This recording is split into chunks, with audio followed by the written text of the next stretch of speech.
And the Prime Minister himself has is seen as a Shakti Upasak. He's somebody who believes in the power of the goddess, and this also in some ways aligns with his principle of visiting these important temples specifically mentioned in scriptures, and Sri Sailam has a lot of them, and that is probably why he has made it a point to visit two of these big temples in this part of Andhra before he proceeds to Kurnool to inaugurate those very important projects, including in railways and in renewable energy. Uma, Andhra Pradesh is one place, a state that has endured repeated political setbacks. And with Narendra Modi there today and that huge investment that he comes with, this is a good sign for the state as well as for Chandrababu Naidu in terms of the alliance.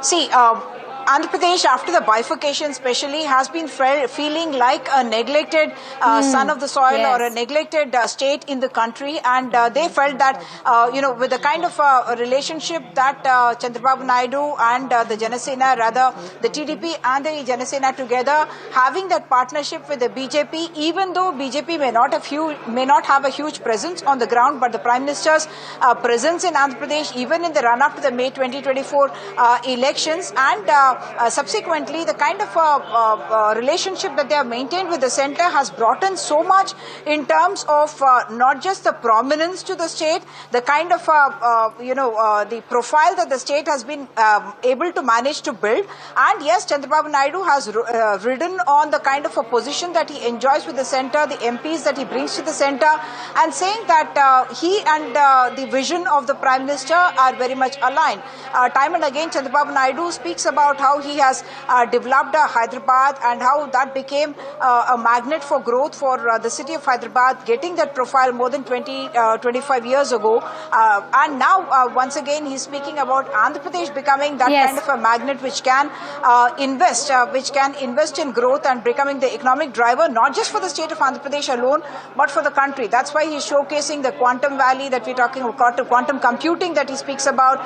He's talking about AI hub there. He's talking about an aerospace and defense hub in the Rayalaseema region, in Anantapur and all that. So each of these states and regions he wants to showcase, saying that the attention of not just the state but the Prime Minister is also there, and we intend to develop each of these areas, and it is that relationship that the Chief Minister wants to utilize in the best possible manner for the development of Andhra Pradesh in terms of bringing jobs, in terms of skill development, in terms of bringing investment, and also increasing the profile of an Andhra Pradesh, which was otherwise seeming to have been overshadowed by Hyderabad in that sense, because that's where earlier all the capital inflow was happening. But for now, Vizag to be able to bag that place, but to say all gain, because Andhra Pradesh, I should point out, has one coastal region, one Rayalaseema region, and always the debate was about, all the capital being on the other side, the executive capital being on the other side, and therefore Rayalaseema, will it get the neglect? And now Chandrababu Naidu showcasing Rayalaseema with the presence of the Prime Minister, coming to Sri Sailam, to the Mallikarjuna Swami temple, to the Shiva temple there, one of the 12 Jyotirlingas in the country and one of the 52 Shakti Peeths in the country, and doing puja there, his presence there, meditating and doing his own puja there, spending time there, all that sending across a message not just to the people of Andhra Pradesh but Telugus across the world. And Kurnool, let's just talk about Kurnool as well, Uma. It's becoming a major growth hub under Narendra Modi's government's development vision. So Kurnool has a history to it also because, we have spoken about so much of the capital debate in Andhra Pradesh. We have spoken about multiple capitals that the previous YSRCP government had proposed, and Amravati that Chandrababu Naidu had proposed and intends to take forward.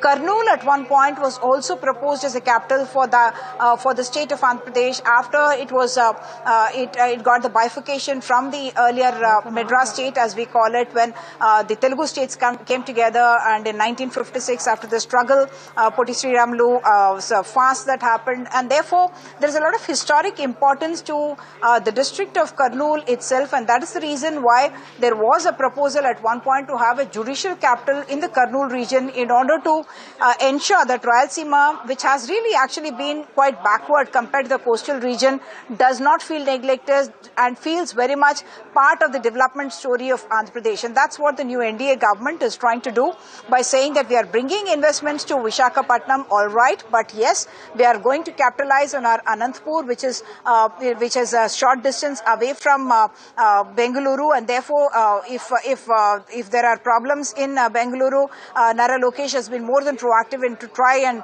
bring in the capital there, inviting industry, and Kurnool too, in that sense, its proximity to Hyderabad as well as Bengaluru being capitalized on or being marketed by the state of Andhra Pradesh in order to bring projects there. So this huge numbers that we're talking about, thousands of crores of investment in infrastructure that the Prime Minister is going to be announcing today, that is also going to be a huge boost, because they are going to be creating corridors along which growth can happen, and the promised development story, the change story that Chandrababu Naidu talks about, with technology as a change maker, but for that providing that infrastructure, that framework that can allow industry to come in there. And a big boost, like you're saying, Uma, if you can recap for us, for the Rayalaseema region of growth, of opportunity. Absolutely. The Rayalaseema region, we talk about the Rayalaseema region with districts like Anantapur. There is the Chittoor district, where of course you have then the Tirupati, which has been, is very much always in the limelight for different things. And you have the Nellore district, where you have, proximity to Chennai, which is very well used by Nellore in order to bring, industry and investment into the SEZ there. But today the focus will really remain on these two areas that we are talking about, Nandyal and Kurnool district, where the Prime Minister's presence is very much going to be there for not just the spiritual reason, where he is spending time at the Sri Salem temple, and then subsequently he goes to Kurnool, where he is going to be inaugurating all these, announcing the beginning of several of these projects that will become the drivers of economy and growth in this particular region as well. Kurnool has multiple reasons for its importance, for its location as well, and all that will be capitalized with the kind of investment that is flowing with help from the central government as well. All right, so quick recap for our viewers. For the last 20-25 minutes, we've had Prime Minister Narendra Modi in this temple, and our correspondents have been explaining to us the significance of this temple. And we have with us Uma, who's been taking us through all the details of the Prime Minister's visit, be it the spiritual leg, which he started off with, or the investments that we have been talking about. There's a mega infrastructural push. We're going to see him also, Uma, with the people addressing a rally. There's going to be a talk on GST as well later in the day. Yes.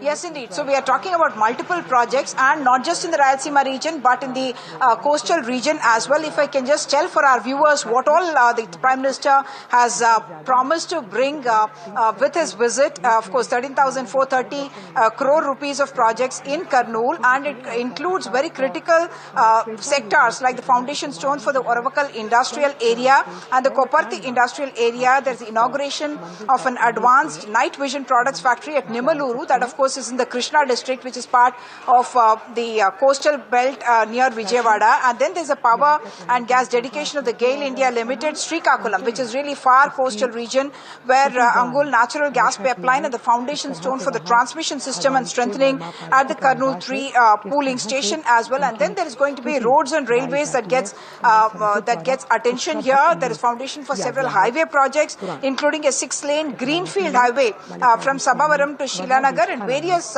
railway line doubling and flyover projects as well that we are talking about, and people will be looking with a lot of interest at a time when there are no elections for the Prime Minister to come and address a public meeting there as well, where he is expected to make certain political announcements as well, and that will happen in Kurnool district, likely at the Nannur Toll Plaza, we are told, and he will be there, of course, along with Chandrababu Naidu, the Chief Minister. There will be the Deputy Chief Minister Pavan Kalyan, and the announcements will include all these investments in the industrial hub, in the rail line, in the road line, and also the public sector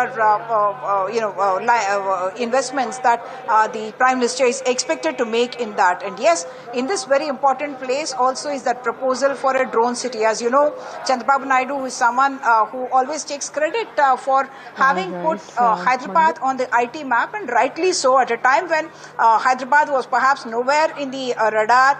He used to make those comparisons with Bengaluru and talk about Hyderabad as a possible destination, and the profile of Hyderabad did increase very dramatically. And now again he talks about new technology, whether it is AI, whether it is drone technology, and that is where the importance of Kurnool comes, because even that area is expected to be developed as a drone city, and we are actually expecting some announcements on that front as well. And that seems to be the second leg of this visit to Andhra Pradesh, Uma, because the focus for now is the spiritual leg of it, where Prime Minister Modi is at the Temple of Dual Divine Power, where he is participating in several religious ceremonies, performing pujas dedicated to Brahmaram and Mallikarjun Swami. If you could just take us through the significance and the importance of this temple he's at.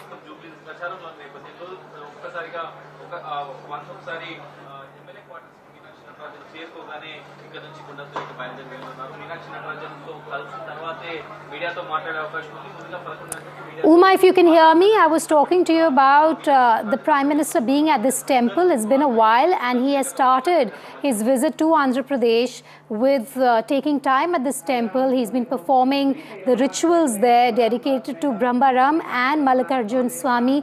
Take us through why these deities are important, the significance of this temple, and why the Prime Minister perhaps decided to begin his visit to Andhra Pradesh from here.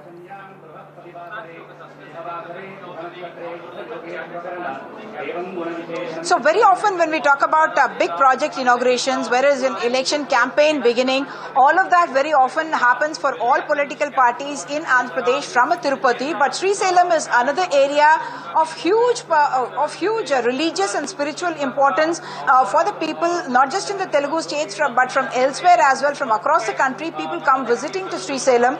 This is where it's the famous Shiva temple, as we call it, Mallikarjuna Swami temple, and there's also the goddess along with the consort, along with Mallikarjuna Swami, that temple as well, and it is considered one of the 12 Jyotirlingas in the country, one of the 52 Shakti Peetams, and therefore the Prime Minister sending across that message that when he makes a visit to a place, he not only is talking about bringing in investment there, but he's also honoring what exists there in terms of a tradition, history and culture, and that is what the Prime Minister has done. So he starts off his visit to the Srisailam temple, where he is performing the puja, presumably of the Jyotirlinga itself, and he is going to be spending time there, and that is a very auspicious beginning, as the people in Andhra Pradesh would see it, because this is a very, very important temple, and as part of the pilgrimage, very often this is very certainly on the map of whoever comes to Andhra Pradesh to visit temples or on a pilgrimage tour to the state to come and visit here. So whoever comes to Hyderabad as well will make that trip necessarily to a Srisailam to be able to visit this temple and go back, and that's the kind of reverence with which this temple is held. But subsequently is also the political aspect of it, where the Prime Minister will be talking about one, of course, all these projects that we were talking about, infrastructure, announcements to be made on Drone City and others that we are expecting, but also to talk about the GST reforms, because this is being spoken about the super saver that people are getting in terms of the measures that the government has taken in order to make life easier for the common man. All right, so Prime Minister there at the Sri Salem Temple. Uma Sudhir has been bringing to us all aspects of his visit, be it the spiritual aspect, the political aspect, or the economic aspect of it. Uma, thanks for joining us live. We, of course, will keep coming back to you for more. But we slip into a short break. News and updates in moments from now.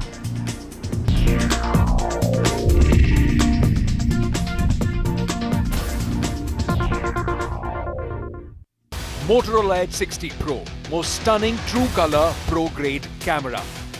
Motorola Edge 60 Pro, the true flagship killer.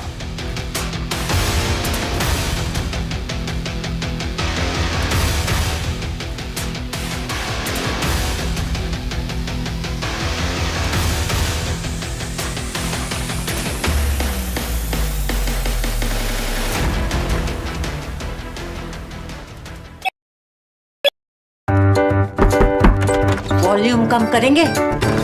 आपका parcel फिर से हमारे घर पे आया है। कुछ तो बात है इस दिल में।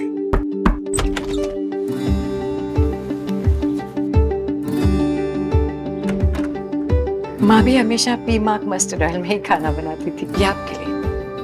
मैंने कहा था ना, कुछ तो बात है इस दिल में। P-Mark, the mustard specialist since 1933. सरसों से सरसों। A powerful gathering of global leaders and thinkers. Voices that will decode the edge of the unknown.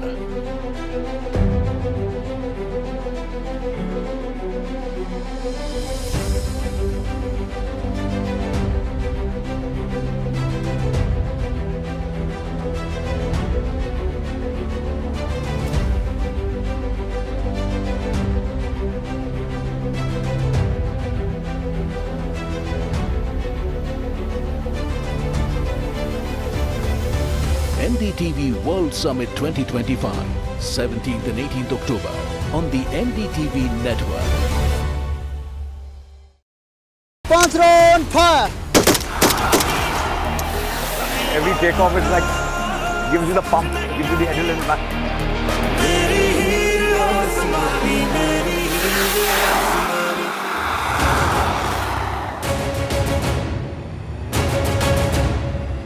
Tell me the three of them.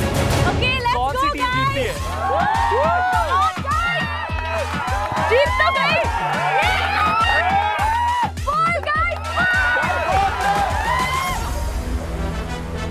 बहुत बड़ी वाली बना रहा हूँ। I'm happy कि जलेबी ऐसी बनी है। नीला के दिन पैग वाली है, बंदे पंगड़े गदी दी डिग्गी खोल के। में दे दे तू पंजाबी टच, नाच पंजाब नाच पंजाब नाच पंजाब नाच, ये नाच पंजाब नाच पंजाब नाच पंजाब नाच।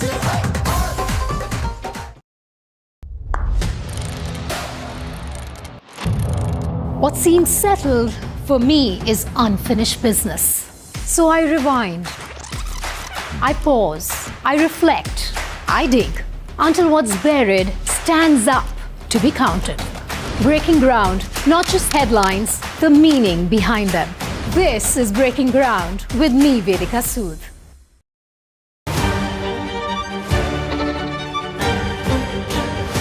She's a ballerina who defies gravity, a quantum physicist who decodes the universe. At the NDTV World Summit, Merit More brings science and art together to show us how imagination can bend the boundaries of possibility.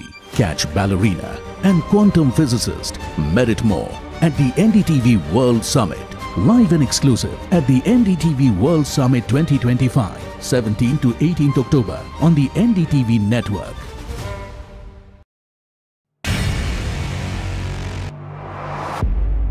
A global leader, defining India's moment in history, a voice shaping the future of a changing world. हम दुनिया को भी बेहतर AI solutions देने में जुटे हैं. Catch Prime Minister Narayana Murthy at the NDTV World Summit 2025, 17th and 18th October on the NDTV network, bringing the world to India and India to the world. Pulling us into this country. They argue, I conclude.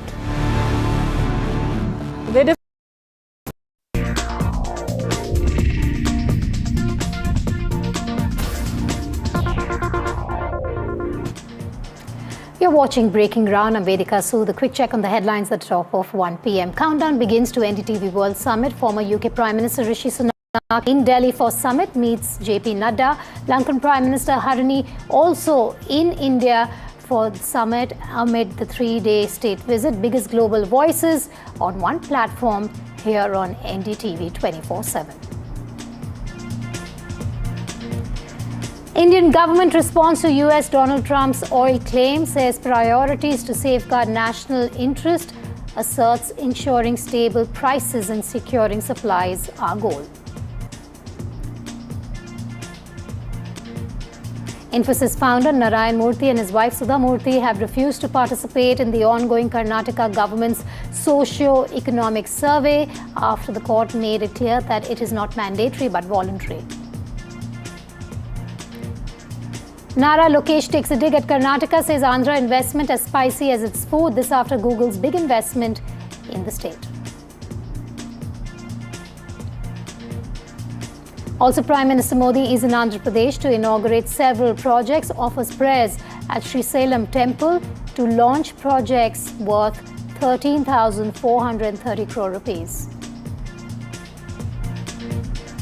Big Supreme Court setback for Revanth Reddy's government. Supreme Court junks Telangana government plea against interim stay by High Court on OBC reservations.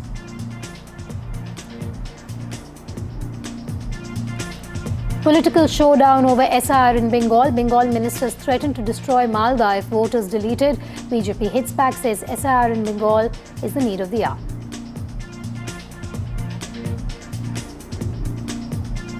Amid high speculation over Virat Kohli's ODI future and ahead of the crucial India-Australia series, Kohli drops a cryptic message on X, says the only time you truly fail is when you decide to give up.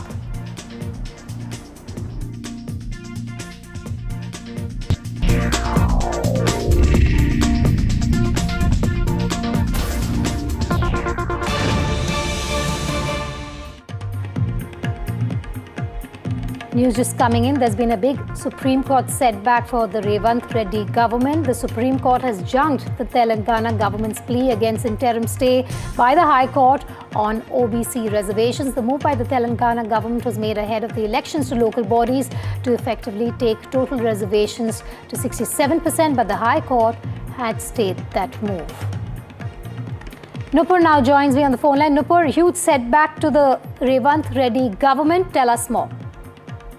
Well, yes, in fact, this is a setback for Revanth Reddy's government, as the Supreme Court on the very first day of hearing has refused to interfere with the Telangana High Court order, which had in fact stayed this new reservation law brought in by the Telangana government. Telangana government today made extensive arguments against this stay, saying that the legislature had unanimously passed this law and the legislature, it cannot be stayed by the High Court this way without even the pleadings being made. But the Supreme Court did not agree with this argument. The Supreme Court however said that they can go and continue to make their case in front of the High Court and also simultaneously go ahead with the elections as it is. But it will not remove the stay put by the High Court on the 42% of reservations. That is because the limit was exceeding the 50% limit. Because since after the OBC limit is increased, the total reservation goes beyond 50%, that to nearly 62%, and which is in fact a breach of the limit set by the Supreme Court itself on the reservations. You're saying, Nupur, that on day one of hearing this plea itself, it was junked. More details on that? Nupur, can you hear me? Yes, hello, can you hear me? Yes, go ahead. Yes, of course, this is in fact a big setback for Revanth Reddy government, and the Supreme Court was not inclined to interfere with the order passed by the Telangana High Court. Now, Telangana High Court, remember, while staying, the Telangana High Court is still hearing the matter. The matter is sub judice before the High Court, and the Supreme Court has also said that its rejection of Telangana government's plea would not mean that the High Court would not impact the High Court case. However, the upcoming elections, it is unlikely that the reservations will be implemented. These reservations were proposed for the local and municipal bodies for other backward classes. But the High Court was of the prima facie opinion. The High Court has taken a prima facie opinion that it is against the Supreme Court judgment, which sets a limit of 50% on the entire reservation. That is how many seats can be reserved for the backward classes and SC/STs. That is set at 50%. But this new law, which increased 42% for OBCs, breached that limit, 50% limit, and made the reservations nearly 62% for in all. All right, Nupur, thanks for joining us live from the setback for the Reddy government. Then Nupur bringing you all the details on that big breaking story at the top of 1 p.m. More breaking news coming in. There's relief for ex-IAS officer Pooja Khetkar's father. The Bombay High Court has granted him major relief in terms of an anticipatory bail. Is the relief that he has received to Dilip Khetkar. Pooja Khetkar's father, remember, was one of the main accused in the truck driver kidnapping case.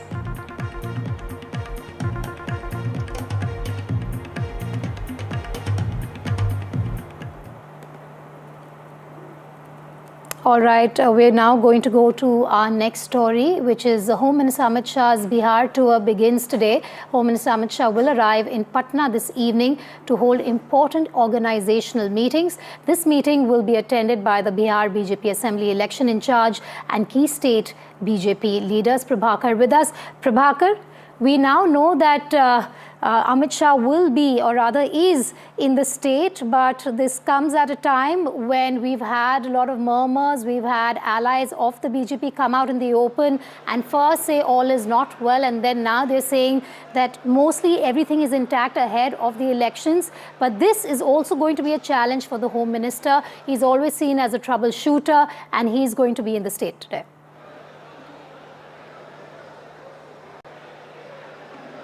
Yeah, he's known as the Chanakya for BJP, the main poll strategist, I would say, and the man who is actually responsible for the expansion of BJP across the country. So if he is here, then all is well, is what we can say safely. Now, few of the alliance partners like Jitan Ram Manjhi, like Upit Kushwaha, they were not happy, but the things have been settled down.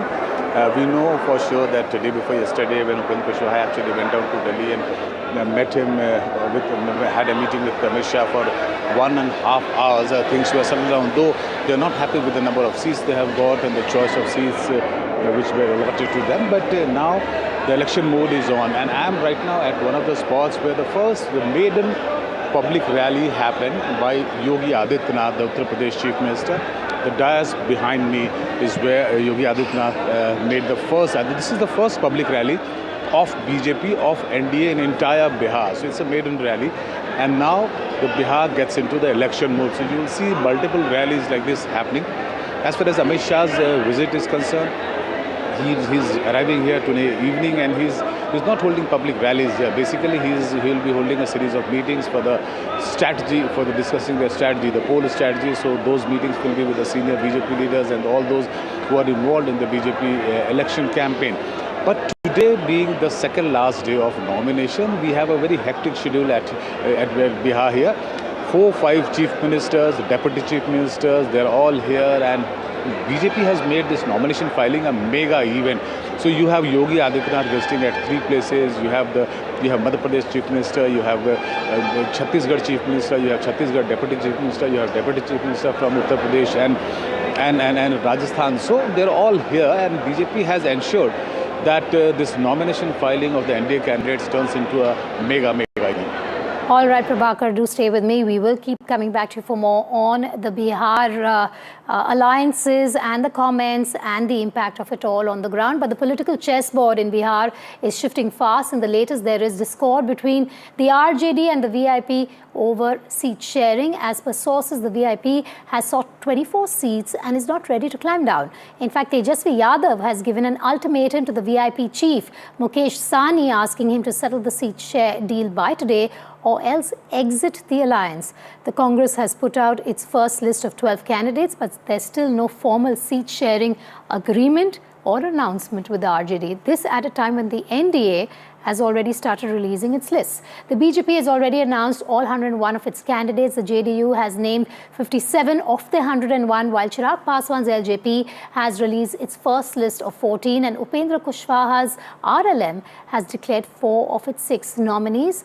And as the opposition mulls over numbers and formulas, the BJP is moving to dominate the ground narrative. Union Home Minister Amit Shah and Uttar Pradesh Chief Minister Yogi Adityanath are all set to launch the NDA's campaign blitz with rallies across Bihar in the coming days with early preparedness. Will this really translate into early momentum is the big question. आज लालू जी ने उनके बाद उनके बेटे को आगे आने का मौका दिया है, तो इससे पता चलता है कि बाहुबलियों को, दबंगों को, गुंडों को जहां महागठबंधन बल दे रहा है, भ्रष्टाचारियों को बल दे रहा है, तो दूसरी ओर एनडीए में जहां मैथिली ठाकुर हो, श्रेयसी सिंह हो, नितिन नवीन हो, संजय गुप्ता हो, ऐसे युवाओं को टिकटें मिल रही हैं जो प्रदेश को आगे बढ़ाने का काम करेंगे। अनुराग जी, आपने पूरी लिस्ट जारी की, लेकिन लिस्ट में एक भी मुसलमान चेहरे का नाम नहीं है, ऐसा क्यों? हम तो सबका साथ सबका विकास इसमें विश्वास करते हैं। सारी योजनाएं अगर भाजपा की सरकार की, एनडीए की सरकार की, नीतीश कुमार जी की सरकार की देखेंगे तो उसमें कोई जाति, धर्म, क्षेत्र के साथ भेदभाव नहीं है। हर योजना का लाभ लाभार्थी को मिला है।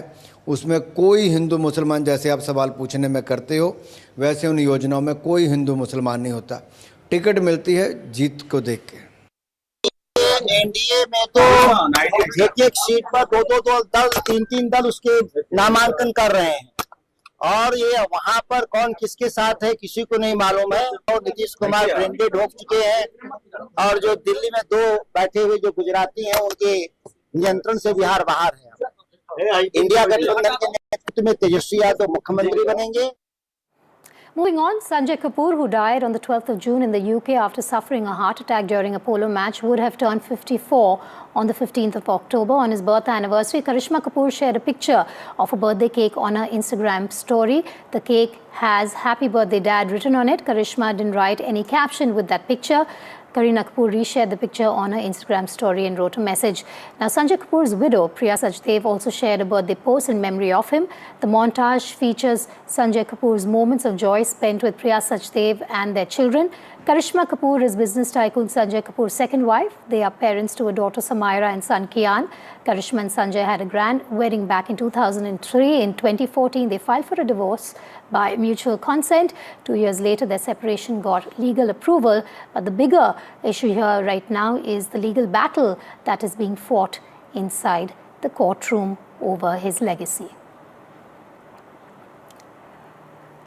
Moving on now to our sports segment, star cricketer and India batter Virat Kohli shared a cryptic post on X. Kohli shared a coded social media post just hours after Gill-led ODI team landed in Perth for the upcoming tour of Australia, potentially putting retirement rumours to rest once and for all. The post reads, and I'm going to quote him from that post, "The only time you truly fail is when you decide to give up," unquote. This was Kohli's first non-commercials related post since he wished Indian Prime Minister Narayana Murthy for his birthday in the month of September. In fact, Kohli has stayed away from social media over the last few months and was last active during India's tour of England, where he complimented the Gill-led test side during their performance in Birmingham and at the Oval. Kohli has been named in the 50-over squad, with the series set to begin on the 19th of this month at the Optus Stadium. India will play 3 ODIs before moving on to the 5-match T20 contest. Team India plays Australia in a couple of days from now under the leadership of Shubman Gill.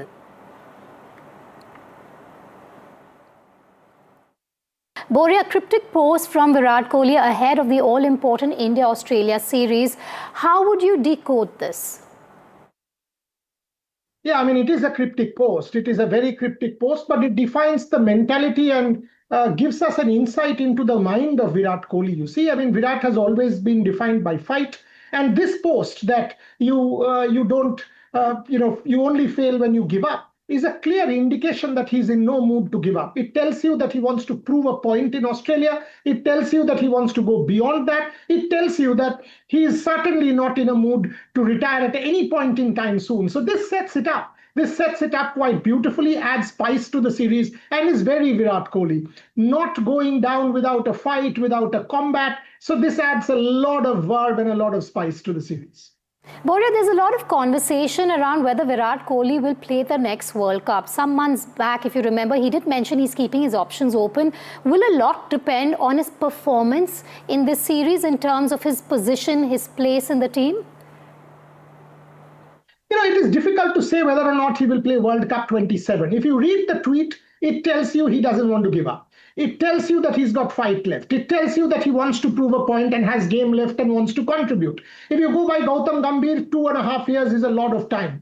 Obviously, one has to see what happens there. If you go by Ajit Agarkar and the selection committee chairman, you will see a lot of time is left there. And he will also say that no door is closed and the World Cup is too far away. So if you keep all of these things in mind and you put it in context in against Virat Kohli's tweet, you will understand that this is now becoming very spicy.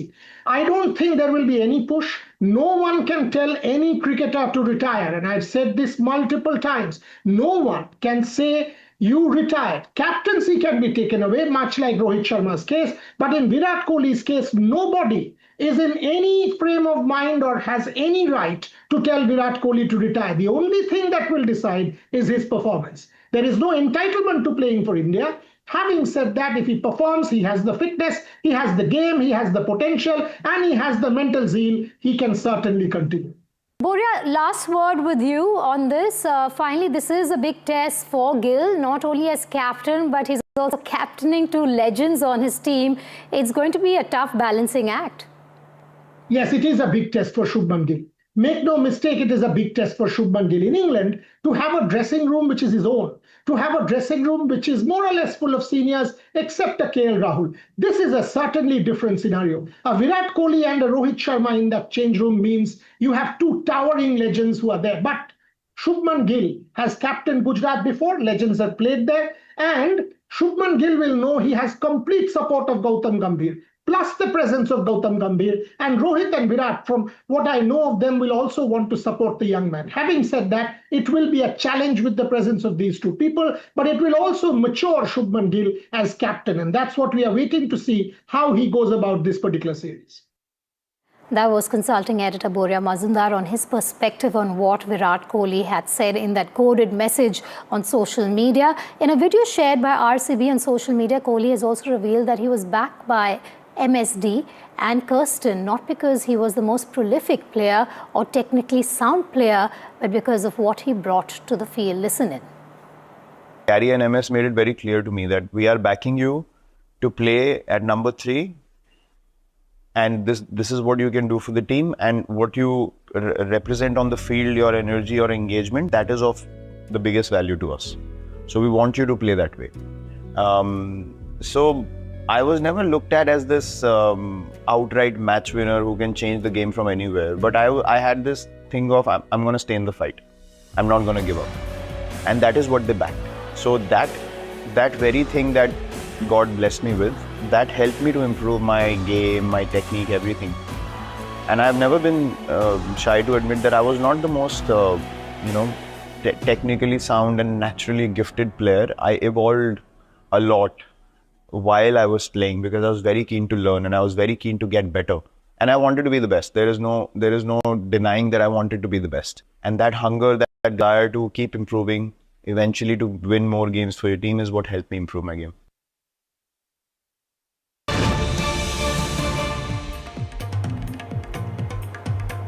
News just coming in. According to sources, Prime Minister Narendra Modi will be celebrating Diwali with the Indian Navy. This is NDTV pre-Diwali news break coming to you. Shivarur will be joining me in a moment from now from the newsroom on this breaking story. Shiv, last year we saw, if I'm not mistaken, the Indian Prime Minister in touch with the armed forces, and this year he's decided to spend Diwali with the Indian Navy. That's correct. The Prime Minister, remember, on Diwali and special occasions always chooses to spend time with the armed forces, the security forces. Unmistakably, he chooses it this way.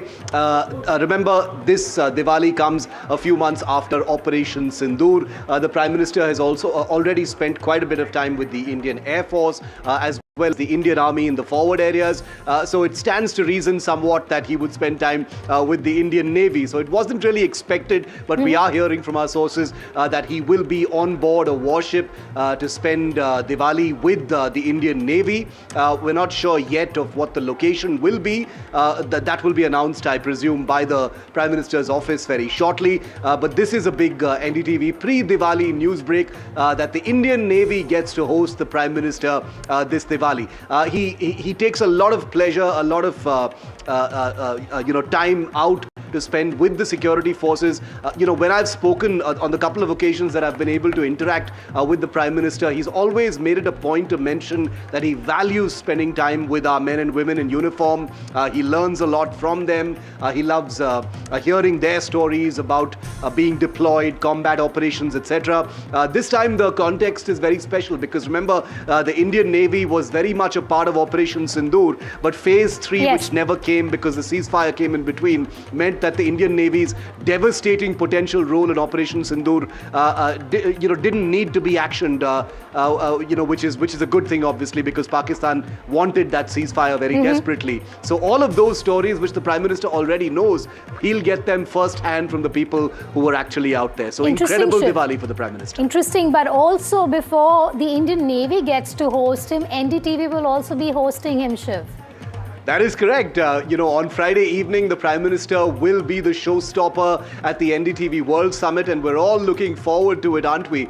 Because this will be an incredible speech on a platform that brings together such an amazing lineup of speakers, and we're all looking forward to hearing from the Prime Minister his vision, his message at a time of incredible, almost historic geopolitical churn, a time of historic growth and landmark leadership that Prime Minister Modi has provided. We're all looking forward to hosting him and to hearing every word that he has to say at the NDTV World Summit. Shivarur, thanks for that news break here on NDTV. Sources telling NDTV that the Indian Prime Minister Narendra Modi will be with Navy officials for Diwali. He will be celebrating that auspicious festival with them.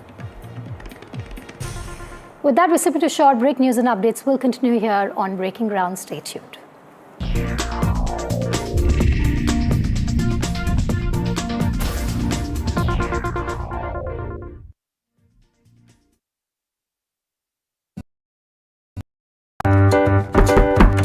Volume कम करेंगे? आपका parcel फिर से हमारे घर पे आया है। कुछ तो बात है इस दिल में।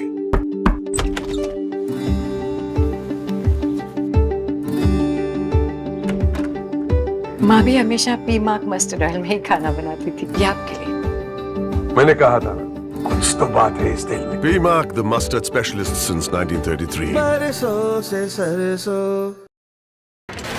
The front lines of Kargil. The fury of Operation Sindoor. So many attacks. The chaos and cries of disaster zones. To fighter jet cockpits. And the world's most defining interviews. It's incredible. He has seen history break. Live. Unfiltered. 20,000 hours of live broadcasting. Welcome to Left, Right, Center. Hard facts. War-struck country. Hard questions. In the Ukraine. 30 years of trust. In the Kargil area. North Ukraine. In France, in Italy. At Srinagar. Vishnu Shom for NDTV. Vishnu Shom. Only on NDTV.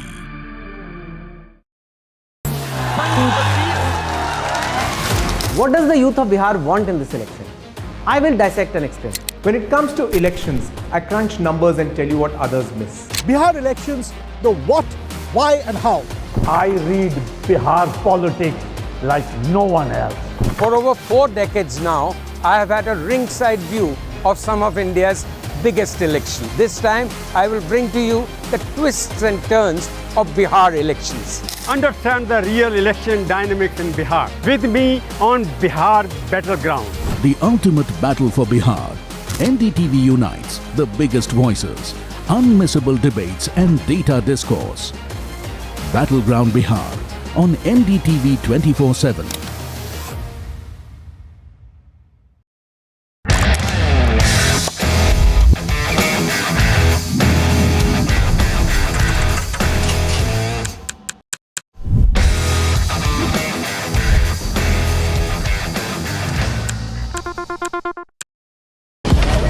Breaking news का जमाना है। सबको तिल का ताड़ और राई का पहाड़ बनाना है। ऐसे में जनता के जूते के अंदर फंसा कंकड़ कौन देखे? बड़े बड़े मुद्दों के शोर में जमीन से जुड़े मुद्दे अक्सर खो जाते हैं। लेकिन देश तरक्की तब करता है जब जनता के माथे की शिकन हमारी हेडलाइंस बनती है। मैं सैयद सुहेल भारत को जीता हूं, भारत की बात बताता हूं। NDTV इंडिया पर।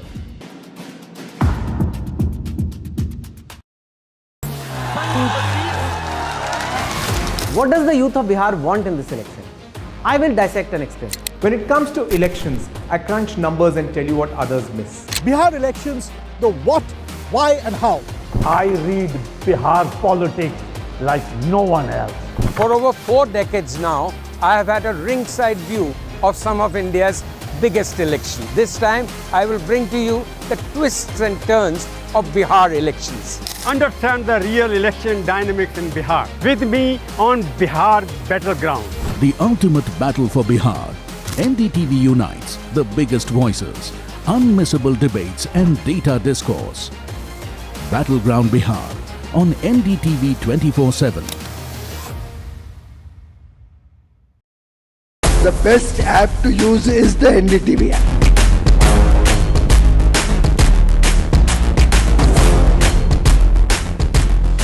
दुनिया भर में जब भी भारतीय मीडिया की चर्चा होती तो NDTV सबसे पहले जिक्र में आता है। मैं आपका बात से सहमत हूं। उल्टे हम भी जब विदेश जाते हैं, the best app to use is the NDTV app.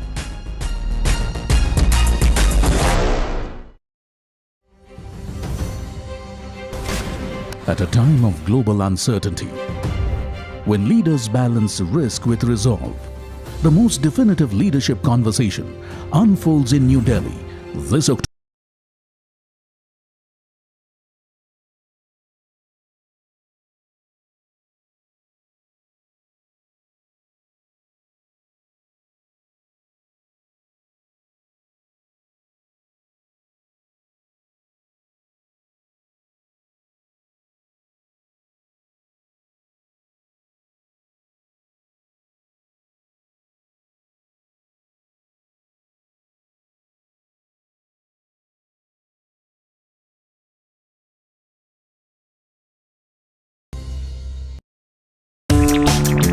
In Bihar, बहुत पॉलिटिक्स है.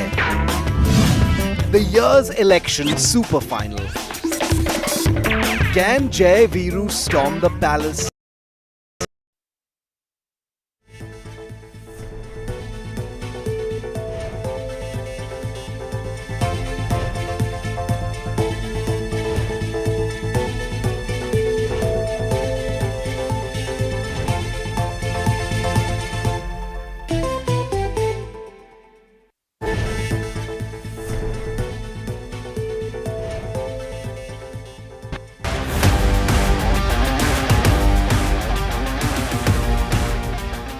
We are living through a threshold moment.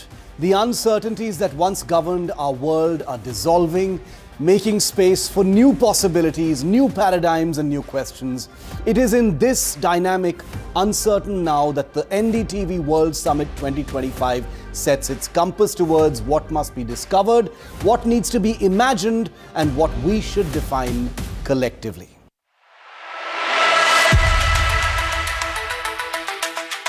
The catchphrase is for the greater good, for ultimately that is what defines the world of which we too are a part of. A world shaped as much by complexity as by contradictions.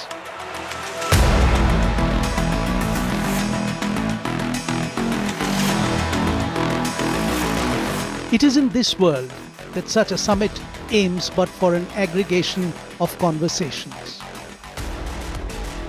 NDTV World Summit 2025 is going to be the gathering of thought leaders who come to question the familiar, the uncertain, and to explore what must now be reimagined and newly understood. The NDTV World Summit 2025 is designed to mark an extraordinary moment in global dialogue. It is bringing together some of the most influential voices of the times.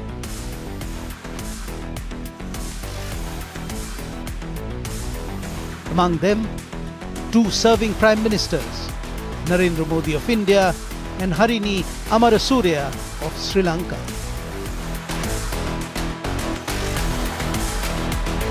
Two former Prime Ministers, Rishi Sunak of the United Kingdom and Tony Abbott of Australia. Their rare presence together are a powerful reflection of the summit's stature and importance in shaping the most urgent and important conversations of the now. The NDTV World Summit will be held on the 17th and 18th of October 2025 in New Delhi.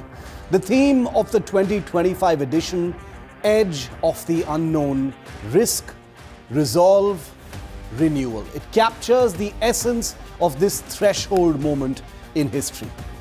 It is an invitation to confront uncertainty with imagination, to see resolve not as reaction, but as deliberate intention, and to embrace renewal not as a return to the past, but as the creation of futures yet to be defined.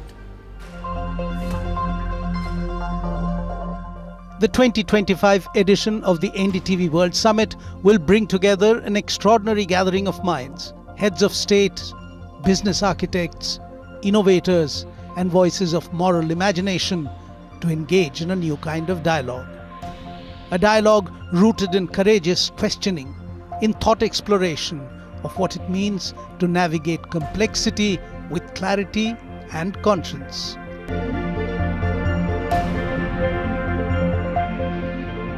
She is called the quantum ballerina, a scientist who splits her time between physics labs and ballet studios. Dr. Merit Moore, Oxford physicist, quantum researcher and professional ballerina, joins the NDTV World Summit in New Delhi, bringing science, art and inspiration together all on one stage. From working on cutting-edge quantum technology to performing graceful pirouettes under stage lights, Merit Moore represents the spirit of balance between reason and rhythm, logic and imagination. Known for her groundbreaking work in quantum computing and robotics, Moore has also danced with some of the world's top ballet companies, proving that science and art can't just coexist, but even thrive together. At the NDTV World Summit, Dr. Merit Moore will explore how artificial intelligence and human intelligence can co-create the future, and why emotional creativity might just be humanity's next big advantage.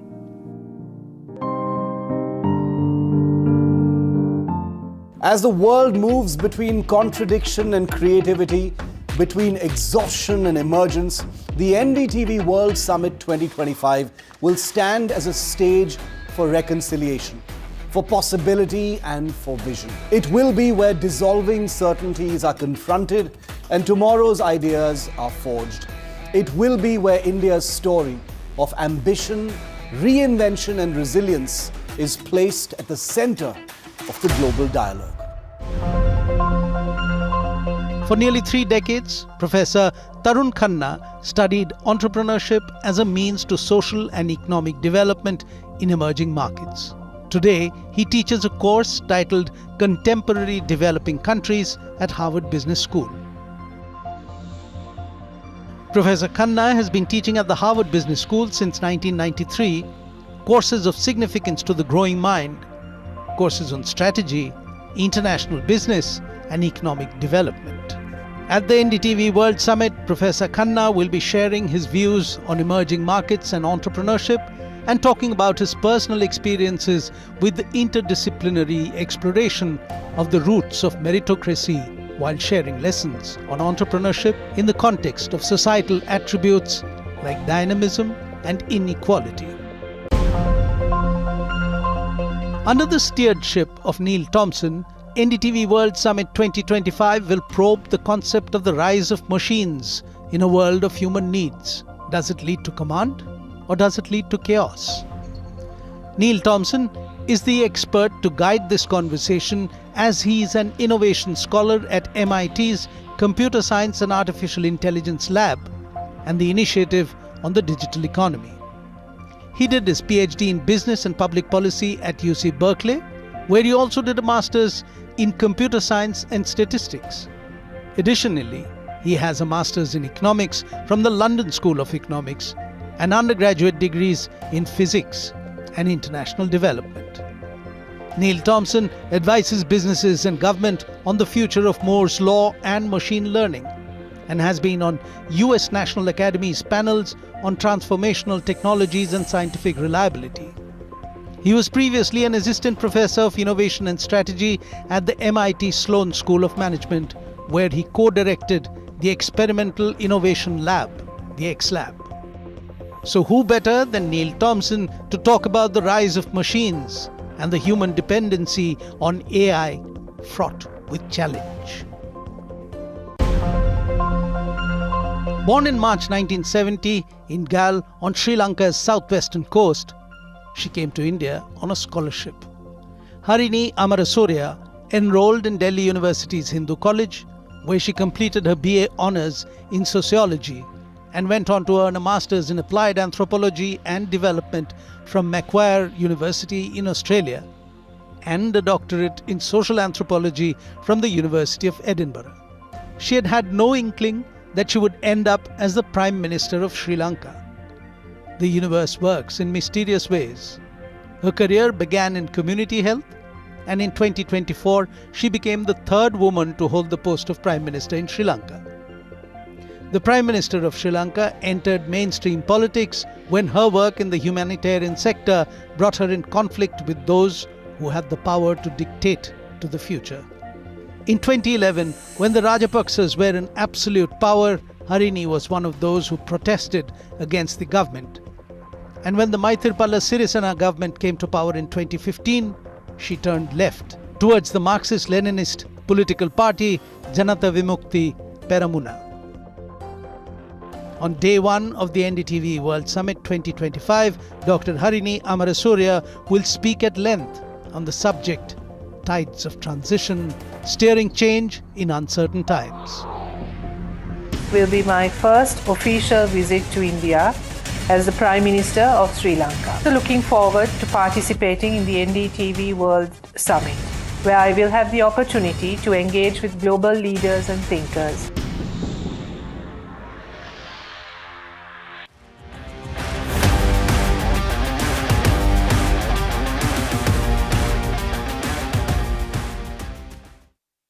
Motorola Edge 60 Pro, most stunning true color pro grade camera.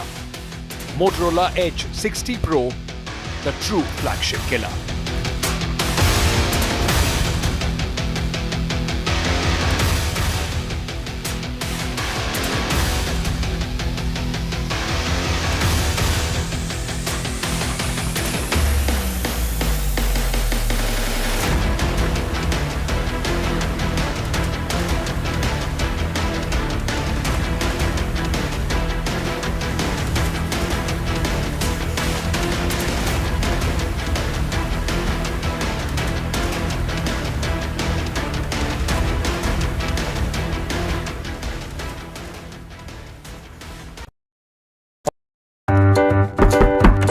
Volume कम करेंगे? आपका parcel फिर से हमारे घर पे आया है।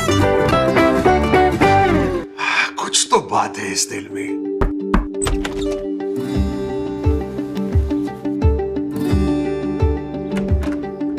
माँ भी हमेशा पी-मार्क मस्टर्ड ऑयल में ही खाना बनाती थी, ये आपके लिए।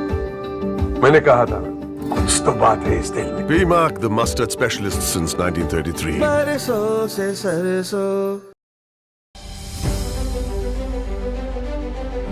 A powerful gathering of global leaders and thinkers. Voices that will decode the edge of the unknown.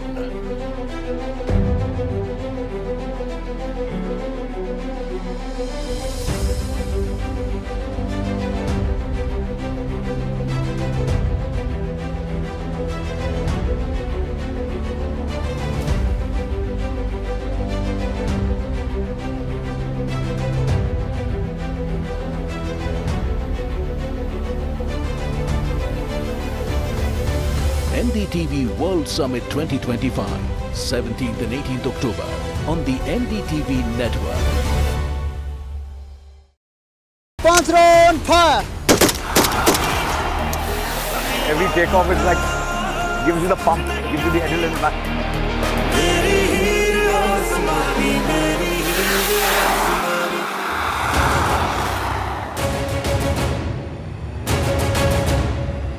Tell me the three of them. Okay, let's go, guys. Come on, guys. जीत तो गई. Ball, guys.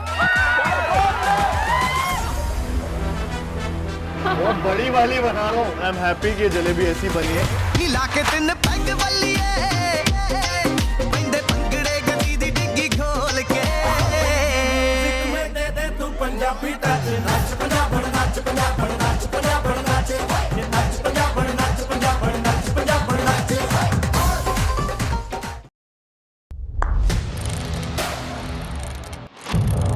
What seems settled for me is unfinished business. So I rewind, I pause, I reflect, I dig until what's buried stands up to be counted. Breaking ground, not just headlines, the meaning behind them. This is Breaking Ground with me, Vedika Sud.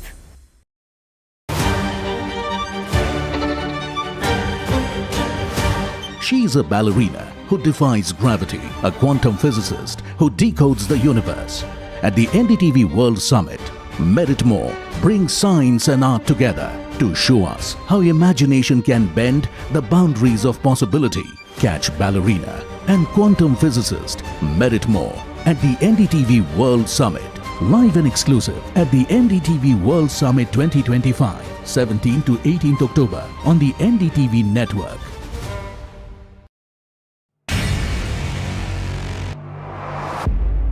A global leader, defining India's moment in history, a voice shaping the future of a changing world. हम दुनिया को भी बेहतर AI solutions देने में जुटे हैं.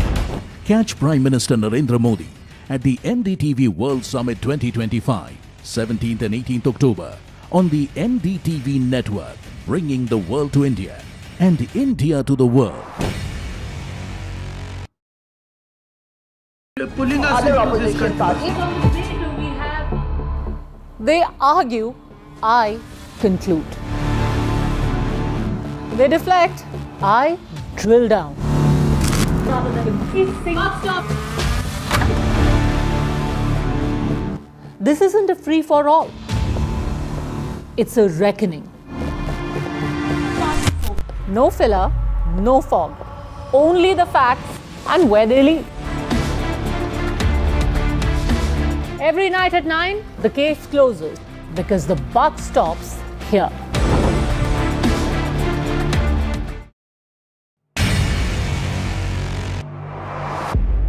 A story of change, a path to renewal, a leader reimagining her nation's future. This will be my first official visit to India as the Prime Minister of Sri Lanka. So looking forward to participating in the NDTV World Summit, where I will have the opportunity to engage with global leaders and thinkers. Catch Sri Lankan Prime Minister Harini Amarasuriya at the NDTV.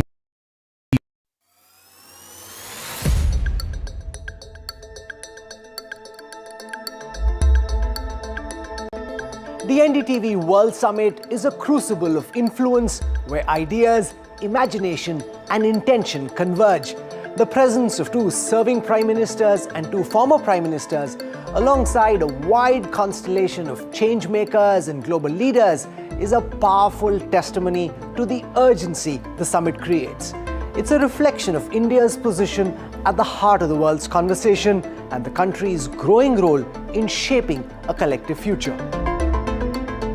The theme of the 2025 edition of the NDTV World Summit is Edge of the Unknown, Risk, Resolve, Renewal.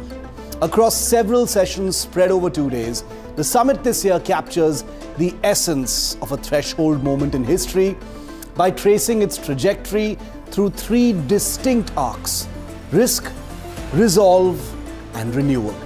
Risk not as fear, but as a frontier. Resolve not as a reaction, but as an intention. And renewal not as restoration of what was, but as regeneration of what could be. From geopolitics to technology, from ecology to culture, from the architecture of economies to the imagination of societies, the NDTV World Summit is a platform that seeks to move beyond analysis. Like before, in its second year too, NDTV World Summit is tasked to unpack the stimuli for strategic, environmental, technological and societal risks that might define coming times. From generative AI to global realignments, from democratic backsliding to data sovereignty, from climate tipping points to psychological thresholds, the future is to be viewed as a terrain to be understood and shaped rather than perceived as a threat. जब दुनिया चिंता में डूबी है, तब भारत आशा का संचार कर रहा है. The summit will spotlight those who are responding with clarity, courage and conviction. Leaders who are redefining growth to mean inclusion. Innovators who are building with purpose. Citizens who are reimagining the purpose of being and becoming. Institutions that are recalibrating to the idea of good. He was in India in 1981 for 3 months, backpacking through the experience of not just finding oneself, but finding out about India. He has written that even then it was obvious to him that democratic, free India was going to be one of the world's leading countries. He has written that even then it was obvious to him that democratic, free India was going to be one of the world's leading countries. When Tony Abbott became Prime Minister of Australia, he did not waver, but expanded on his long-held belief.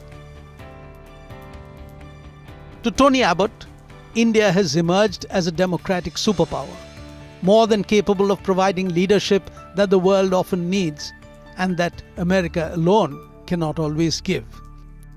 As a former Australian Prime Minister and a current Special Trade Envoy, Tony Abbott has played a significant role in strengthening economic and strategic ties with India. Since leaving office, his advocacy has focused on promoting India as a key democratic and economic partner for Australia, especially in contrast to China. For this Australian politician, India is already a superpower, the second democratic superpower the world has seen. At the World Summit, Tony Abbott will be speaking on the Indo-Pacific friendship, trade, security, strategy.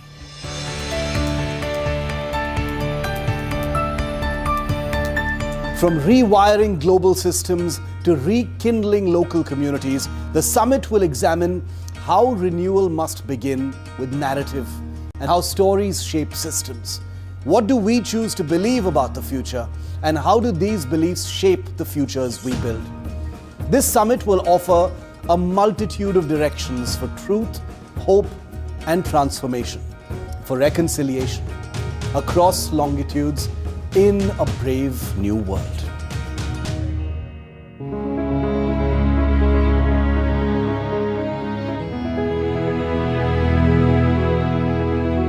If ever in contemporary times there were a British Prime Minister who became one out of nowhere, then that must be Rishi Sunak, the youngest PM the UK has had in 210 years, the first one of colour, and by extension the first of Indian extraction, the first non-Christian, avowedly religious person ever to hold the post.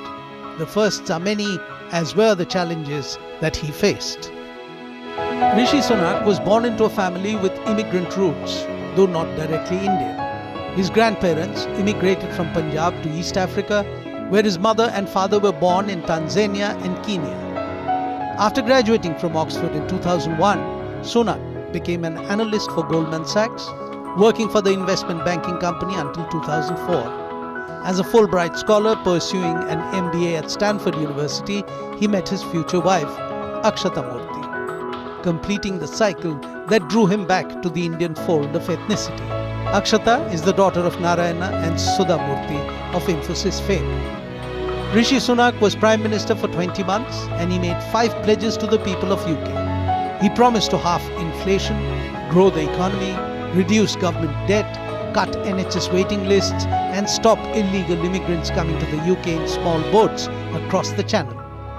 He succeeded in halving the inflation and growing the economy. Economics is Rishi Sunak's forte. Before he became Prime Minister, he was Chancellor of the Exchequer when Boris Johnson was the Prime Minister during the first phase of COVID-19.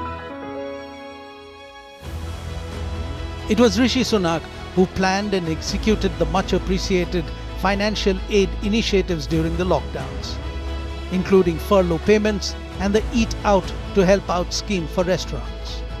He instituted a broad economic support program that dedicated some £330 billion in emergency funds for businesses and salary subsidies for workers aimed at job retention and easing the burden of the lockdown for individuals and companies alike. Those rescue programs were widely popular. Rishi Sunak is not only a man of economics and politics, he also packs in a keen sense of British humour. He once told a group of school children that he originally wanted to be a Jedi Knight when he grew up. At the NDTV World Summit, Rishi Sunak will elaborate on the 3 Ps of policy, power and perspective. As the world moves between contradiction and creativity, between exhaustion and emergence, the NDTV World Summit 2025 will stand as a stage for reconciliation, for possibility and for vision. It will be where dissolving certainties are confronted and tomorrow's ideas are forged. And at its heart lies a renewed commitment. This is the story of a new India being told by a new NDTV.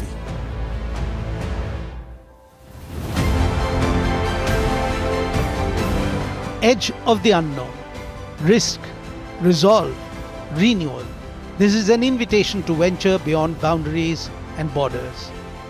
To explore the unfamiliar in pursuit of a more conscious collective future. The NDTV World Summit 2025 is where inherited realities meet unwritten futures.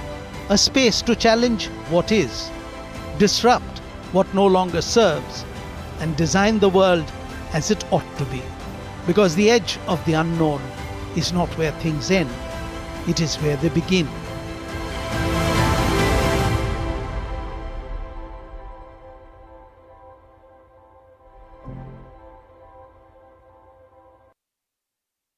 Motorola Edge 60 Pro, most stunning true color pro grade camera. Motorola Edge 60 Pro, the true flagship killer.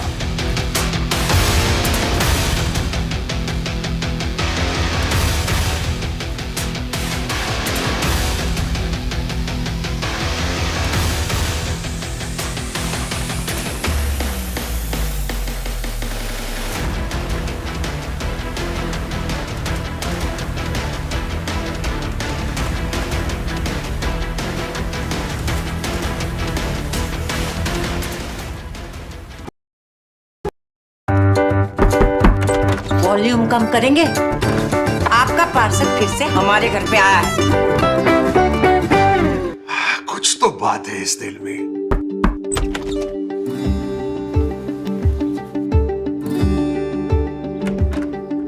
माँ भी हमेशा पीमाक mustard oil में ही खाना बनाती थी। ये आपके लिए।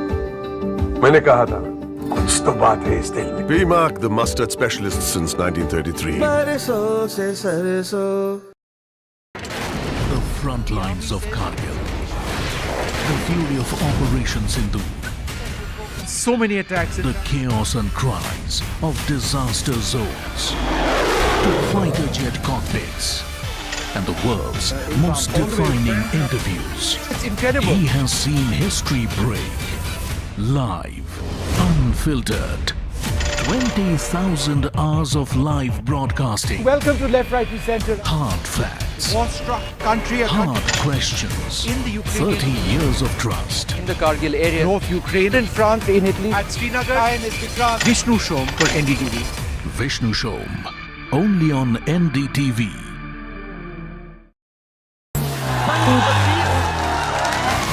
What does the youth of Bihar want in this election? I will dissect and explain. When it comes to elections, I crunch numbers and tell you what others miss. Bihar elections, the what, why and how. I read Bihar politics like no one else. For over 4 decades now, I have had a ringside view of some of India's biggest elections. This time, I will bring to you the twists and turns of Bihar elections. Understand the real election dynamics in Bihar. With me on Bihar Battleground. The ultimate battle for Bihar. NDTV unites the biggest voices, unmissable debates and data discourse. Battleground Bihar on NDTV 24/7.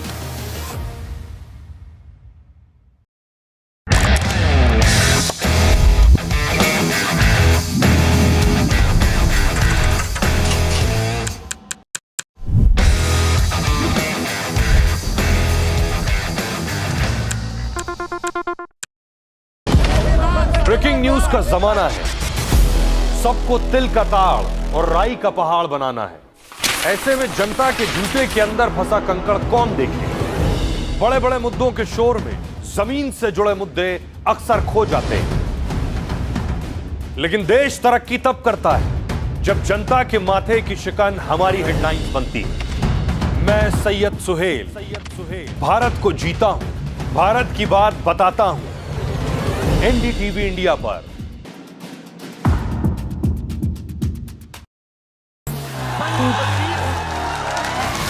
What does the youth of Bihar want in this election? I will dissect and explain. When it comes to elections, I crunch numbers and tell you what others miss. Bihar elections, the what, why and how. I read Bihar politics like no one else. For over 4 decades now, I have had a ringside view of some of India's biggest elections. This time, I will bring to you the twists and turns of Bihar elections. Understand the real election dynamics in Bihar. With me on Bihar Battleground. The ultimate battle for Bihar. NDTV unites the biggest voices, unmissable debates and data discourse. Battleground Bihar on NDTV 24/7. The best app to use is the NDTV app.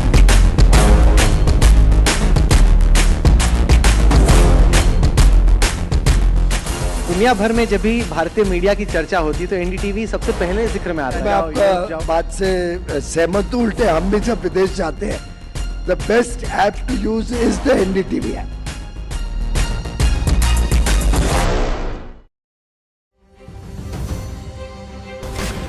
At a time of global uncertainty, when leaders balance risk with resolve, the most definitive leadership conversation unfolds in New Delhi this October.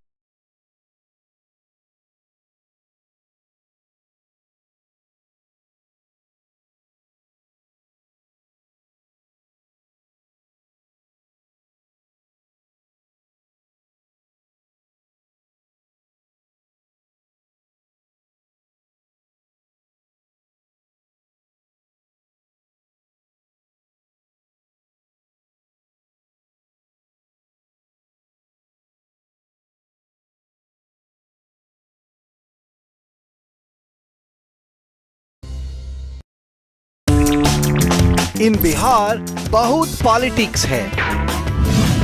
The year's election super final. Can Jay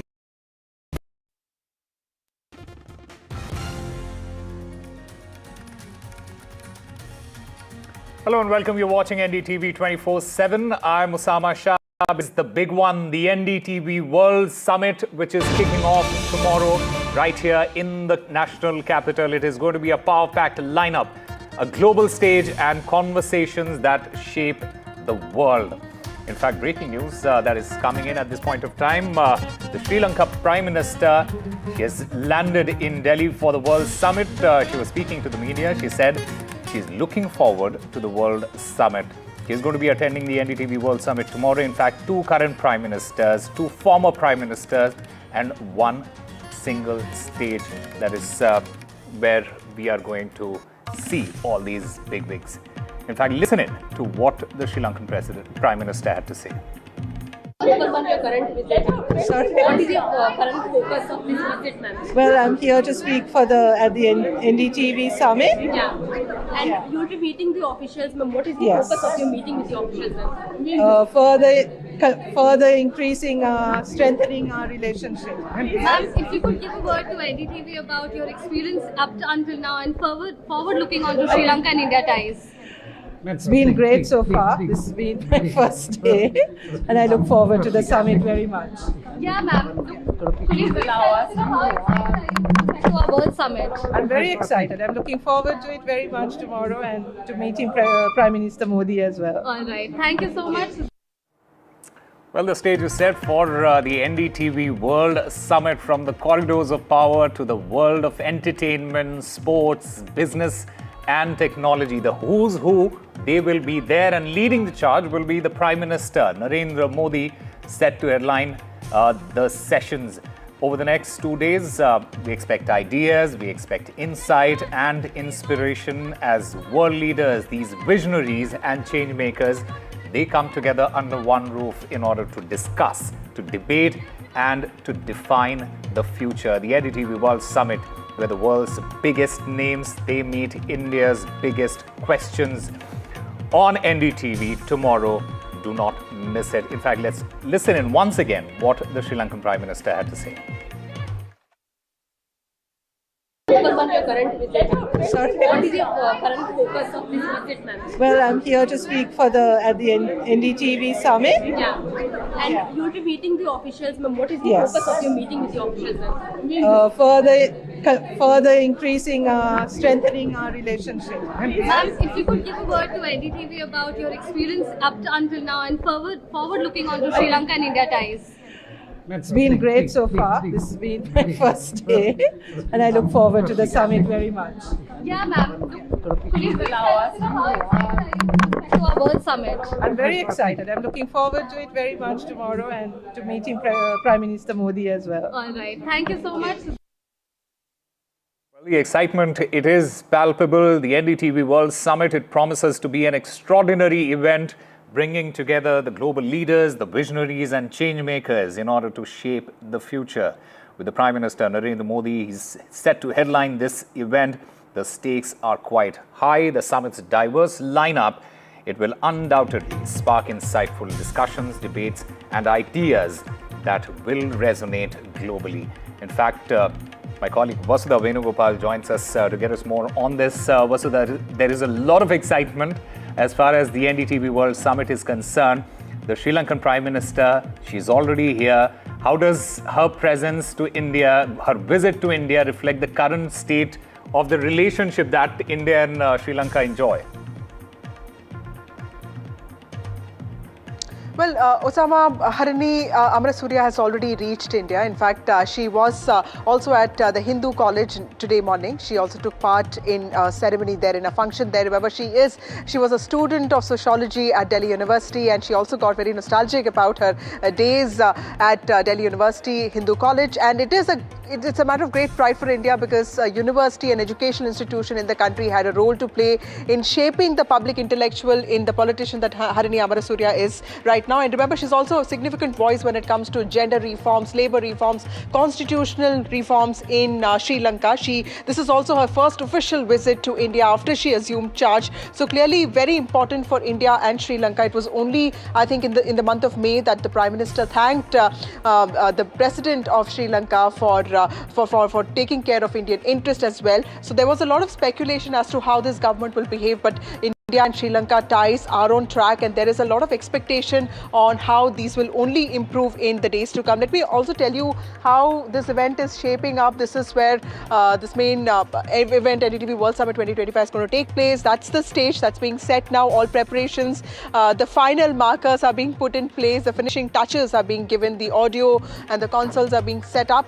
Remember that this is also a platform for India to showcase how its role in global politics and international conflicts and collaborations is only increasing every day. And in fact, this is also a chance for India to find answers to some of the questions that the world is sort of asking with respect to its own future as to what kind of role tech, trade and tariffs and AI would play. So clearly several answers expected there, and also several important questions will also be discussed in this platform with not just Narayana Murthy Sudha but also Prime Minister Narendra Modi, all set to address NDTV World Summit 2025, and he is expected to outline the vision for Viksit Bharat 2025 and the kind of role that India is expected to play in shaping the world order in the coming years. All right, Vasudha, thank you very much for getting us all that information. Meanwhile, another breaking news that is coming in. Australia's Cabinet Minister Anne Ali, she has landed in India for the strategic mission to speak exclusively at the NDTV World Summit. So all the heavyweights landing in Delhi. Australia's Dr. Anne Ali, the Minister for International Development, Multicultural Affairs and Small Business, is set to deliver a keynote address at the NDTV World Summit on 17th of October at Bharat Mandapam. In fact, let me also go across to my colleague Shiv Arur, who's joining us at this point. Shiv, it is a great chance for India to position itself on the global stage, and NDTV, with this World Summit, it is leading the charge. It's just incredible, the lineup at the NDTV World Summit, and Dr. Anne Ali becomes the latest addition to this amazing platform. Now, the India-Australia relationship is an old one. We've got one of the largest Indian diaspora in Australia. The linkages between these two countries at virtually every level make Dr. Anne Ali's keynote speech at the NDTV World Summit one of the most anticipated. She happens to be the first Muslim federal cabinet minister in the Australian government. She's in charge of very, very crucially important portfolios like international development, multicultural affairs and small business. So the exchanges between India and Australia, which has become even closer, Osama, during this current geopolitical churn in the Indo-Pacific between India and China, becomes very, very important. Remember that India and Australia also have a security relationship as part of the Quad, which is Japan, India, Australia and the United States. But even separately, the two countries have linkages that go way beyond just security. The entire world's attention has been focused now on the Indo-Pacific, and India and Australia are major stakeholders in what comes next. So Dr. Anne Ali's keynote at the NDTV World Summit is going to be something that a lot of people are going to be looking forward to. She's going to have a message of what the next steps in this important relationship are going to look like. So very, very splendid lineup at the summit that begins on Friday. Absolutely, and this is a message to all our viewers as well. Do not miss this opportunity to witness the world's biggest names who are going to tackle India's biggest questions. Thank you, Shiv, for getting us all those details. And let me quickly go across to my colleague Uma Sudhir. Uma, over to you. Thank you, Osama. Welcome all our viewers to Southern View. I'm Uma Sudhir, coming to you live from Hyderabad, and I'm joined by my colleagues Sam Daniel from Chennai. We also have Deepak Bopanna from Karnataka and Ashish Pandey in Andhra Pradesh as well. First, the big breaking news coming in from Telangana. Last night, there was drama outside the residence of Minister Kunda Surekha, with her daughter alleging that the task force police had in fact landed at the residence in order to try and take away the OSD to the minister, who had earlier been suspended by the government, alleging not a formal complaint, not an FIR, but alleging that he had been involved in some kind of an extortion of a Deccan Cement company, which falls in the constituency of Uttam Kumar Reddy, the Civil Supplies Minister.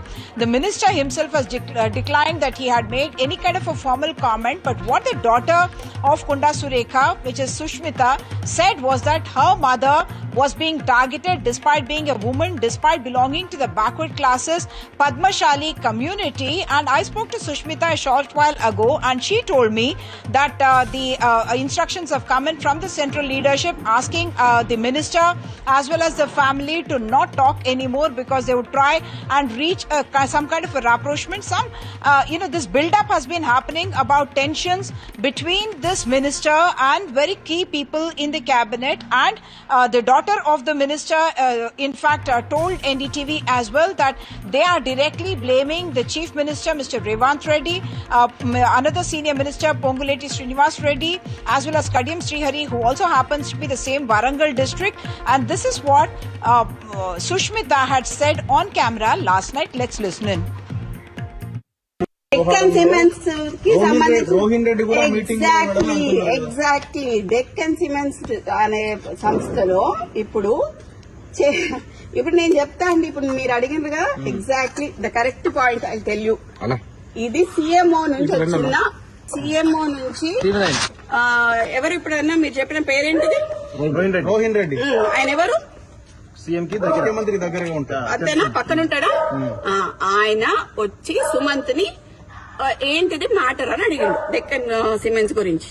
అడిగితే Rohin Reddy office లా సుమంత్ ను రోహిన్ రెడ్డి కలిసి కూర్చొని మాట్లాడి Deccan cements వాళ్ళతో మాట్లాడిండ్రు. దాన్ని బెదిరించుడు అన్నారు. సరే బెదిరించుడు అంటే, ఎక్స్టార్షన్ అంటే పిస్తల్ పెడితే దాంట్లో రోహిన్ రెడ్డి ఉండాలి, అప్పుడు సీఎం రేవంత్ రెడ్డి కూడా ఉండాలి.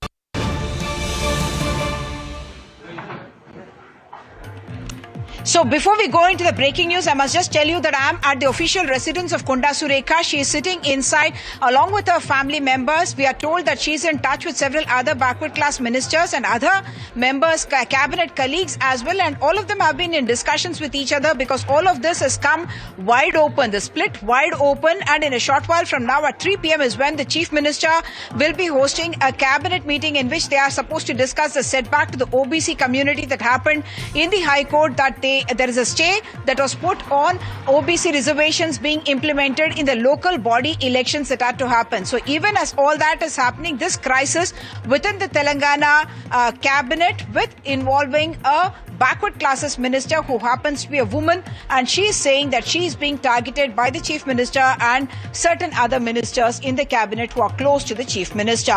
Moving on now to our next breaking news story. This is news that is coming in from the Supreme Court, where the Supreme Court is in fact given a stay on the arrest of two women journalists who were arrested by the Telangana police in the month of May. This is Revati P as well as Tanvi Yadav, two digital media journalists who are alleged to have posted very incendiary and defamatory content about the chief minister and his family members as well. And she and her colleague Revati and Tanvi were arrested in the month of March. Subsequently, they were granted bail by the magistrate court, and then the sessions court had reversed that, saying that they could be taken into police custody once more, and the High Court as well had upheld that. But now the Supreme Court putting a stay on the High Court order that said that they could be taken into police custody, and therefore this is a reprieve for the two women journalists, Revati and Tanvi Yadav, and certainly a setback to the Telangana government, which had appealed against the stay that was given on their arrest. Moving on now to news that is coming in from Andhra Pradesh. Of course, the big story that's coming in from Andhra Pradesh is about the Prime Minister's visit. He's there covering a spiritual leg, an economic leg, as well as a political aspect of the visit. The Prime Minister came to Kurnool at 10:20 this morning, and he went straight, in fact, to the Sri Salem temple, the Shiva temple there, where he offered prayers there and spent quite a bit of time. This is, of course, the Mallikarjuna Swami temple. There is also Brahmarambika Goddess temple as well, where the Prime Minister offered prayers. And this is one of the 12 Jyotirlingas that is there in the country, and the Shakti Peetham is one of the 52 in the country. And subsequently, he is going to be offering, the political aspect of it, having a meeting as well. I'm joined by my colleague Ashish from Andhra Pradesh. Ashish, the Prime Minister first doing the temple visit, but subsequently a lot of infrastructure announcements and political announcements also expected. What is going to happen in the next leg of the Prime Minister's visit? What are the expectations? Thank you, Umar. Like you mentioned, Prime Minister is in Andhra Pradesh. He is in Karnool, is in Rayalaseema, and in fact, at around 10:30 a.m. This morning, in fact, Prime Minister landed in Karnool. Later on, he drove to this particular Jyotirlinga. This is one among 12 important Jyotirlinga of the country.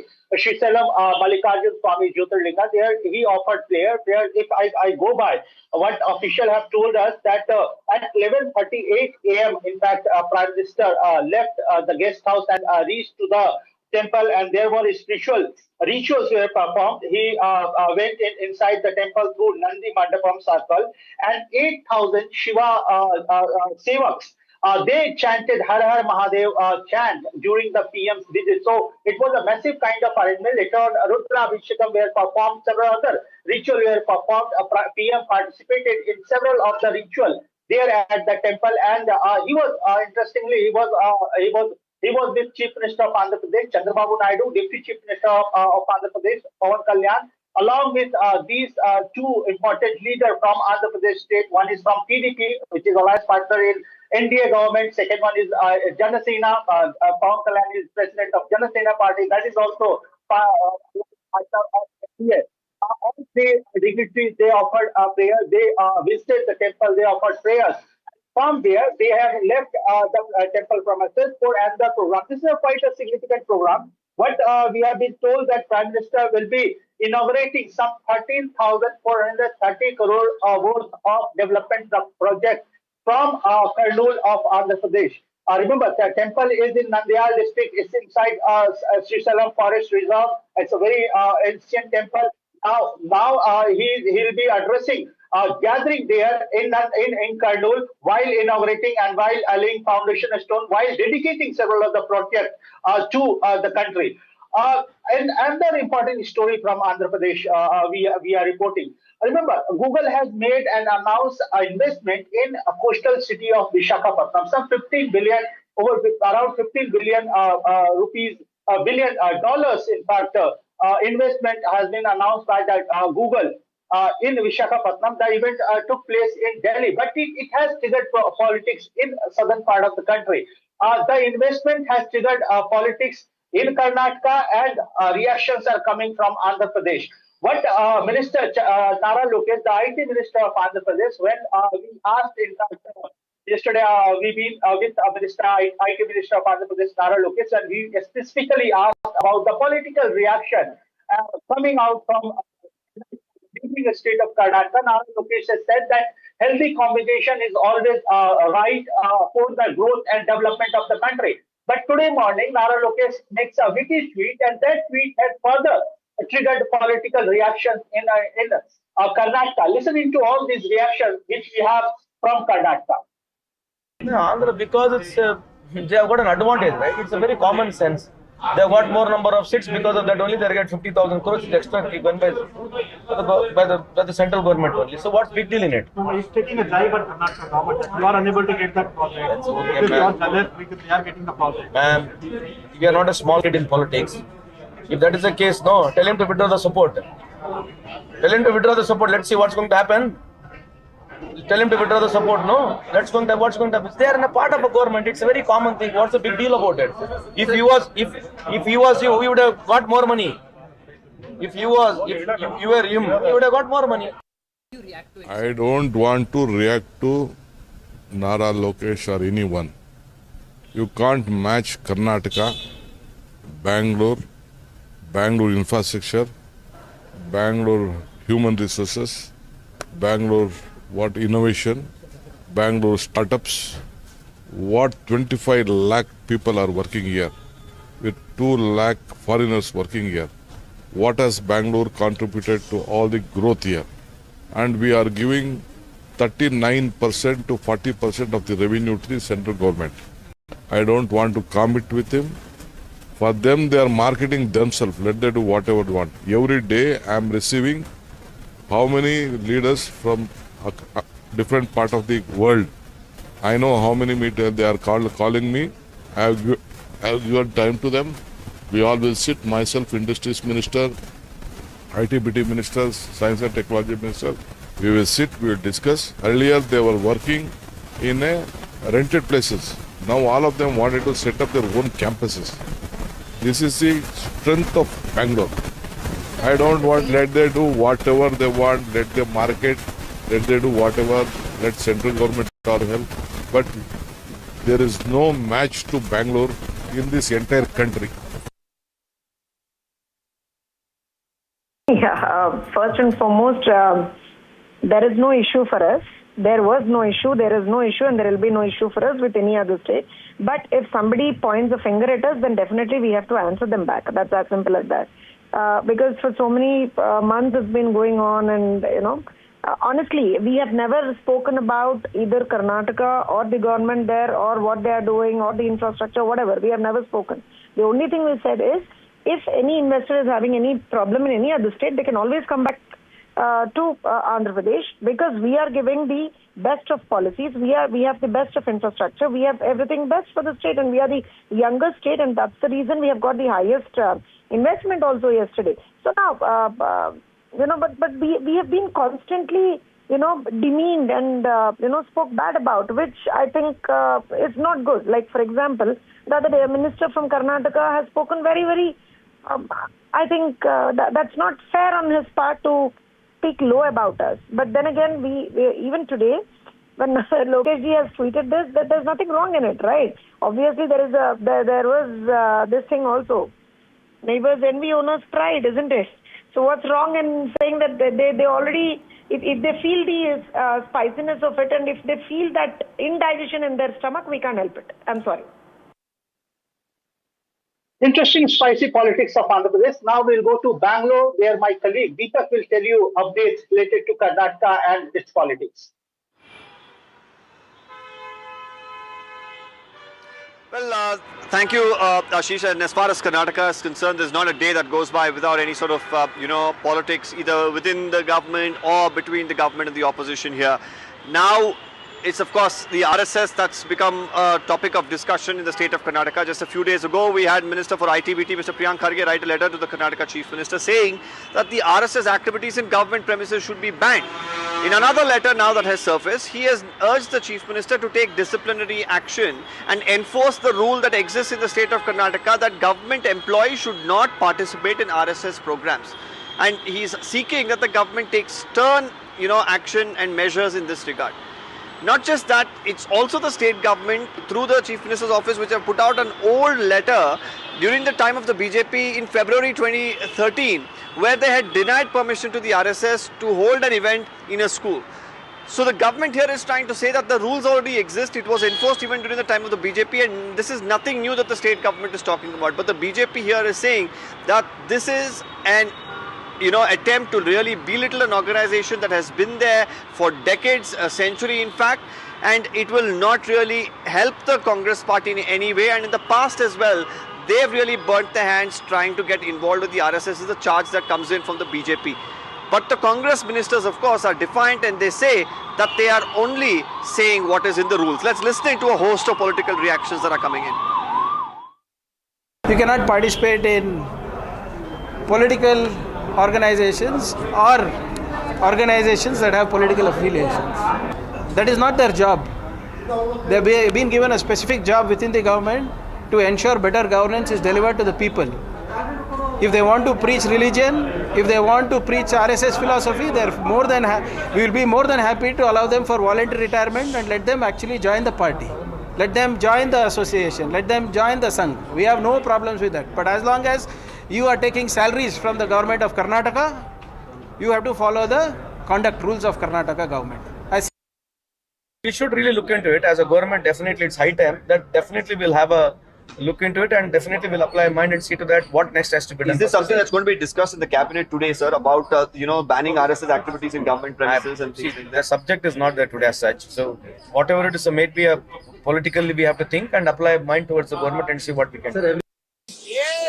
Priyanka खड़गे है पूरा वो पागल हो गया है। वो हिंदू के खिलाफ आरएसएस के खिलाफ वो उनका बुद्धि भ्रष्ट हो गया है, इसलिए ऐसा बयान दे रहे हैं। देखेंगे ये 2 बार क्या करते हैं, फिर हम भारतीय जनता पार्टी करना इसमें आएगा, तभी हम राष्ट्रीय संघ का हर एक कार्यक्रम चैप्टर में बांटे लेने का एक हम नया प्रावधान करेंगे. Supposed to be used only for that, nothing else. So, it is not somebody. Will you agree? Can be used for something else? This was there from a long time, but that was misused for so many ideological mentality which people, children, and lot of parents have complained about it. So, we had to make an order, and we have done it in the interest of children.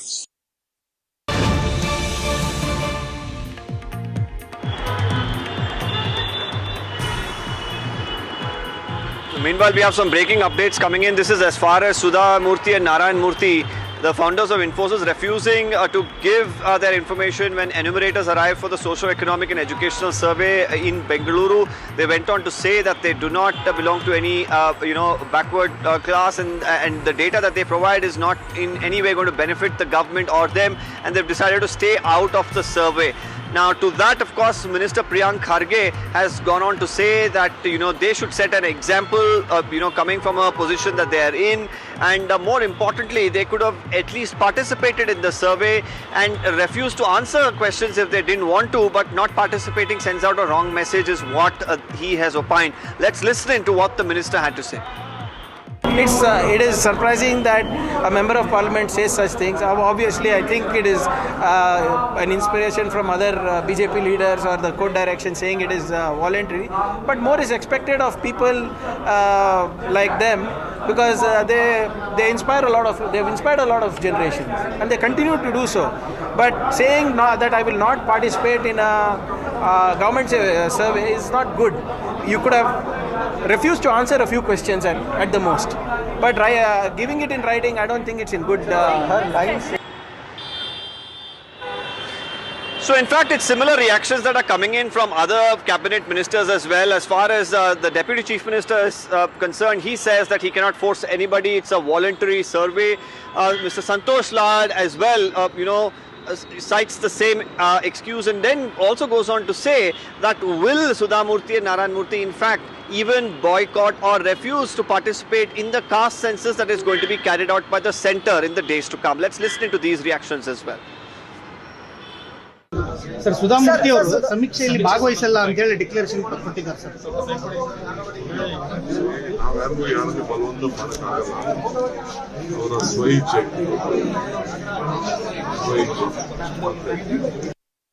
Whatever she has said, it's a way of expression. We should respect it. If Sudha Murthy is telling that she don't want to participate in sort of a survey, it's left her. It's her choice. As a government, we cannot force anybody to, compulsory come and tell what they want to tell. Right? They've got every right if they want to say that I don't want to be a part of it. It's totally her choice. We have to only consider their expression. So I don't think so there will be any impact on the society. According to me, I could be wrong also. Because she has boycotted, it doesn't mean that thousands of people are going to boycott. I don't think so that's going to happen. But anyway, if she has taken that stand, I respect her stand. But she also says that there is no point in carrying out this exercise. It won't help the government in anything. No, that's okay. It's her opinion. What should be carried out by the government or what should not be carried out? Government has in its wisdom, it will think over and do it. Like now the central government is doing the same thing. She has to say the same thing to the central government, right? Central government has given economical weaker section, it has given 10%. She has to comment on it also. Now central government has told that it is going to make a caste survey. She has to speak on everything. If she wants to speak on state government issue, I appreciate and respect her.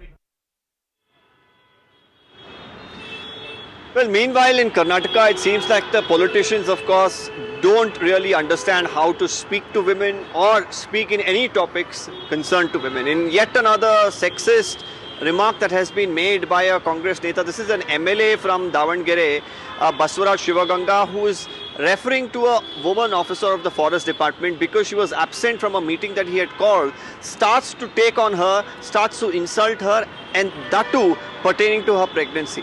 Hitting out at another official who was present at the meeting, saying that this woman officer all the time uses her pregnancy as an excuse and then continues to make a series of statements which many of course have said shows and reflects the mindset of this individual and probably of the party too. Let's listen firstly to what this MLA has had to say and then what the BJP and the Congress is saying pertaining to these comments.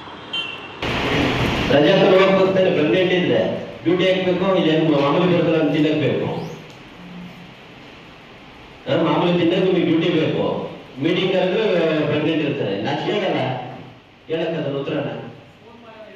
ಅಲ್ರಿ ರಜೆ ನಮಗೆ pregnancy ರಜೆ ಇದೆಯಲ್ಲ, ಇಲ್ಲವ್ರಿಗೆ last date duty ಬೇಕು, ಸಂಬಳ ಬೇಕು, ಗಿಂಬಳ ಬೇಕು, duty ಮಾಡಕ್ಕಾಗಲ್ಲ. ಮಾತಿದ್ದು ಪ್ರೆಗ್ನೆಂಟು ನಾಚಿಕೆಗಲ್ಲ ಹೇಳಕ್ಕಂತ. ನಾಚಿಕೆ ಕೇಳಿದವ್ರಿಗೆ ಹೋಗಿ ಏನದು ಆಗಲ್ಲ ಹೇಳೋದು. ಒಂದಿನ ಬಂದು ಸರಿ ಅಟೆಂಡ್ ಮಾಡಿ ಅವನು ಪ್ರೆಗ್ನೆಂಟ್ ಉತ್ತರ ಡಾಕ್ಟರ್ ಹೋಗಿದ್ವಿ, ಡಾಕ್ಟರ್ ಪ್ರತಿ ಸರಿ ಇಮಿಡಿಯೇಟ್ ಆಕ್ಷನ್ ಬಂದು ನೋಟಿಸ್ ಕಳಿಸ್ಬಿಟ್ರೆ ಸರ್ಕಾರಕ್ಕೂ DC ಅವ್ರಿಗೂ. Congress MLA's statement signals, at the face value, signals a deeply disturbing mindset. If you're going to attack a woman merely for being pregnant and have this attack be publicly broadcast, you're not doing this for the good of the organization. You're doing this to make a very sexist point in society. Congress government on one hand harps about the policies that they've made for women in the state. However, their MLAs themselves don't seem to be aligned with that mindset, view and policy output. This is the sort of behavior that the BJP condemns, and really unfortunate that the MLA had to make such a statement when women are taking leaps and bounds forward in the workplace. This is not the conversation we must be having, especially not from a public representative. So lastly, Chanagiri MLA has made an insensitive remark about pregnant women and an officer, forest official not being there in a meeting, saying that she keeps giving excuses about being pregnant and she should take a leave. No, that's secondary, but insensitive is how this Taliban has come into this country, and how insensitive could government be saying that no women should be there addressing this press meet. Is it not insensitive? It depends on what sort of a question you want to frame. Small questions can be blown out. Bigger question can be ignored. So it's your choice. We are happy for it. Please keep doing the same thing. Go ahead. What is there to lose? As a society, we are going to lose. As a country, we are going to be a losing country. Nothing else. From morning till evening, only one agenda runs. That one man is there. He has got a feather. He has got a peacock feather. He will come and do this. Everything will be just smashed, and everything will have a magical. There's a feather with some god man is there in this country. He will do this, and everything will happen clear. So we are enjoying. We are a happy country. There is no poverty. We are happy to do. We have got a lot of money. So this is what you want to keep on talking. Please go ahead. Let's enjoy this. What is there? Well, meanwhile, in a shocking crime from Bengaluru, a doctor has been arrested because the police believe he murdered his own wife. And the way he has committed this crime, of course, is something that has sent shockwaves. His wife is a doctor too. Both of them were working at a government facility here in Bengaluru. It seems that he has slow poisoned her, or at least used some sort of an anesthetic to actually kill her, is what the police believe. The crime was committed 6 months ago. At that point in time, the doctor convinced everyone that it was a natural death. There was something that was wrong medically with her. But through the course of investigation, the cops have learned fresh details, after which he has been taken into custody. The entire case in itself, of course, has raised a lot of eyebrows. Right now, the police are saying they're yet to get to the bottom of it, to identify the exact motive for the crime. He's going to be continuously grilled. As we speak, questioning is on to ascertain why he committed such a horrific crime. Well, that's all we have from Karnataka. Over to my colleague Sam Daniel from Tamil Nadu to bring you all the updates from what's happening in Chennai. Thank you, Deepak. The kidney racket in Tamil Nadu today shook up the proceedings in the Tamil Nadu Assembly, with MLAs from AIADMK walking in sporting a badge that said "Kidneys Beware." This is about the recent racket that targeted poor textile workers in Namakkal and Erode districts of Tamil Nadu, making them impersonate as close relatives of people who require kidney transplant for a big price between 6 and 10 lakh rupees. And at least 2 brokers have so far been arrested, and the Tamil Nadu government has cancelled the licenses of 2 private hospitals, the Dhanalakshmi Medical College Hospital and Sridhar. The first one has reported links with a DMK MLA. Today, EPS, the AIADMK chief and leader of opposition, also demanded strong action against doctors and government authorities who are part of this scam. The state's health minister, Ma Subramaniam, has said at least 7 government officials are facing action, and a special investigation team constituted by the Madurai bench of the Madras High Court is now probing. In fact, the state government had moved the Supreme Court challenging the SIT, but the Supreme Court upheld the Madras High Court order, and he says the authorization committee at the state level has been constituted, besides revamping regional authorization committees where things went wrong, and this is what he had to say. அதன்படி மனித உறுப்பு மாற்று சட்டம் 1994 படி சிறுநீரகம் மாற்றுதல் தொடர்பாக ஆவணங்களின் ஆய்வின் போது சிதார் மருத்துவமனை மற்றும் பெரம்பலூர் தனலட்சுமி ஸ்ரீனிவாசன் மருத்துவக் கல்லூரி மருத்துவமனைகளிலிருந்து பரிசீலனை செய்யப்பட்ட ஆவணங்களின் அடிப்படையில் இவ்விரு மருத்துவமனைகளுக்கும் வழங்கப்பட்ட சிறுநீரக உறுப்பு மாற்று உரிமைச் சான்றிதழை ரத்து செய்வதற்கு பரிந்துரை செய்யப்பட்டது. இந்த சிறுநீரக முறைகேட்டில் ஈடுபட்டுள்ளதாக கண்டறியப்பட்ட இடைத்தரகர்களான ஸ்டான்லி மோகன் மற்றும் ஆனந்தன் ஆகிய இருவர் மீதும் BNS 2023 உரிய பிரிவுகளின் கீழ் FIR பதிவு செய்ய பரிந்துரை செய்யப்பட்டது.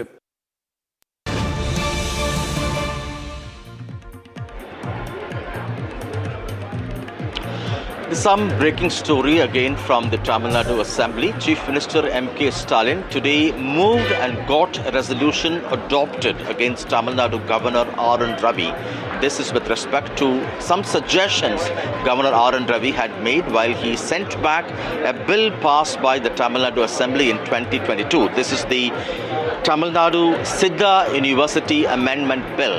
And without divulging the details which Governor R.N. Ravi had sought, M.K. Stalin had told the Assembly that these suggestions and comments actually are unconstitutional, lowering the dignity of the House, and he asked for the members' support and cooperation to adopt this resolution unanimously, and the House has ultimately decided to send the bill back to the Governor.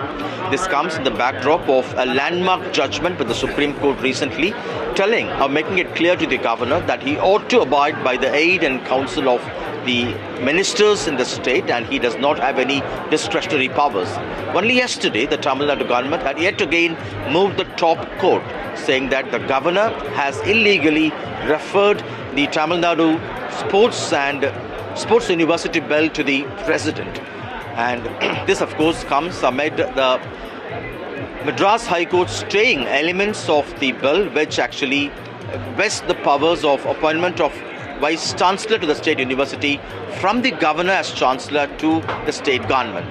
And this is what M.K. Stalin had to say on the floor of the House. ஆனால் மாண்புமிகு ஆளுநர் அவர்கள் அரசமைப்பு சட்டத்தின்படி பின்பற்றப்பட்டு வந்த வழக்கமான நடைமுறையை பின்பற்றாமல் இச்சட்ட முன்வடிவில் உள்ள சில பிரிவுகள் குறித்து தங்களுடைய கருத்தை தெரிவித்து அந்த கருத்துக்கள் இச்சட்டமுன்னுடைய பேரவையில் அறிமுகப்படுத்தப்படக்கூடிய நிலையில் பேரவை உறுப்பினருடைய கவனத்திற்கு கொண்டு வரப்பட வேண்டும் என்று தன்னுடைய செய்தியில் குறிப்பிட்டுள்ளார்கள். இது அரசியல் சட்டத்திற்கும் நமது சட்டப்பேரவை விதிமுறைகளுக்கும் முரணானது. ஒரு சட்ட முன்வடிவு பேரவை விவாதிக்கப்படுகையில் மக்களால் தேர்ந்தெடுக்கப்பட்ட பேரவை உறுப்பினர்களுக்கு மட்டுமே அதில் திருத்தங்களை முன்மொழியவும் அதற்கான விளக்கங்களை ஏற்றுக்கொள்ளப்பட்டால் திருத்தங்களை திரும்ப பெறவும் இல்லையெனில் வாக்கெடுப்பை கோரவும் அதிகாரம் உள்ளது. So that's a wrap on Southern View from the entire Southern View team. Thanks for watching. Lots more coming up on the other side of a very short break.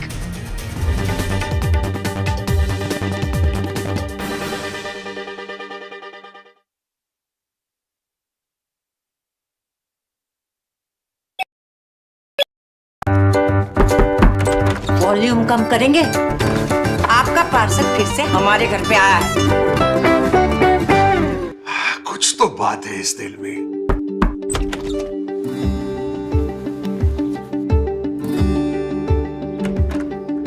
माँ भी हमेशा पीमाक मस्टर्ड ऑयल में ही खाना बनाती थी, ये आपके लिए। मैंने कहा था कुछ तो बात है इस दिल में। PMark, the mustard specialist since 1933.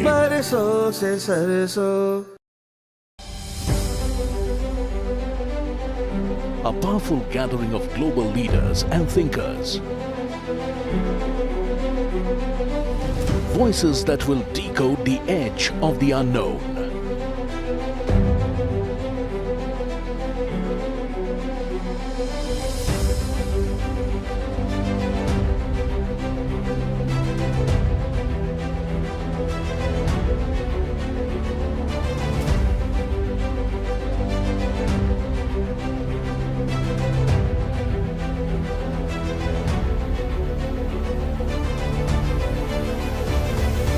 NDTV World Summit 2025, 17th and 18th October on the NDTV network. 5 round fire. Every takeoff is like, gives you the pump, gives you the adrenaline back.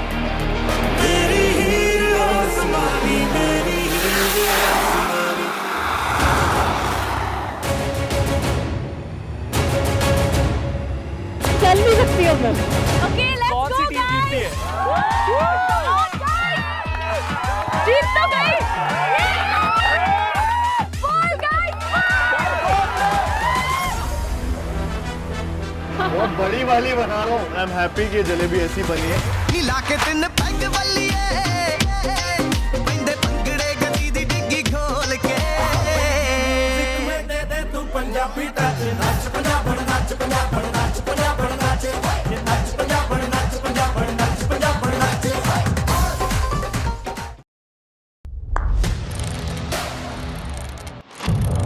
What seems settled for me is unfinished business. So I rewind, I pause, I reflect, I dig until what's buried stands up to be counted. Breaking ground, not just headlines, the meaning behind them.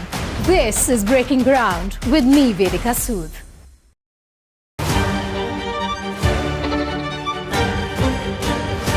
She's a ballerina who defies gravity, a quantum physicist who decodes the universe. At the NDTV World Summit, Merit More brings science and art together to show us how imagination can bend the boundaries of possibility. Catch ballerina and quantum physicist Merit More at the NDTV World Summit. Live and exclusive at the NDTV World Summit 2025, 17th to 18th October on the NDTV network.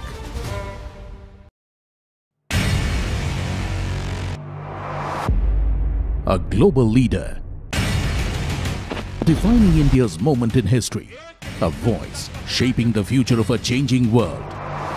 हम दुनिया को भी बेहतर AI solutions देने में जुटे हैं। Catch Prime Minister Narayana Murthy at the NDTV World Summit 2025, 17th and 18th October on the NDTV network, bringing the world to India and India to the world. Pulling us into this country. They argue, I conclude. They deflect, I drill down.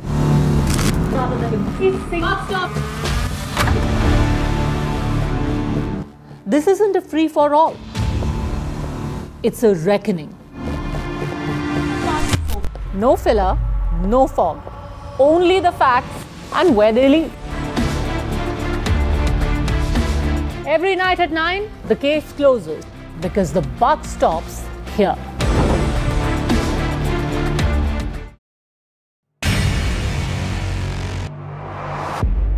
A story of change, a path to renewal, a leader reimagining her nation's future. This will be my first official visit to India as the Prime Minister of Sri Lanka. So looking forward to participating in the NDTV World Summit, where I will have the opportunity to engage with global leaders and thinkers. Catch Sri Lankan Prime Minister Harini Amarasuriya at the NDTV World Summit 2025, 17th to 18th October.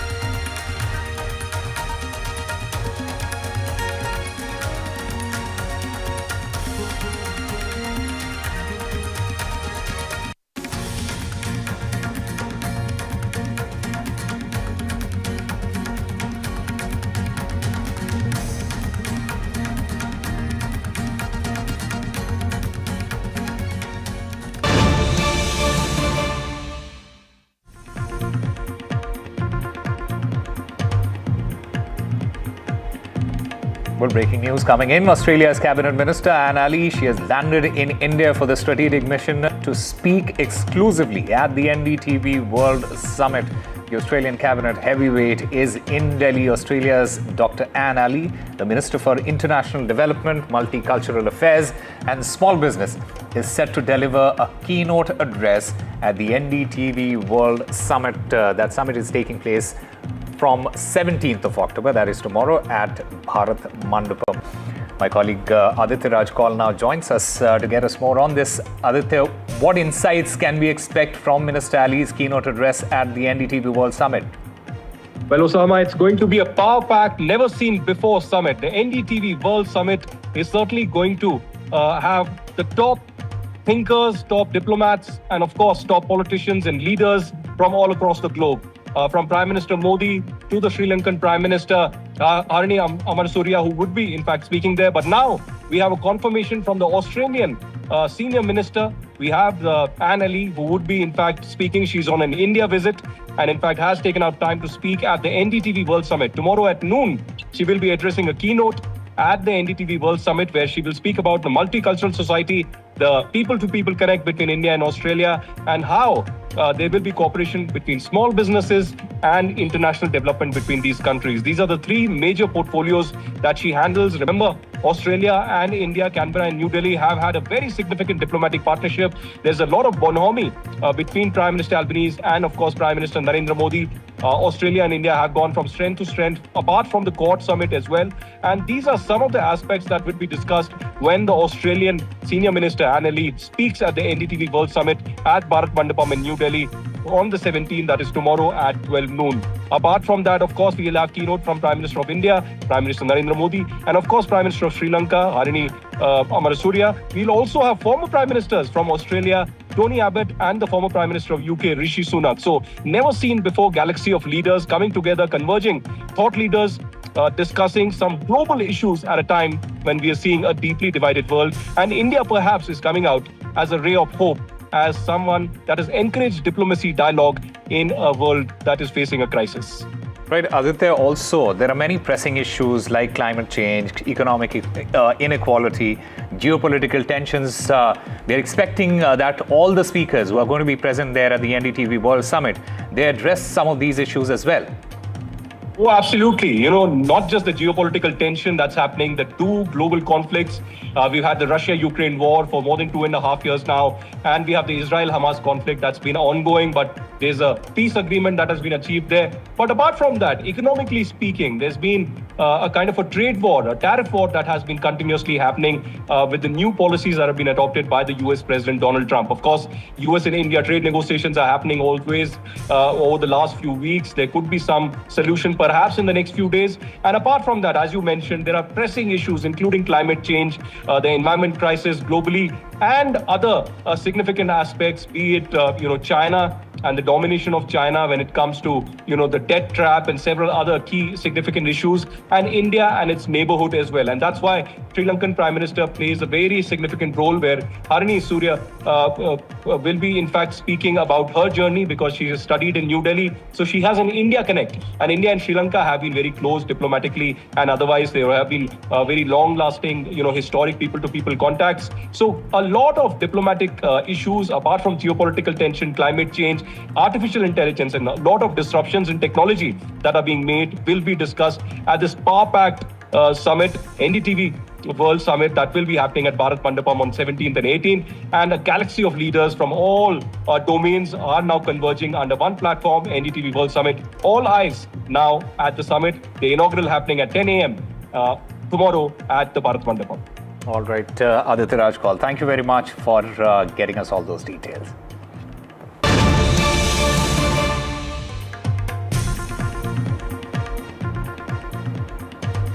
And breaking news now coming in. According to sources, Rahul Gandhi and Mallikarjun Kharge, they have spoken to Lalu Prasad Yadav regarding the seat-sharing deal. Rahul Gandhi, he also attempted damage control regarding the Mukesh Sahni issue. Mukesh Sahni, and he had contacted Rahul Gandhi. That meeting is currently underway. Rahul Gandhi is at Mallikarjun Kharge's residence.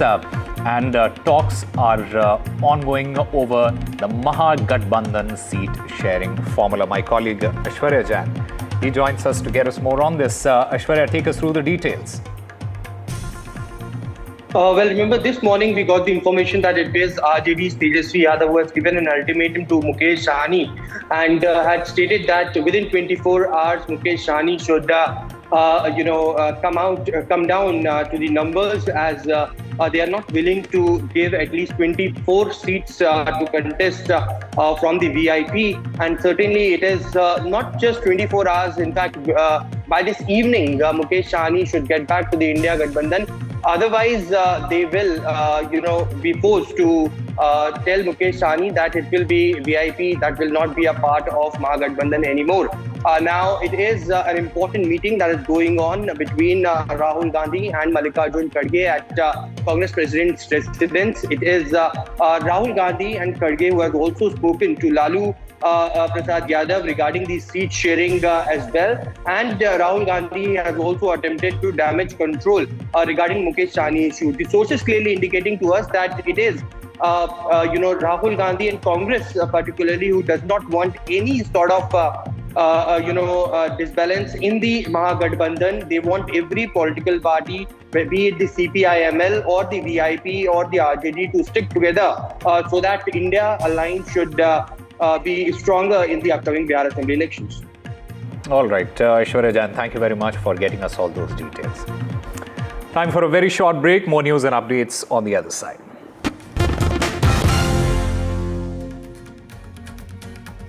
Motorola Edge 60 Pro, most stunning true color pro grade camera. Motorola Edge 60 Pro, the true flagship killer.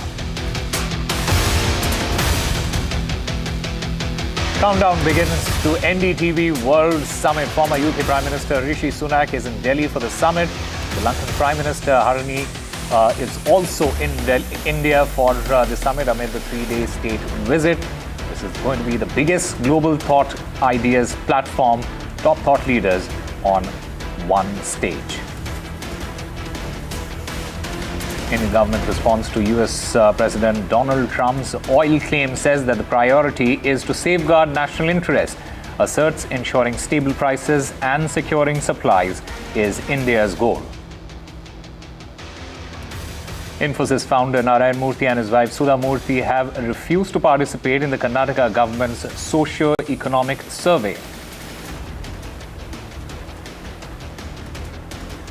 Nara Lokesh takes a dig at Karnataka, says Andhra investment as spicy as its food. This after Google's big investment in the state.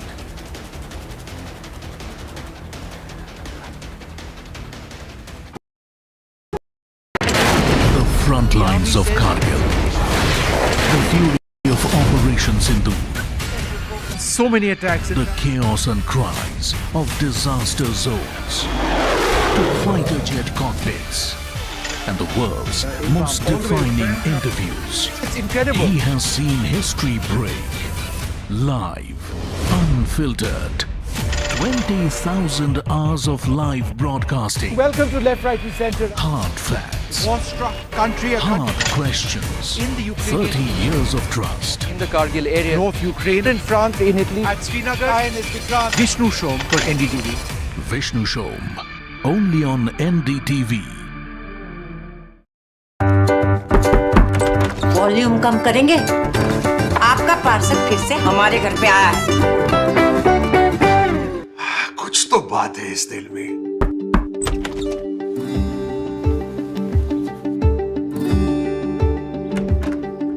माँ भी हमेशा पीमाक mustard oil में ही खाना बनाती थी, ये आपके लिए। मैंने कहा था ना, कुछ तो बात है इस दिल में। PMAC, the mustard specialist since 1933.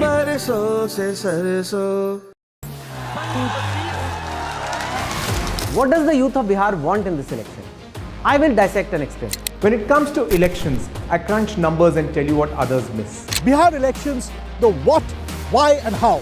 I read Bihar politics like no one else.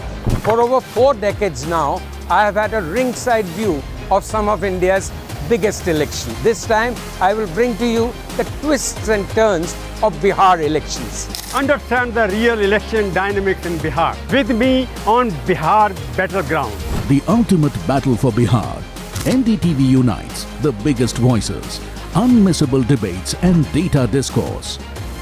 Battleground Bihar on NDTV 24/7.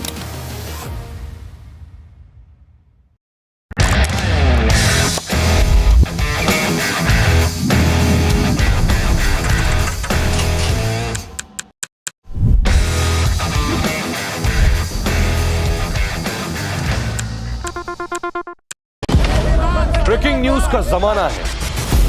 सबको तिल का ताड़ और राई का पहाड़ बनाना है। ऐसे में जनता के जूते के अंदर फंसा कंकड़ कौन देखे? बड़े बड़े मुद्दों के शोर में जमीन से जुड़े मुद्दे अक्सर खो जाते हैं।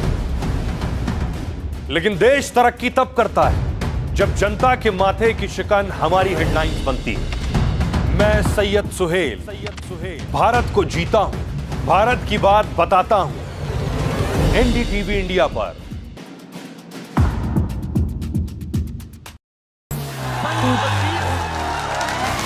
What does the youth of Bihar want in this election? I will dissect and explain. When it comes to elections, I crunch numbers and tell you what others miss. Bihar elections, the what, why and how.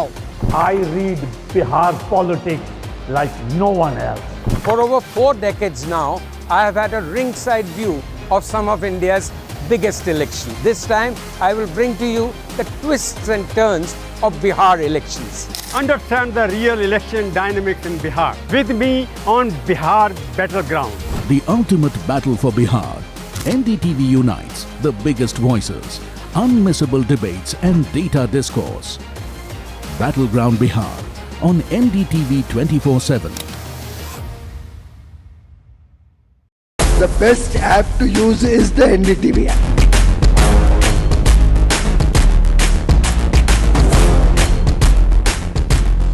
दुनिया भर में जब भी भारतीय media की चर्चा होती है तो एनडीटीवी सबसे पहले जिक्र में आता है। मैं आपका बात से सहमत हूं, उल्टे हम भी जब विदेश जाते हैं, the best app to use is the NDTV app.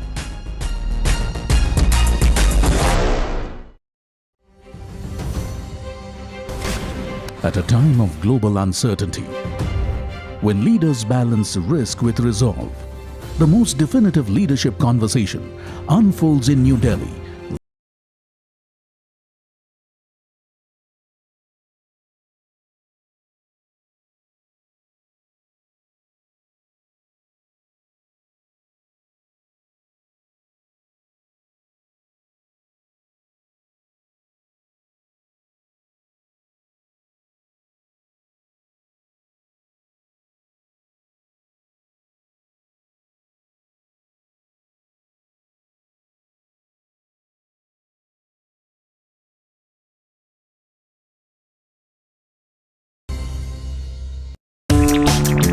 In Bihar, बहुत पॉलिटिक्स है।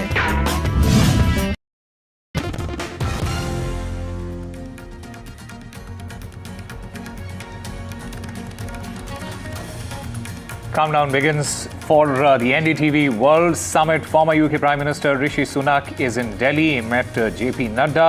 The Lakan Prime Minister Harini is also in India for the summit amid a 3-day state visit. The biggest global thought ideas platform, top thought leaders on world stage.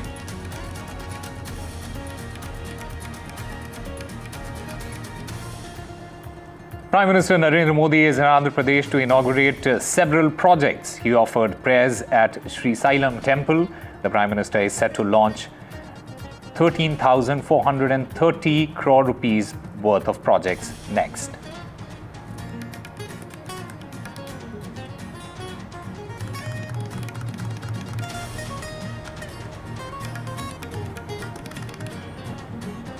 Indian government response to US President Donald Trump's oil claim says that the priority is to safeguard national interest, asserts ensuring stable prices and securing supplies is India's goal.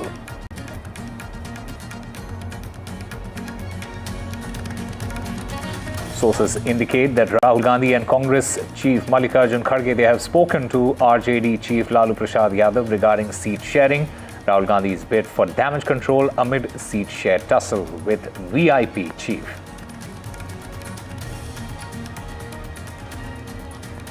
Infosys founder Narayana Murthy and his wife Sudha Murthy have refused to participate in Karnataka government's socio-economic survey.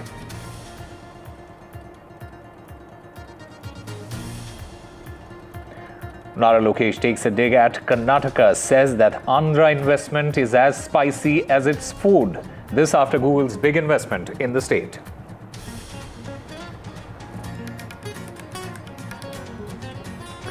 A big setback, SC setback for Revanth Reddy's government. The Supreme Court junks Telangana government plea against interim stay by High Court on OBC reservations.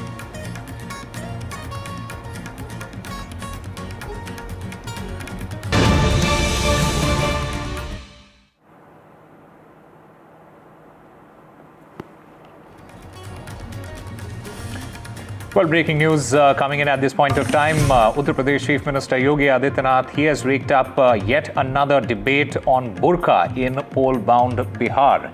He in fact went on to say that to obstruct the development of Bihar, India Alliance has started mischief. The mischief is development versus burqa. When Bihar is discussing about development, then India Alliance talks about burqa. The RJD Congress is starting a debate on burqa. Should the right to conduct fake polling be given is what he asks. He also goes on to say, should the infiltrators be brought to Bihar and given the right to vote? RJD and Congress, they want to conduct fake polling is what Yogi Adityanath, the Chief Minister of Uttar Pradesh, he has alleged as far as the Bihar elections are concerned.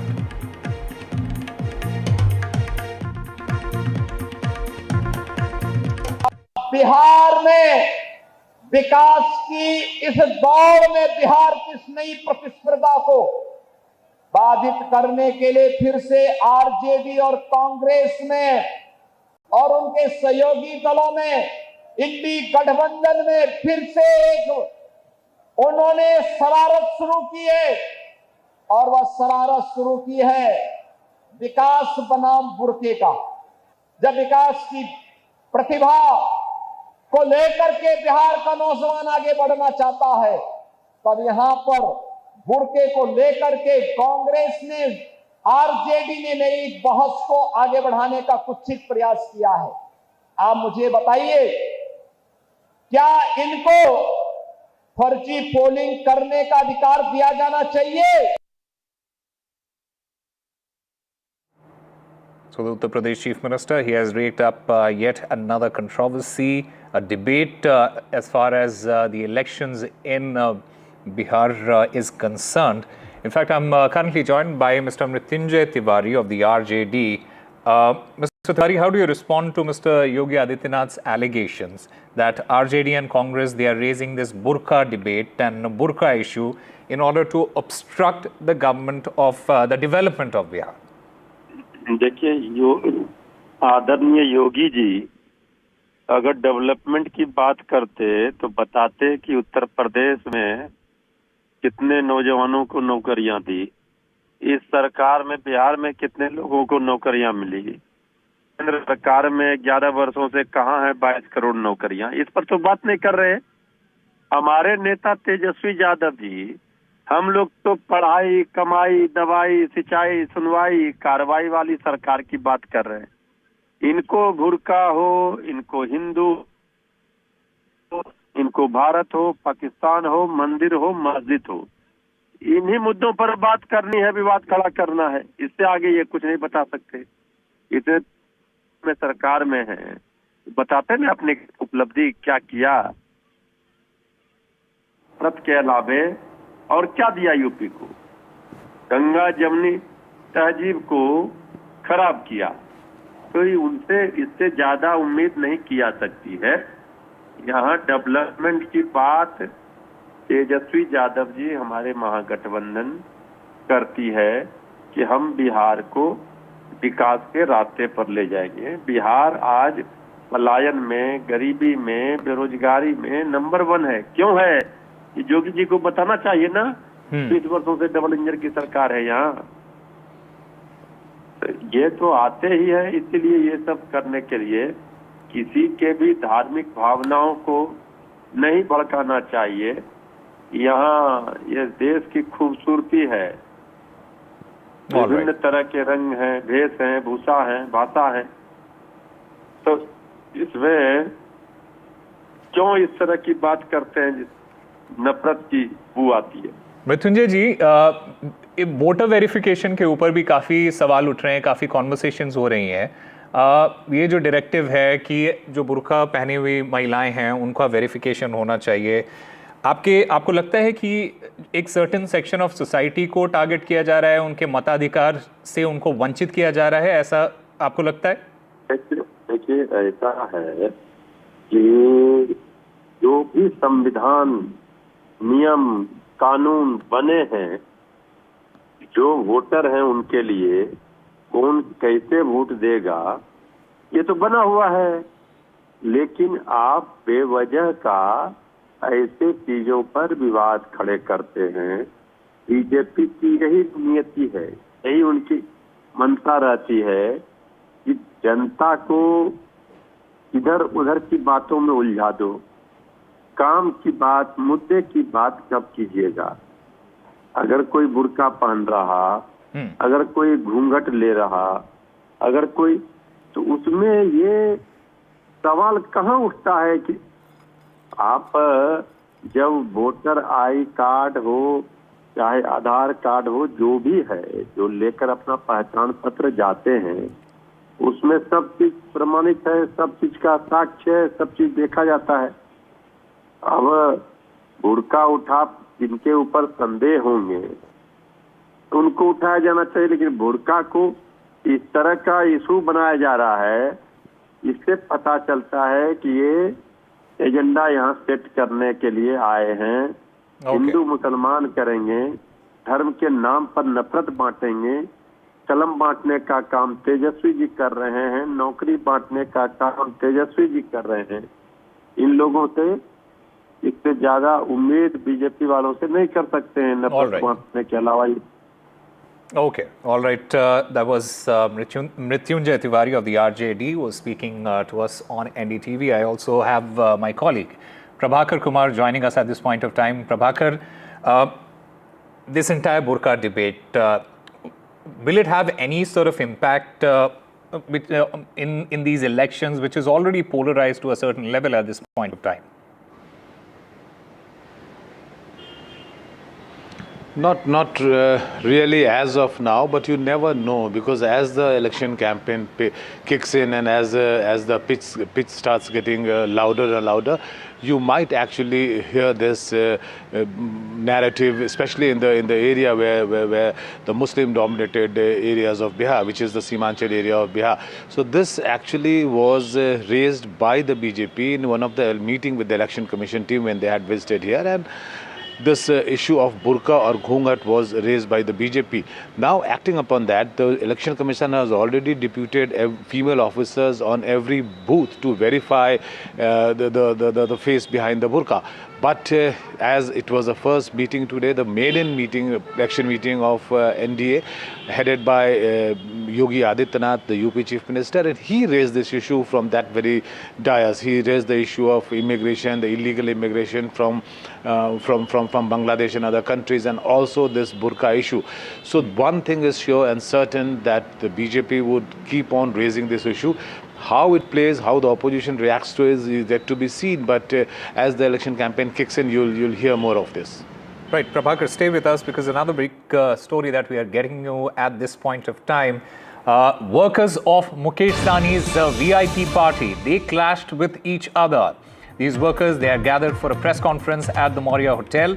The press conference, it has now been postponed to 4 p.m. The workers from two factions of the same party, they were seen clashing. These are the images and the video that we are playing out for you on NDTV. So the workers of Mukesh Sahni's VIP party clashing with each other. And my colleague Prabhakar Kumar is still there with us. Prabhakar, take us through what exactly happened there.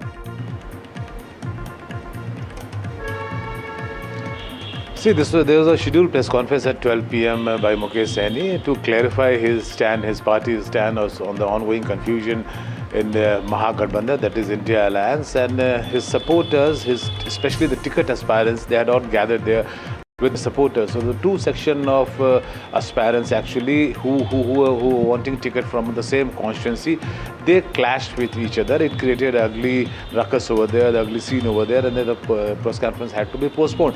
But this is not something which is happening in his party only, that is the VIP party only.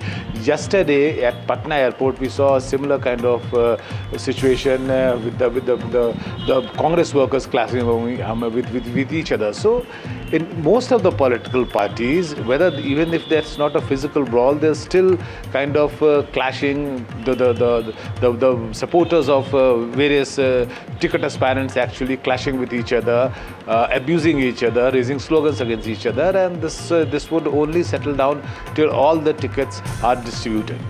All right, Prabhakar Kumar, thank you very much for getting us all those details.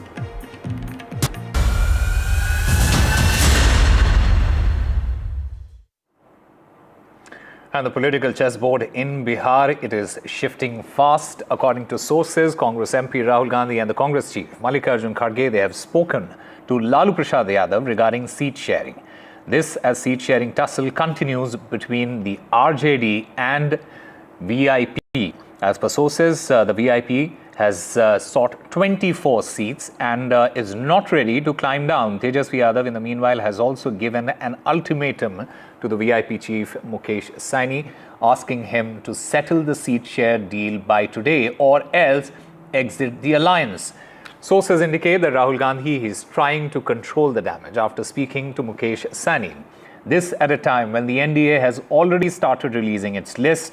The BJP has already announced all 101 of its candidates. The JDU, in the meanwhile, has named 57, while Chirag Paswan's LJP has released its first list of 14, and Upendra Kushwaha's RLM has declared 4 of its 6 nominees.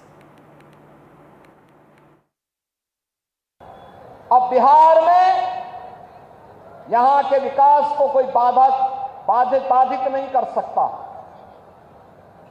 यह अपराध को कोई अपना जन्मसिद्ध अधिकार नहीं बना सकता। अब बिहार में अपराध को अपनी पपौती बना करके अपहरण का उद्योग चलाने का दुस्साहस नहीं कर सकता। आज लालू जी ने उनके बाद उनके बेटे को आगे आने का मौका दिया है, तो इससे पता चलता है कि बाहुबलियों को, दबंगों को, गुंडों को जहां महागठबंधन बल दे रहा है, भ्रष्टाचारियों को बल दे रहा है, तो दूसरी ओर एनडीए में जहां मैथिली ठाकुर हो, श्रेयसी सिंह हो, नितिन नवीन हो, संजय गुप्ता हो, ऐसे युवाओं को टिकटें मिल रही हैं जो प्रदेश को आगे बढ़ाने का काम करेंगे। अनुराग जी, आपने पूरी लिस्ट जारी की, लेकिन लिस्ट में एक भी मुसलमान चेहरे का नाम नहीं है, ऐसा क्यों? हम तो सबका साथ सबका विकास इसमें विश्वास करते हैं। सारी योजनाएं अगर भाजपा की सरकार की, एनडीए की सरकार की, नीतीश कुमार जी की सरकार की देखेंगे तो उसमें कोई जाति, धर्म, क्षेत्र के साथ भेदभाव नहीं है। हर योजना का लाभ लाभार्थी को मिला है। उसमें कोई हिंदू मुसलमान, जैसे आप सवाल पूछने में करते हो, वैसे उन योजनाओं में कोई हिंदू मुसलमान नहीं होता। टिकट मिलती है जीत को देख के। एनडीए में तो एक सीट पर दो दल, तीन दल उसके नामांकन कर रहे हैं, और ये वहां पर कौन किसके साथ है किसी को नहीं मालूम है। और नीतीश कुमार ब्रेंडेड हो चुके हैं, और जो दिल्ली में 2 बैठे हुए जो गुजराती हैं उनके नियंत्रण से बिहार बाहर है। इंडिया गठबंधन के नेतृत्व में तेजस्वी यादव मुख्यमंत्री बनेंगे। सब लोग सेटल हो गए, सब लोगों के उम्मीदवार आ गए। कुछ लोगों ने तो घोषणा भी नहीं किया है गठबंधन का। हम लोगों का तो गठबंधन घोषणा हो गया।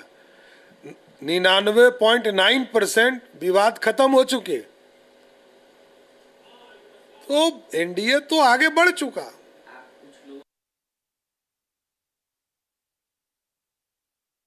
एनडीए पारदर्शिता के साथ गठबंधन धर्म का पालन करते हुए सबसे पहले सीट शेयरिंग की घोषणा किया, और अब हमने 101 जो उम्मीदवार और सभी लोगों ने अपने उम्मीदवार की घोषणा कर दी। बिहार की मतदाता इस बात को समझ रही है कि एक तरफ एनडीए गठबंधन धर्म का पालन करते हुए ईमानदारी से पारदर्शिता के साथ चुनाव के मैदान में आ रही है और वहीं पर महागठबंधन सिर्फ फुटौवल करने का काम कर रहा है। The Karnataka Minister Priyank Kharge, he has written to Chief Minister Siddaramaiah seeking an official circular warning government officials of disciplinary action if they associate themselves with the activities of the RSS and other organizations in violation of the existing rules. This comes days after he wrote to Siddaramaiah seeking a ban on RSS activities in government premises, calling them unconstitutional and against the spirit of national unity. This, remember, is Priyank Kharge's second letter to Chief Minister over this RSS issue. In his earlier letter to the Chief Minister seeking a ban on RSS activities in the premises of government properties, Mr. Kharge, he had accused the right-wing organization of trying to fill the minds of gullible youngsters with ideas that were opposed to the spirit of the Constitution and integrity of the entire nation. He has further alleged that the Sangh's aggressive action of wielding lathis in public without obtaining permission from the police, it was adversely impacting innocent young minds. Meanwhile, an I Love RSS campaign was held in Mysuru, where RSS supporters, they were seen holding placards which read I Love RSS.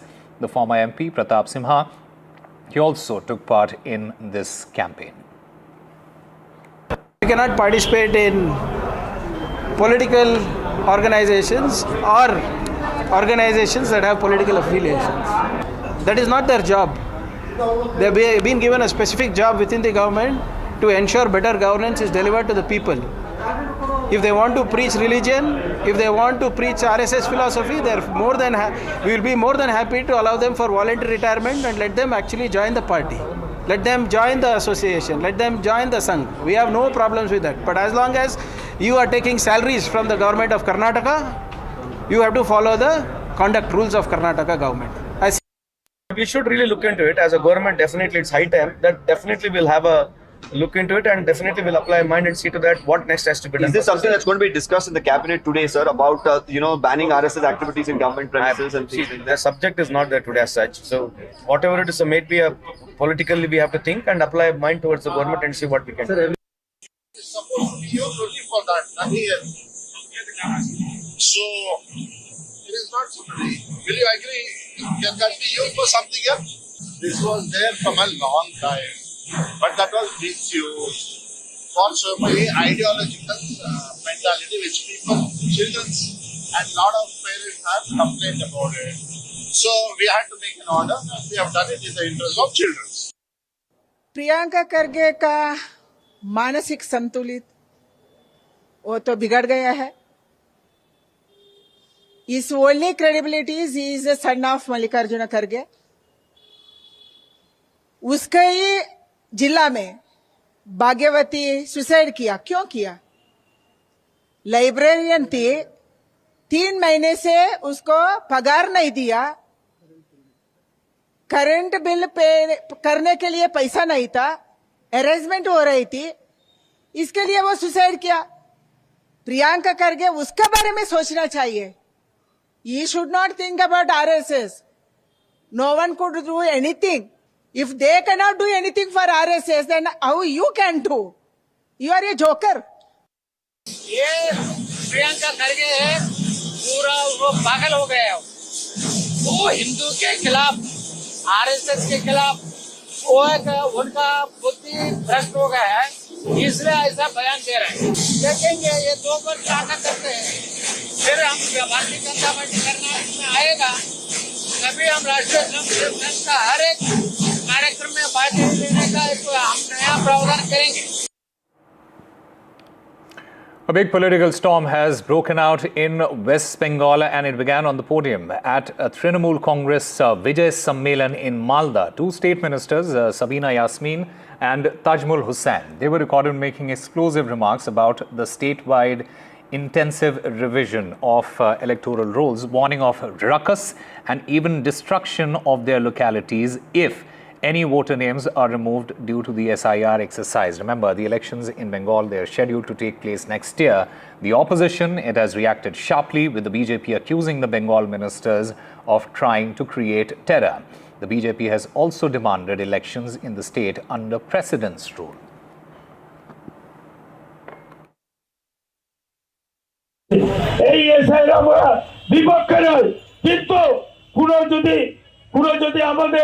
যারা যে কোনো একটা voter যারা যে voter তালিকা থেকে একজনকে যদি বাদ করে তাহলে আমাদের এই হরিশ্চন্দ্রপুরের সমস্ত লোক এবং আমরা হরিশ্চন্দ্রপুরকে লন্ডভন্ড করে দেব। যদি যদি যদি এসিআর করে করো, কিন্তু একজন যদি আমাদের ভোটারকে যদি তালিকা থেকে বাদ দেওয়া হয় তাহলে আমরা হরিশ্চন্দ্রপুরবাসী সবাই একসাথে আমরা আন্দোলনে রাখবো, এমনকি আমরা হরিশ্চন্দ্রপুরকে লন্ডভন্ড করে দিব। প্রায় 450 লোকের সেখানে ভোটার লিস্টে নাম নেই, তাহলে সেই 450 লোক যেখানে 2002 সালের ভোটার লিস্টে নাম পাওয়া যাচ্ছে না, তাদের কি হবে? এবং আপনাদের বলে দিতে চাই, আমি আবার বলছি যে এসআইআর আমরা বিরুদ্ধে নয়, কিন্তু অযাচিতভাবে যদি অন্যায় ভাবে একটি লোক ভোটার তালিকা থেকে বাদ নাম পড়ে, আমি সাবিনা ইয়াসমিন মোটা বাড়িতে লন্ডভন্ড করে রেখে দিব, এটা মনে রাখবেন। एसआईआर में नाम बाद जाने से पूरा हंगामा खड़ा कर देगा, चारों ओर तोड़फोड़ कर देगा, ऐसा जो तृणमूल कांग्रेस का नेता लोग मालदा में कह रहा है, मैं समझता हूँ अपना विनाश वो खुद बुला रहा है। ऐसा चारों ओर हंगामा फैलाएगा तो कानून का स्थिति इतना खराब हो जाएंगे, तो पश्चिम बंगाल में सब लोग जो चाहते हैं राष्ट्रपति शासन में चुनाव हो, राष्ट्रपति शासन में ही चुनाव होगा, और उसी जगह पे ले जाने के लिए तृणमूल कांग्रेस का नेता लोग अभी निर्बुद्धिता का काम कर रहा है। वो लोग प्रोवोक कर रहा है, ये सुकांत मजूमदार एसआईआर लेकर प्रोवोक कर रहे हैं। हमारा जो स्टैंड है वो हमारा ऑनरेबल चीफ मिनिस्टर और हमारा ऑल इंडिया जनरल सेक्रेटरी एकदम क्लियर कर दिया। हमारा बेसिक जो डिमांड है, एक भी जेन्युइन वोटर को हैरास नहीं करना चाहिए, एलिमिनेट करने ये करना वो तो दूर की बात, एलिमिनेट करना तो दूर की बात, हैरास नहीं करना चाहिए एक भी जेन्युइन वोटर को। उसका प्लान अगर ये है, जेन्युइन वोटर को वो लोग एलिमिनेट करने का कंस्पिरेसी कर रहे हैं, तो तब तो प्रोटेस्ट होगा ही। और अगर जेन्युइन वोटर को वो हैरास नहीं करेंगे तो इतना डर क्यों? नरेंद्र मुर्मू का जो हिस्सा है इसमें बहुत ज्यादा गुस्सा भी है, रोष भी है, जन आक्रोश है ममता बनर्जी के खिलाफ। तो 6 महीना बाद जब चुनाव होगा सब तो पता चल जाएगा। यहाँ एसआईआर होना चाहिए और जितना घुसपैठिया है उसको निकाल देना चाहिए voter list. We'll slip into a very short break. More news and updates on the other side.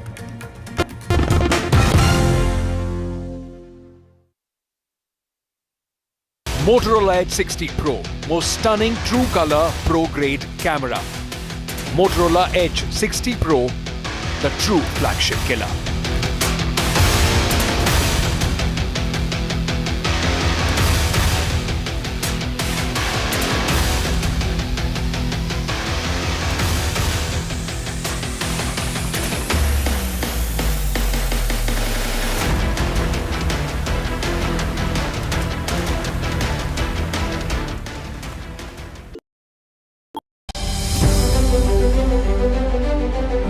A powerful gathering of global leaders and thinkers.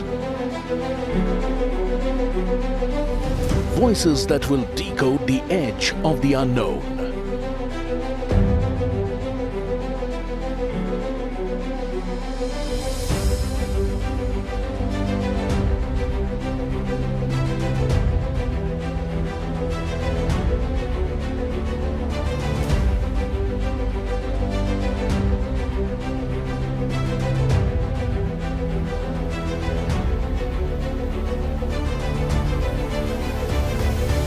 NDTV World Summit 2025, 17th and 18th October on the NDTV network.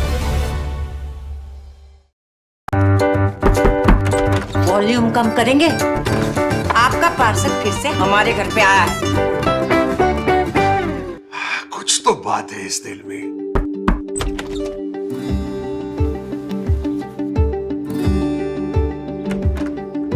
माँ भी हमेशा P mark mustard oil में ही खाना बनाती थी, ये आपके लिए। मैंने कहा था ना, कुछ तो बात है इस दिल में। P-Mark, the mustard specialist since 1933. सरसों से सरसों 5 round fire. Every takeoff is like gives you the pump, gives you the adrenaline rush.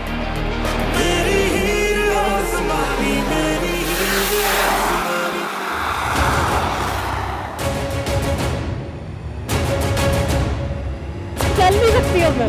Okay, let's कौन सी go, टीम जीतती है? जीत तो गई।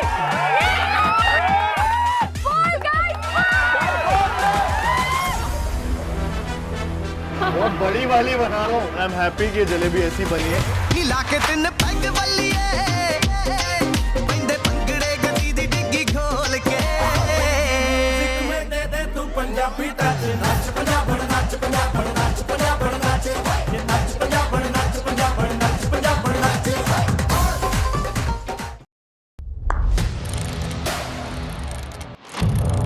What seems settled for me is unfinished business. So I rewind, I pause, I reflect, I dig until what's buried stands up to be counted. Breaking ground, not just headlines, the meaning behind them. This is Breaking Ground with me, Vedika Sud.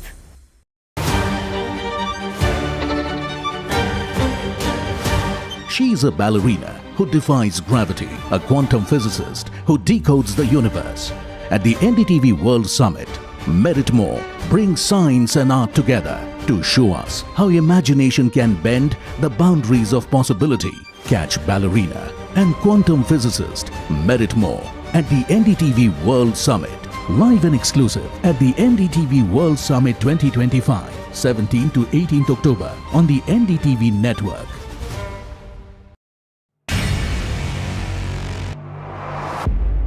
A global leader, defining India's moment in history, a voice shaping the future of a changing world.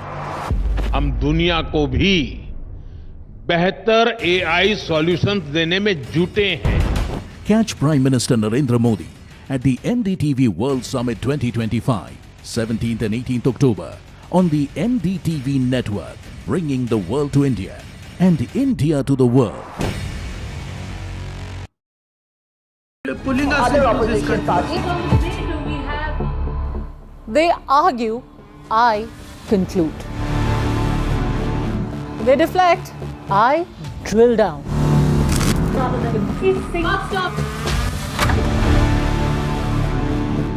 This isn't a free for all. It's a reckoning. No filler, no fog. Only the facts and where they lead. Every night at 9, the case closes because the buck stops here.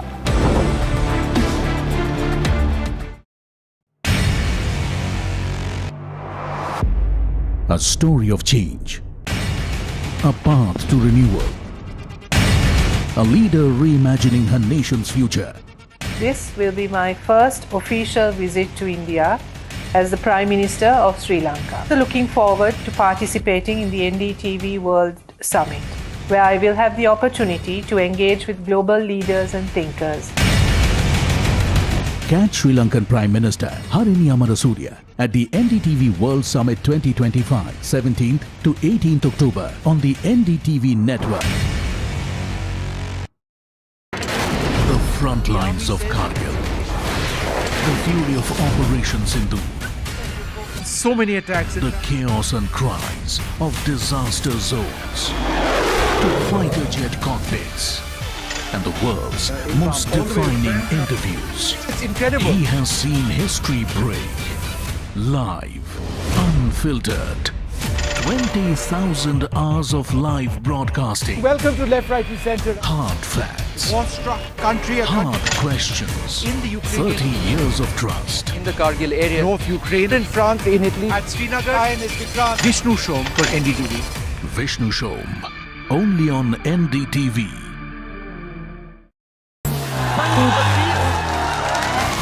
What does the youth of Bihar want in this election? I will dissect and explain. When it comes to elections, I crunch numbers and tell you what others miss. Bihar elections, the what, why and how. I read Bihar politics like no one else. For over 4 decades now, I have had a ringside view of some of India's biggest elections. This time, I will bring to you the twists and turns of Bihar elections. Understand the real election dynamics in Bihar. With me on Bihar Battleground. The ultimate battle for Bihar. NDTV unites the biggest voices, unmissable debates and data discourse. Battleground Bihar on NDTV 24/7.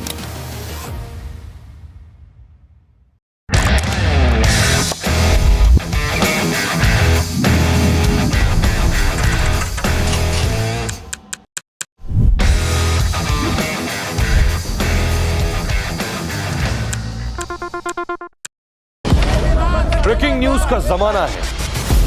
सबको तिल का ताड़ और राई का पहाड़ बनाना है। ऐसे में जनता के जूते के अंदर फंसा कंकड़ कौन देखे? बड़े बड़े मुद्दों के शोर में जमीन से जुड़े मुद्दे अक्सर खो जाते हैं। लेकिन देश तरक्की तब करता है जब जनता के माथे की शिकन हमारी हेडलाइंस बनती है। मैं सैयद सुहेल भारत को जीता हूं, भारत की बात बताता हूं। एनडीटीवी इंडिया पर।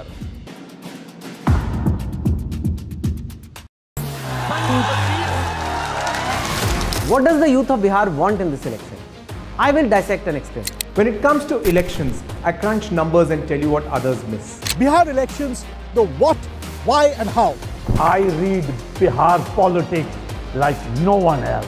For over 4 decades now, I have had a ringside view of some of India's biggest elections. This time, I will bring to you the twists and turns of Bihar elections.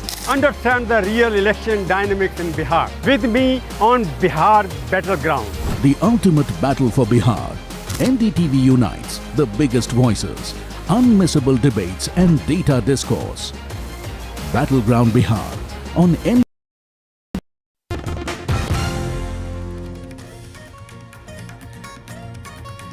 Ladies and gentlemen, it is the big one. It is the NDTV World Summit kicking off tomorrow right here in the national capital. It is going to be a power-packed lineup, a global stage and conversations that shape the entire world. From the corridors of power to the world of entertainment, sports, business, technology and the who's who, they will be there, and leading the charge will be Prime Minister Narayana Murthy, who's set to headline this event. In fact, over the next 2 days, we expect ideas, insight and inspiration as the world leaders, the visionaries and change makers, they come together under one roof.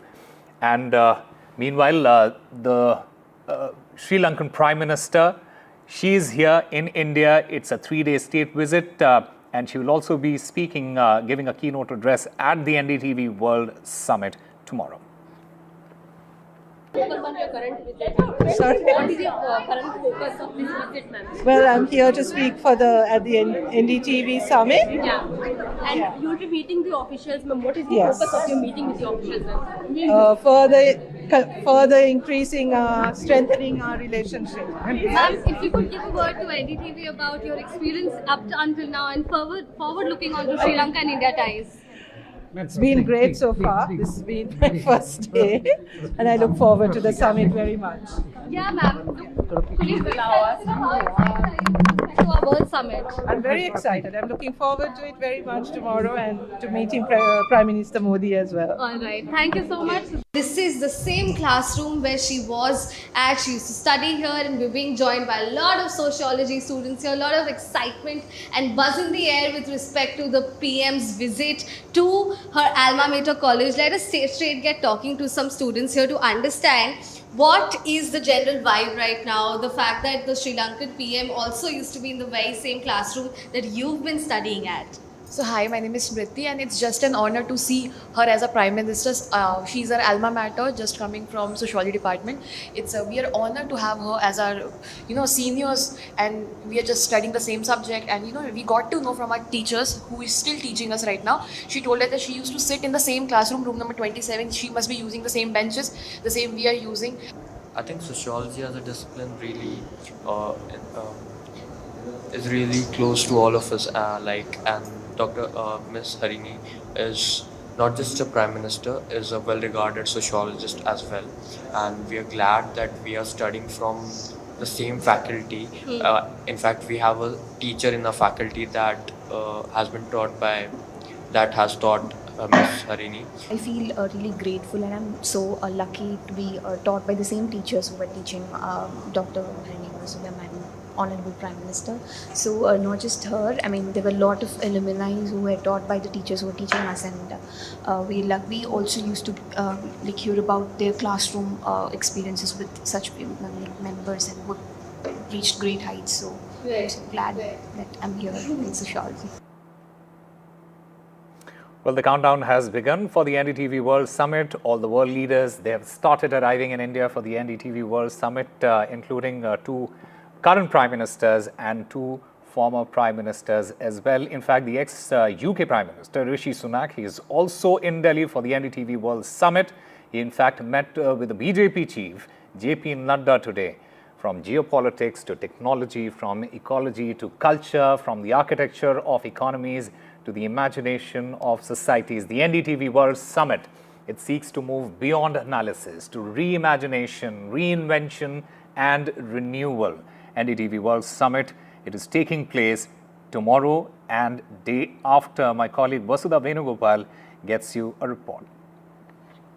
24 hours to go for NDTV World Summit 2025, and let me give you a glimpse of the stars who are going to speak in tomorrow's event. You of course have Prime Minister Narendra Modi's speech as the highlight of this event. He is expected to outline the vision for Viksit Bharat and the kind of critical role that India will have to play when it comes to international conflict and collaborations. You also have Dr. Harini Amarasuriya, the Prime Minister of Sri Lanka, who's already arrived in India. Remember, she's also an alumna of Hindu College, Delhi University. She in fact paid a visit to her alma mater today. It's a matter of great pride for India that a university, an educational institution in India had some role in shaping the public intellectual and politician that she is now. You also have Rishi Sunak at the NDTV World Summit, former Prime Minister of the UK. Remember, it was during his time that early negotiations on the FTA had begun. He's seen as somebody very passionate when it comes to UK-India relationships. You also have Ashwini Vaishnav, Railway Minister and IT Minister of India. And apart from that, ambassadors from very important countries, Lindy Cameron, Philip Green and also Philip Ackerman will be taking part in this meeting. And for entertainment, you also have Ran Khattar, Samantha Ruth Prabhu, who have made several heads turn, Ricky Cage and Sahil Vasudev, whose music we are very familiar with. And more importantly, policy makers, people who understand how the world is changing and what is expected in near future. Professor Tarun Khanna, Parag Khanna, who's seen as a futurist. These are the people who will be taking part in NDTV World Summit 2025 starting tomorrow. And it's going to be a power-packed panel of experts, academics, diplomats, world leaders, because these are people who will not just help us answer certain questions that have been raised by a changing world order, but will also help us understand what it means for India. And all of this is happening at G20, at the venue of G20 G20 presidency that India hosted in 2023. Bharat Mandapam, India's largest MICE destination. This is where very important international conferences, exhibitions are being held. It's seen as a landmark location for India. And this is when, in 2023, a consensus statement was put out by different countries, world leaders, that dialogue is the only way forward to end any war for lasting peace. And 2 years later, NDTV World Summit is also being held here. And this is an event to understand what kind of role India can play in international matters, how India as an economic superhouse can also reshape the world economy. Remember, times are turbulent when it comes to not just wars that are happening. Yes, of course, there's a ceasefire, but also there's also the threat of tariffs which have already been implemented. There's also the threat of to national security, something that India has overcome very successfully with Operation Sindoor. But what does the world think of India, and how should the world how should India even look at its own non-alignment policy? There'll be a lot of reiteration of India's global policy tomorrow, but how does the world view India is something that this platform will help us understand. This is where the speakers are expected to speak. Final preparations are on, the consoles are being set up, the LVs are being arranged. The stage is in some ways getting set for World Summit, NDTV's World Summit 2025. In fact, this is not the only stage where this event will be taking place. In fact, we are on the second floor. In the second and third floor, there would be other exhibitions and plenary halls where there would be smaller conferences as well. In some ways, trying to assess the kind of role that India is expected to play in global politics in near future. And among all the other world leaders, Australia's Cabinet Minister Anne Ali, she has landed in India for the strategic mission to speak exclusively at the NDTV World Summit. She is the Minister for International Development, Multicultural Affairs and Small Business. She is set to speak at the NDTV World Summit on the 17th of October at Bharat Mandapam. My colleague Aditya Raj Kaul has more details.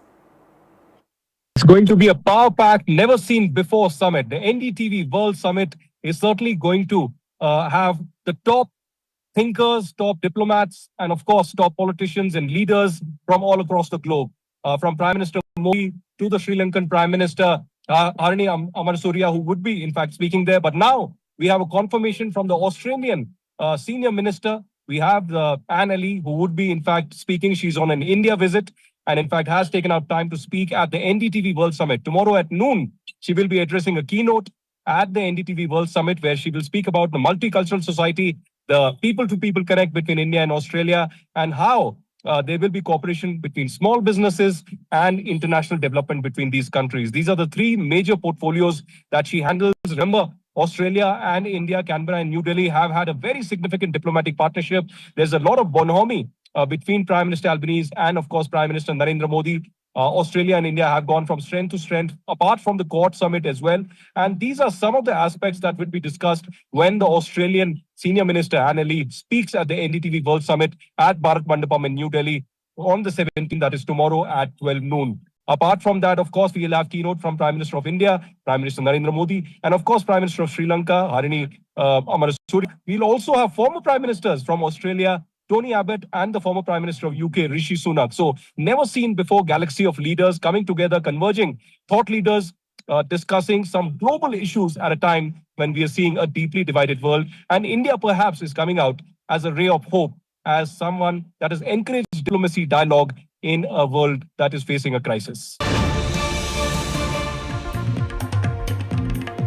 And breaking news now coming in, big trouble brewing for Anil Ambani. The Enforcement Directorate's investigation, it has reached the top levels of Reliance Power.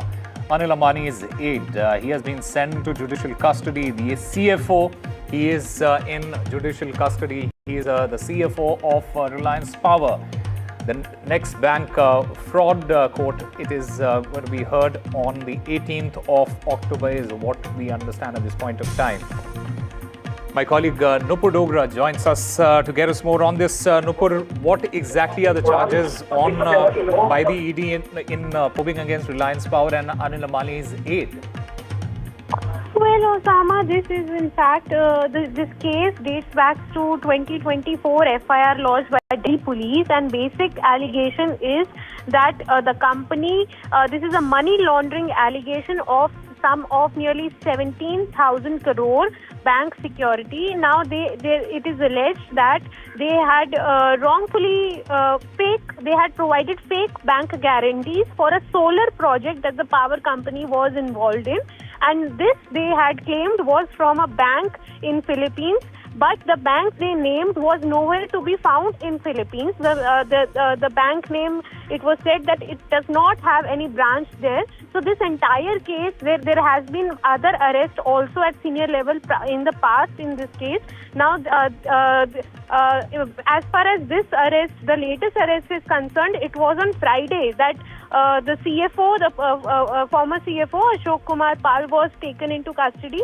Now, today, in a fresh development, the court has sent him to judicial custody and will also pronounce a detailed order on Saturday. But for now, this is in fact a setback as far as the company, Anil Ambani's company is concerned. But however, on the other hand, the Reliance in a press release has clarified that Anil Ambani has nothing to do with this case, as he had resigned 3 years back from the chairmanship. So though the Reliance is distancing itself, but the money laundering allegations are only mounting on this particular company, which was headed by Anil Ambani. All right, Nupur Dogra, thank you very much for getting us all those details.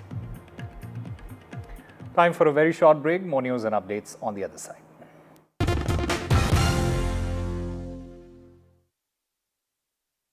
Motorola Edge 60 Pro, most stunning true color pro grade camera. Motorola Edge 60 Pro, the true flagship killer.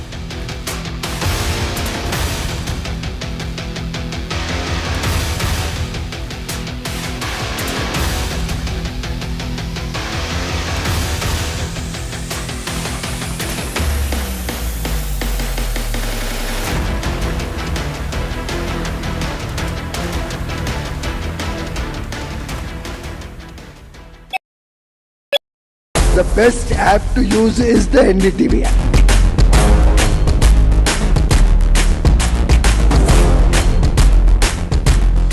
दुनिया भर में जब भी भारतीय media की चर्चा होती है तो एनडीटीवी सबसे पहले जिक्र में आता है। मैं आपका बात से सहमत हूं। उल्टे हम भी जब विदेश जाते हैं, the best app to use is the NDTV app.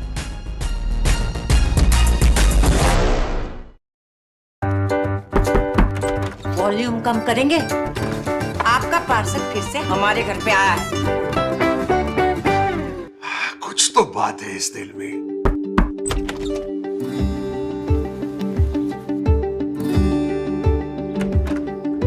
माँ भी हमेशा पीमाक मस्टर्ड ऑयल में ही खाना बनाती थी। ये आपके लिए। मैंने कहा था कुछ तो बात है इस दिल में। P-Mark, the mustard specialist since 1933. सरसों से सरसों। At a time of global uncertainty, when leaders balance risk with resolve, the most definitive leadership conversation unfolds in New Delhi this October.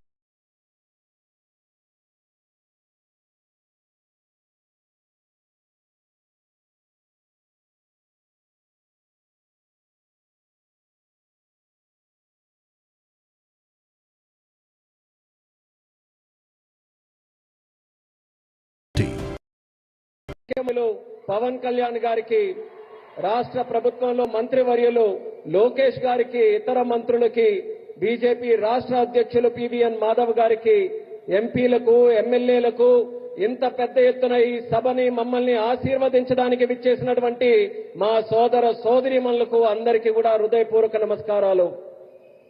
सबसे पहले मैं अहोबिलम के भगवान नरसिंह स्वामी और महानंदी के श्री महानंदीश्वर स्वामी को प्रणाम करता हूं। मैं मंत्रालय के गुरु श्री राघवेंद्र स्वामी से भी हम सभी के लिए आशीर्वाद मांगता हूं। ముందుగా మన అహోబిలం నరసింహ స్వామికి మరియు మహానంది శ్రీ మహానందీశ్వర స్వామికి నమస్కరించుకుంటున్నాను. అలా మంత్రాలయంలో గురువు గారు శ్రీ రాఘవేంద్ర స్వామి వారి ఆశీస్సులు కూడా మనందరికీ ఉండాలని కోరుకుంటున్నాను. साथियों, द्वादश ज्योतिर्लिंग स्तोत्रम के पाठ में आता है, सौराष्ट्रे सोमनाथम च श्रीशैले मल्लिकार्जुनम, यानी द्वादश ज्योतिर्लिंगों में प्रथम भगवान सोमनाथ और द्वितीय भगवान मल्लिकार्जुन का नाम एक साथ आता है। मेरा सौभाग्य है कि मेरा जन्म दादा सोमनाथ की धरती गुजरात में हुआ, बाबा विश्वनाथ की धरती काशी की सेवा का अवसर मिला और आज श्रीशैलम का आशीर्वाद मिल रहा है। మిత్రులారా, ద్వాదశ జ్యోతిర్లింగ స్తోత్రంలో ఇలా చెప్పబడింది, సౌరాష్ట్రే సోమనాథం చ శ్రీశైలే మల్లికార్జునం. అంటే 12 జ్యోతిర్లింగాలలో మొట్టమొదటి సోమనాథుడైతే రెండవది మన మల్లికార్జునుడు. నా అదృష్టం ఏంటంటే దాదా సోమనాథుని భూమి అయిన గుజరాత్ లో నేను జన్మించాను. అలాగే బాబా విశ్వనాథుని భూమి అయిన కాశీకి సేవ చేసే అవకాశం నాకు లభించింది. మరియు ఈ రోజు నేను శ్రీశైలం స్వామివారి ఆశీస్సులు ఈ రోజు పొందాను. साथियों, श्रीशैलम में दर्शन के बाद मुझे शिवाजी स्फूर्ति केंद्र जाकर उन्हें श्रद्धांजलि अर्पित करने का अवसर मिला. मैं इस मंच से भी छत्रपति शिवाजी महाराज को नमन करता हूं. మిత్రులారా, శ్రీశైలం దర్శనం తర్వాత ఛత్రపతి శివాజీ స్ఫూర్తి కేంద్రాన్ని సందర్శించుకుని ఆయనకు నా శ్రద్ధాంజలి అర్పించుకునే అవకాశం కూడా లభించింది. ఈ వేదిక నుంచి మరొకసారి ఛత్రపతి శివాజీ మహారాజ్కి కూడా నా నివాళులు అర్పించుకుంటున్నాను. मैं अल्लमा प्रभु और अक्क महादेवी जैसे शिव भक्तों को भी प्रणाम करता हूं. मैं श्री उయ్యాలవాड़ा नरसिम्हा रेड्डी गारू और हरि सर्वोत्तम राव जैसे महान स्वतंत्र सेनानियों को श्रद्धापूर्वक नमन करता हूं. అల్లమ్మ ప్రభు మరియు అక్క మహాదేవి వంటి గొప్ప శివభక్తులకి కూడా నేను నా నమస్కారాలు తెలియజేసుకుంటున్నాను. శ్రీ ఉయ్యాలవాడ నరసింహారెడ్డి గారు మరియు హరి సర్వోత్తమరావు గారు వంటి గొప్ప స్వాతంత్ర సమరయోధులకి కూడా నా శ్రద్ధాంజలి అర్పించుకుంటున్నాను. साथियों, हमारा आंध्र प्रदेश स्वाभिमान और संस्कृति की धरती है और साथ ही साइंस और इनोवेशन का सेंटर भी है. यहां असीमित संभावनाएं भी है और युवाओं का अनंत सामर्थ्य भी है. మిత్రులారా, మన ఆంధ్రప్రదేశ్ ఆత్మ గౌరవానికి మరియు సంస్కృతికి నిలయం. మరి ఇది సైన్స్ కు ఇన్నోవేషన్ కి కూడా ఒక కేంద్రం. ఇక్కడ అనంతమైన అవకాశాలు ఉన్నాయి మరియు ఇక్కడ యువతకి అపారమైనటువంటి శక్తి కూడా కలిగి ఉంది. आंध्र को अगर जरूरत थी तो सही विजन और सही नेतृत्व की जरूरत थी. आज चंद्रबाबू नायडू गारू और पवन कल्याण गारू के रूप में आंध्र के पास वो विजनरी लीडरशिप भी है और केंद्र सरकार का पूरा सहयोग भी है. ఆంధ్రాకి ఏదైనా అవసరం ఉంది అంటే ఒక సరైన విజన్ మరియు సరైన నాయకత్వం తాలూకు అవసరం ఉంది. నేడు చంద్రబాబు నాయుడు గారు మరియు పవన్ కళ్యాణ్ గారి రూపంలో ఆంధ్రాకి ఆ శక్తివంతమైనటువంటి నాయకత్వం ఉంది మరియు కేంద్ర ప్రభుత్వం తాలూకా పూర్తి మద్దతు కూడా లభిస్తుంది. साथियों, पिछले 16 महीनों में आंध्र प्रदेश में विकास की गाड़ी तेज गति से दौड़ रही है. डबल इंजन की सरकार में अभूतपूर्व प्रगति हो रही है. आज दिल्ली और अमरावती मिलकर तेज विकास की दिशा में आगे बढ़ रहे हैं. మిత్రులారా, గత 16 నెలల్లో ఆంధ్రప్రదేశ్ లో అభివృద్ధి తాలూకా వాహనం శరవేగంగా కదులుతుంది.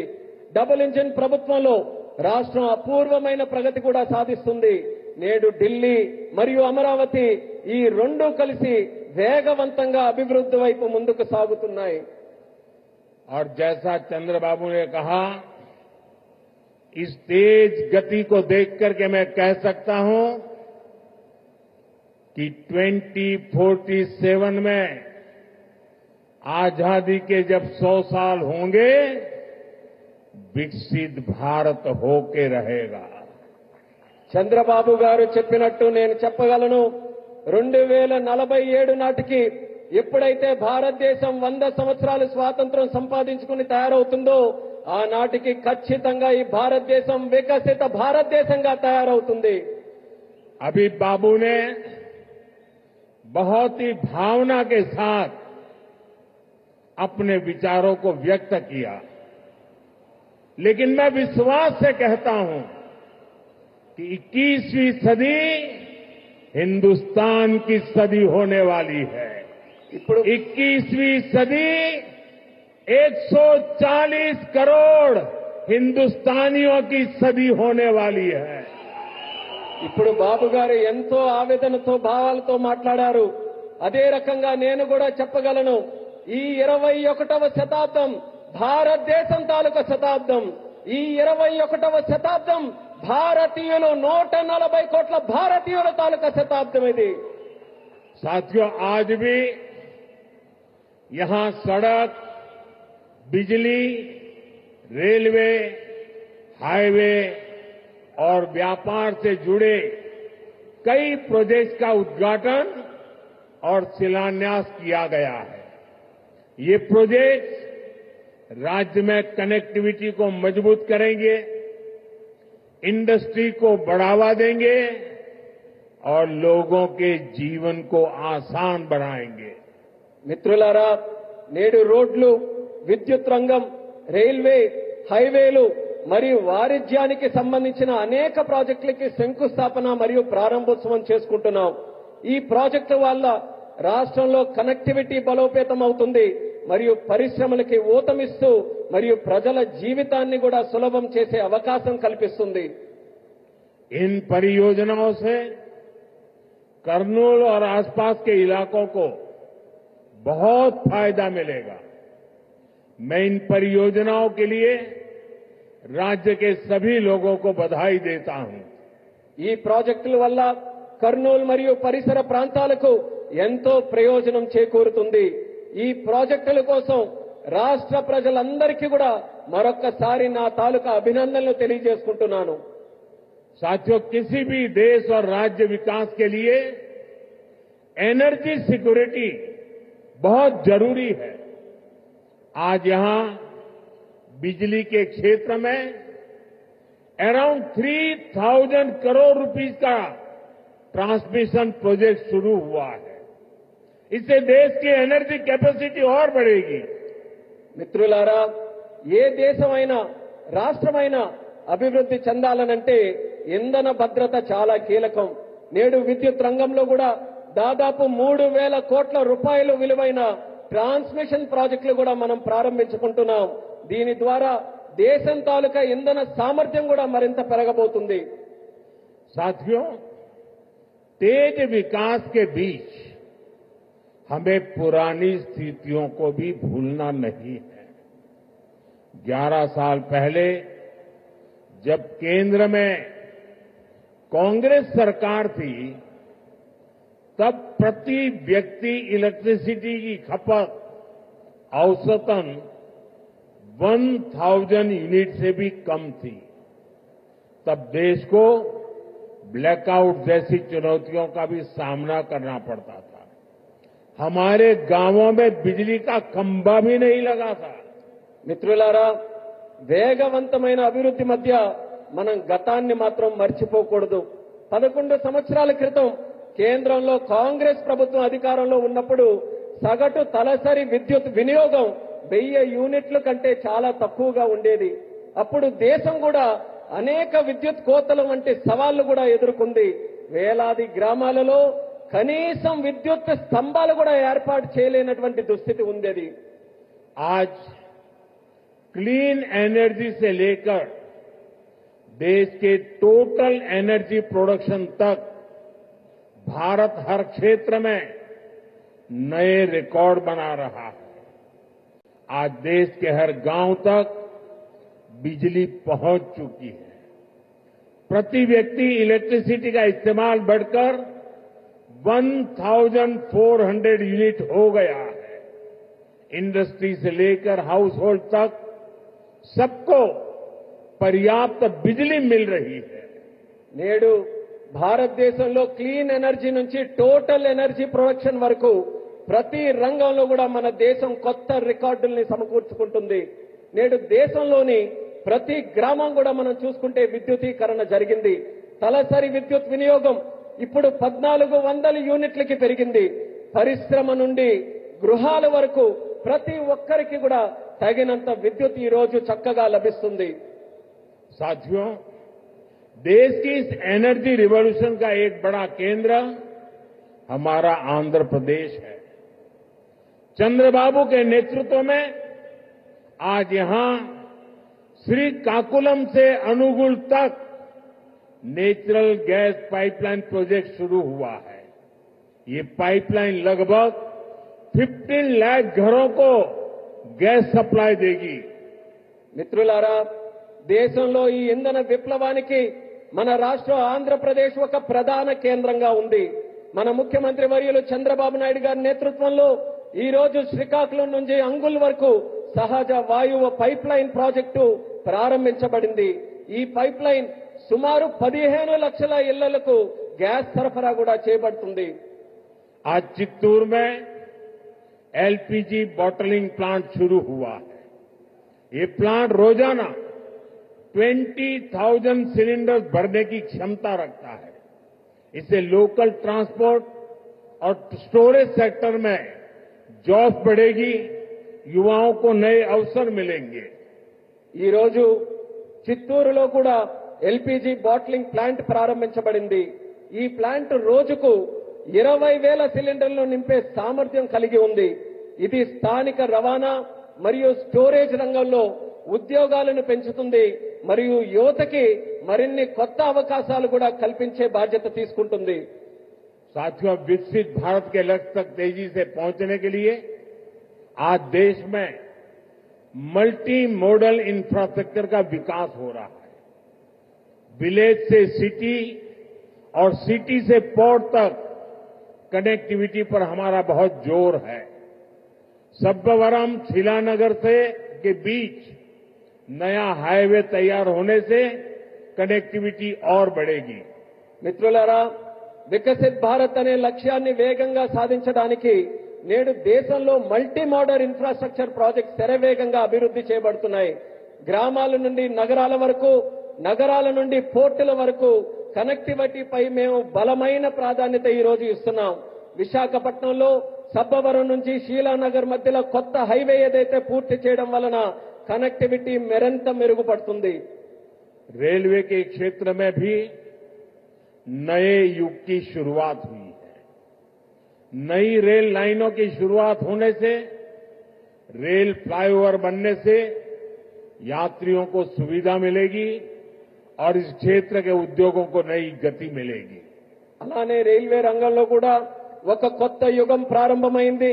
కొత్త రైల్వే లైన్లు అలాగే రైల్వే ఫ్లైఓవర్లు ప్రారంభం వల్ల ప్రయాణికులకి మెరుగైన సౌకర్యం అందుతుంది మరియు ఈ ప్రాంతంలో పరిశ్రమలకు కూడా ఒక కొత్త ఊతం వస్తుంది.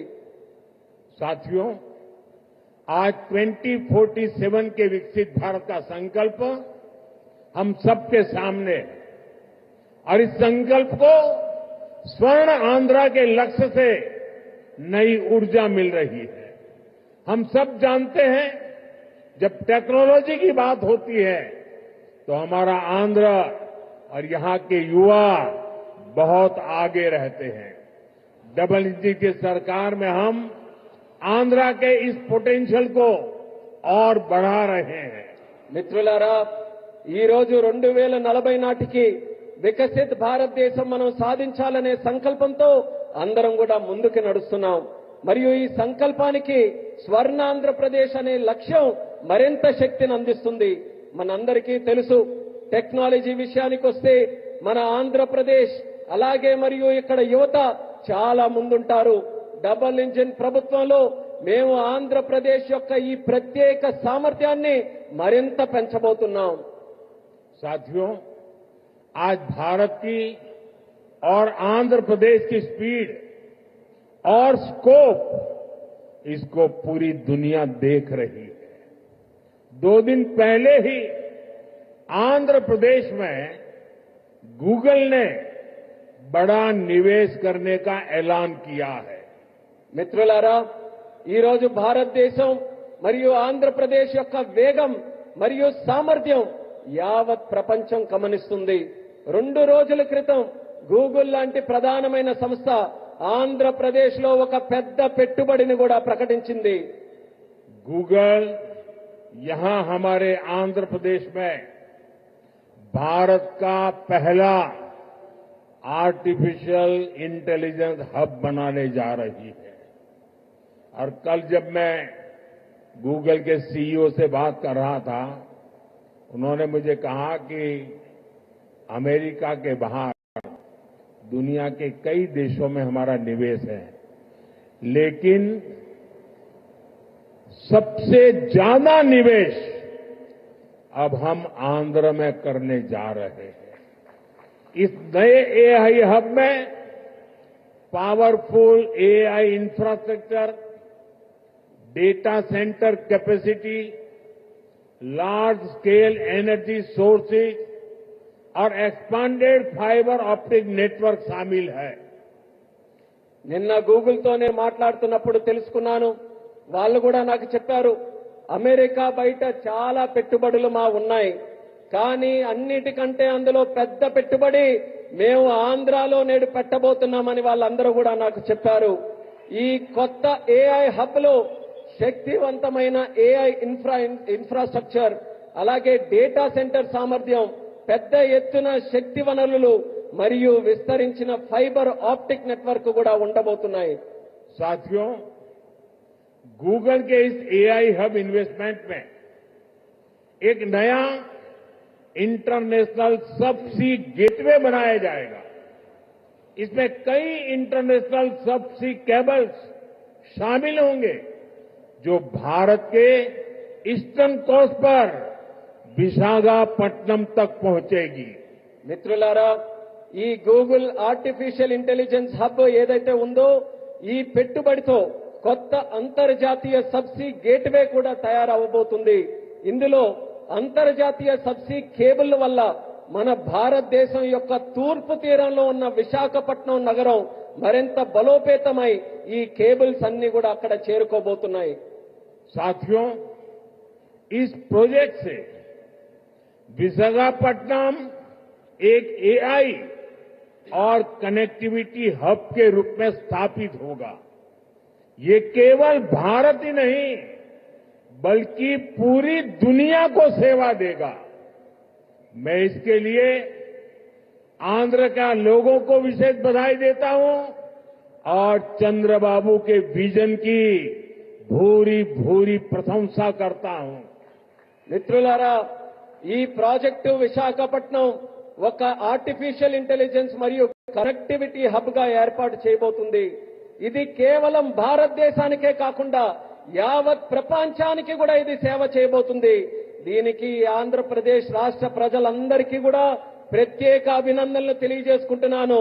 అలాగే మన ముఖ్యమంత్రి వర్యులు చంద్రబాబు నాయుడు గారి తాలూకా విజన్ కి కూడా ప్రత్యేకంగా నేను ప్రశంసిస్తున్నాను.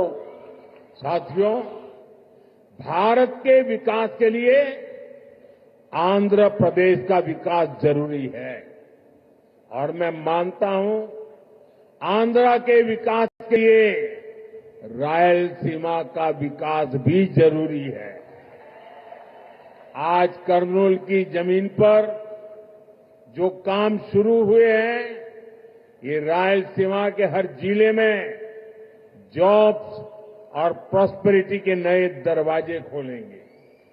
इन प्रोजेक्ट से यहां इंडस्ट्रियल डेवलपमेंट को और गति मिलेगी। మిత్రులారా, భారతదేశ అభివృద్ధికి ఆంధ్రప్రదేశ్ అభివృద్ధి చాలా అవసరం. అలానే ఆంధ్రప్రదేశ్ యొక్క అభివృద్ధికి రాయలసీమ అభివృద్ధి కూడా అంతే అవసరమైనదని నేను నమ్ముతున్నాను.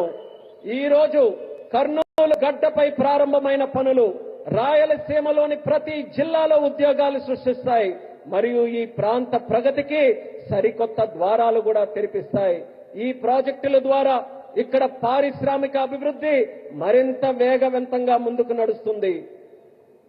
साथियों, हमें आंध्र प्रदेश के तेज विकास के लिए नए इंडस्ट्रियल कॉरिडोर और हब बनाने होंगे। इसके लिए सरकार अरवकल और कोप्परती को आंध्र प्रदेश की नई इंडस्ट्रियल आइडेंटिटी के रूप में डेवलप कर रही है। अरवकल और कोप्परती में निवेश बढ़ने से रोजगार के नए अवसर भी लगातार बढ़ रहे हैं.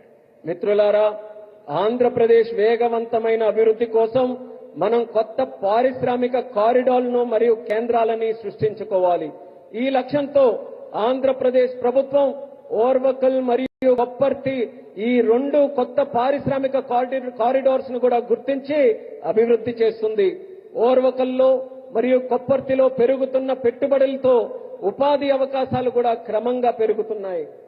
साथियों, आज दुनिया भारत को 21वीं सदी के नए मैन्युफैक्चरिंग सेंटर के रूप में देख रही है. इस सफलता का सबसे बड़ा आधार है आत्मनिर्भर भारत का विजन. हमारा आंध्र प्रदेश आत्मनिर्भर भारत की सफलता का एक प्रमुख केंद्र बन रहा है.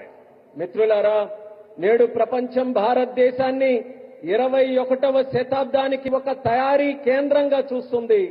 ఈ విజయానికి అతిపెద్ద పునాది మన ఆత్మనిర్భర్ భారతదేశం యొక్క విజన్. ఆత్మనిర్భర్ భారతదేశం సాధించడానికి మన ఆంధ్రప్రదేశ్ ఒక కీలక కేంద్రంగా మారబోతుంది. साथियों, कांग्रेस सरकारों ने आंध्र प्रदेश की क्षमताओं की उपेक्षा करके पूरे देश का नुकसान किया था. जो राज्य पूरे देश को आगे लेकर जा सकता था, उसे खुद अपने विकास के लिए संघर्ष करने की नौबत आ गई. మిత్రులారా, కాంగ్రెస్ ప్రభుత్వాలు గతంలో ఆంధ్రప్రదేశ్ సామర్థ్యాన్ని విస్మరించి మొత్తం దేశానికే నష్టం చేశాయి. మొత్తం దేశాన్ని ముందుకు నడిపించగలిగినటువంటి శక్తి మన ఆంధ్రప్రదేశ్ రాష్ట్రానికి ఉంటే, మన ఆంధ్రప్రదేశ్ రాష్ట్రం మాత్రం తన సొంత అభివృద్ధి కోసం పోరాటం చేసుకునేటటువంటి దుస్థితి కలిగింది.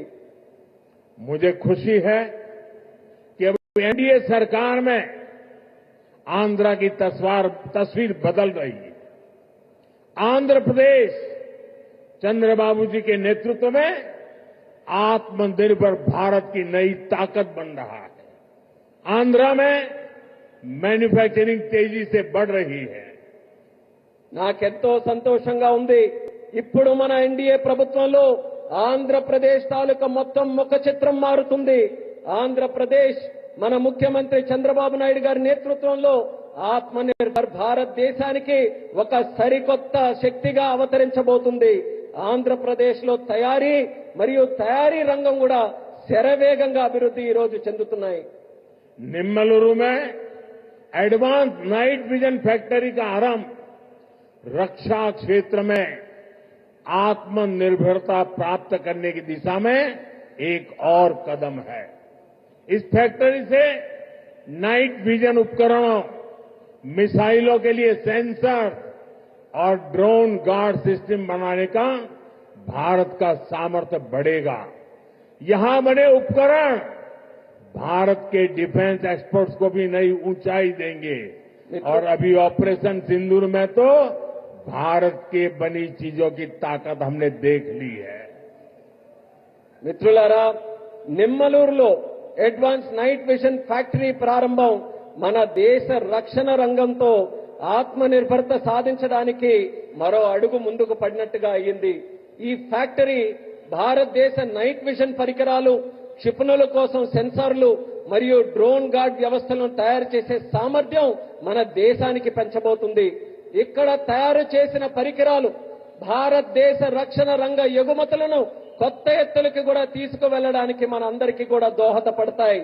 అలానే మన భారత రక్షణ రంగం తాలూకా శక్తి ఏంటో మొన్న జరిగినటువంటి ఆపరేషన్ సింధూర్లోనే మనం అందరం కూడా ప్రత్యక్ష సాక్షిగా మనమందరం చూశాం.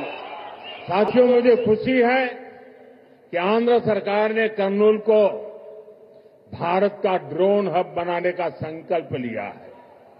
ड्रोन इंडस्ट्री के जरिए कर्नूल और आंध्र में फ्यूचरिस्टिक टेक्नोलॉजी से जुड़े कई नए सेक्टर्स का विकास होगा. और अभी मैंने कहा, ऑपरेशन सिंदूर में ड्रोन्स का कमाल दुनिया को भी अचरज कर गया है. आने वाले समय में कर्नूल ड्रोन सेक्टर में देश की ताकत बनने वाला है. మిత్రులారా, ఆంధ్రప్రదేశ్ ప్రభుత్వం కర్నూలును భారతదేశ డ్రోన్ హబ్ గా తయారు చేయాలని సంకల్పించినందుకు నాకు ఎంతో సంతోషంగా ఉంది. డ్రోన్ హబ్ ద్వారా కర్నూలు మరియు ఆంధ్రప్రదేశ్ భవిష్యత్తులో వచ్చే టెక్నాలజీస్ కు సంబంధించి అనేక కొత్త రంగాలు అభివృద్ధి కూడా ఈ ప్రాంతంలో చెందుతాయి. ఆపరేషన్ సింధూర్ ఇందాక చెప్పినట్టు మన డ్రోన్లు కూడా ఎంతో అద్భుతాలు సృష్టించాయి. ఆ అద్భుతాలను చూసి యావత్ ప్రపంచమంతా కూడా అబ్బురుపోయిందని గర్వంగా తెలియజేస్తున్నాను. రానున్న రోజుల్లో కర్నూలు డ్రోన్ రంగంలో దేశానికే గర్వకారణంగా నిలవబోతుందని తెలియజేస్తున్నాను. साथियों, हमारी सरकार का विजन है सिटीजन सेंट्रिक डेवलपमेंट. इसके लिए हम लगातार नए रिफॉर्म्स के जरिए सिटीजन्स के जीवन को आसान बना रहे हैं. देश में 12 लाख रुपए तक की आय पूरी तरह से टैक्स फ्री हो चुकी है. सस्ती दवाइयां, सस्ता इलाज, बुजुर्गों के लिए आयुष्मान कार्ड जैसी अनगिनत सुविधाएं, इनसे ईज ऑफ लिविंग का एक नया अध्याय शुरू हुआ है. మిత్రులారా, మా ప్రభుత్వం ఒక్క విజన్ సిటిజన్ సెంట్రిక్ డెవలప్మెంట్ ఈ లక్ష్యంతో కొత్త సంస్కరణల ద్వారా ప్రజల జీవితాలని సులభతరంగా చేయడమే మా అందరి తాలూకా సంకల్పం. దేశంలో 12 లక్షల వరకు ఆదాయం ఉన్న ప్రతి ఒక్కరికి పన్ను రహితంగా చేసింది మన ప్రభుత్వం. తక్కువ ధరకే మందులు, మెరుగైన చికిత్స మరియు వృద్ధుల కోసం ఆయుష్మాన్ భారత్ కార్డులు వంటి సౌకర్యాలు, వీటన్నిటితో ప్రజల జీవిత విధానం సౌకర్యవంతంగా చేసే కొత్త అధ్యయనాన్ని మన భారతదేశంలో మనం ప్రారంభించాం. साथियों, नवरात्रि के पहले दिन से जीएसटी में भी भारी कटौती की गई है. मुझे देखकर बहुत खुशी है कि नारा लोकेश गारू के नेतृत्व में यहां लोग जीएसटी बचत उत्सव को सेलिब्रेट कर रहे हैं. आप इतनी सफलता से सुपर जीएसटी सुपर सेविंग अभियान भी चला रहे हैं. మిత్రులారా, నవరాత్రుల తాలూకా మొట్టమొదటి రోజు నుంచి జీఎస్టీపై భారం కూడా మన ప్రభుత్వం తగ్గించింది. నాకు చాలా సంతోషంగా ఉంది. యువ నాయకుడు నారా లోకేష్ గారి నాయకత్వంలో ఇక్కడ ప్రజల అందరూ కూడా జీఎస్టీ పొదుపు ఉత్సవాన్ని ఒక పండగ వాతావరణంలో మీరందరూ జరుపుకున్నారు. మీరు సూపర్ జీఎస్టీ సూపర్ సేవింగ్స్ అనే కార్యక్రమం తాలూకా ప్రచారం కూడా ఇంతే విజయవంతంగా ప్రతి ఒక్కరూ కూడా నిర్వహించారు.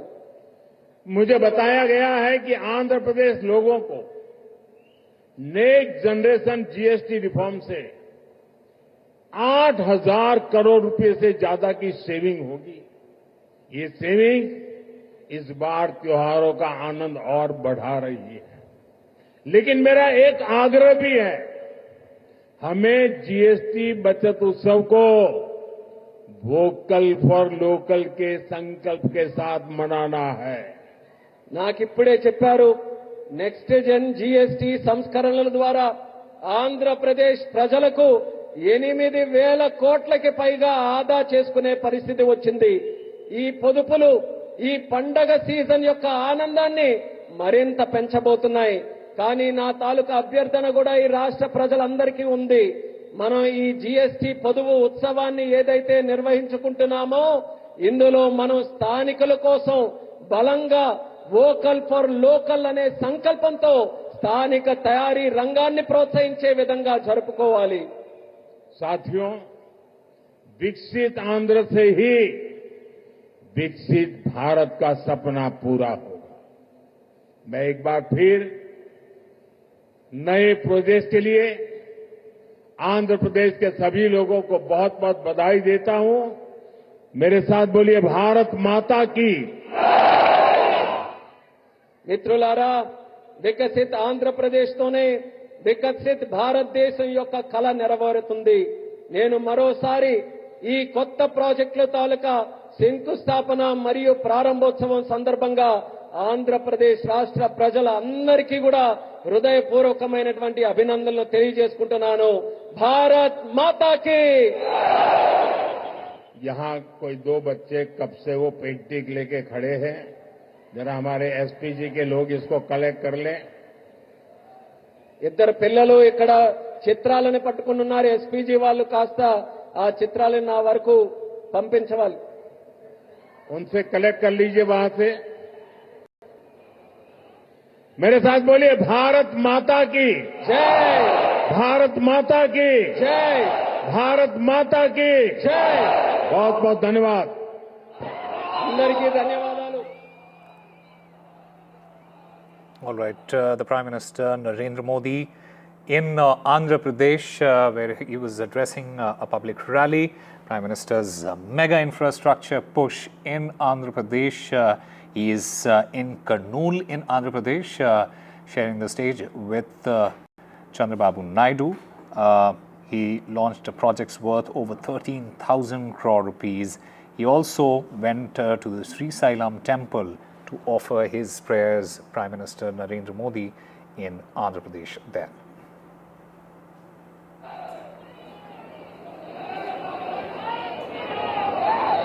The PM is visiting Andhra Pradesh today. He is there to inaugurate and lay foundation stone for various developmental projects worth approximately 13,430 crore rupees. These projects, they span across sectors like power, railways, petroleum, defense and industries.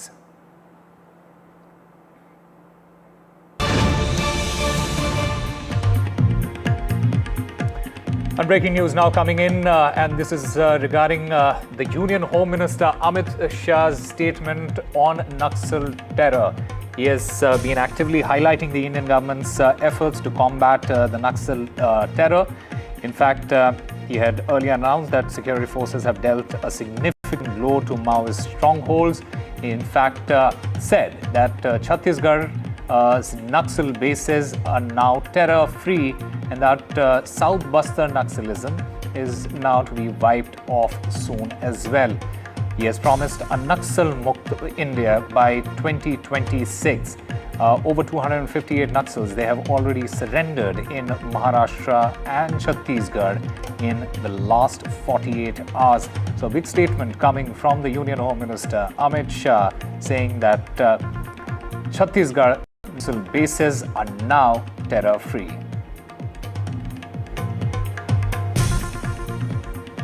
The Union Home Minister emphasizing that the region, which was once a hub of red terror, it now proudly waves the Indian tricolour, symbolizing the return of peace and government control.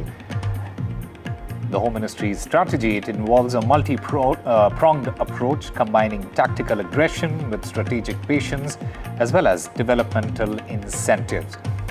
In fact, the Union Home Minister there addressing a public rally, in fact highlighting the Indian government's effort to combat Naxalism, especially in Chhattisgarh and Madhya Pradesh.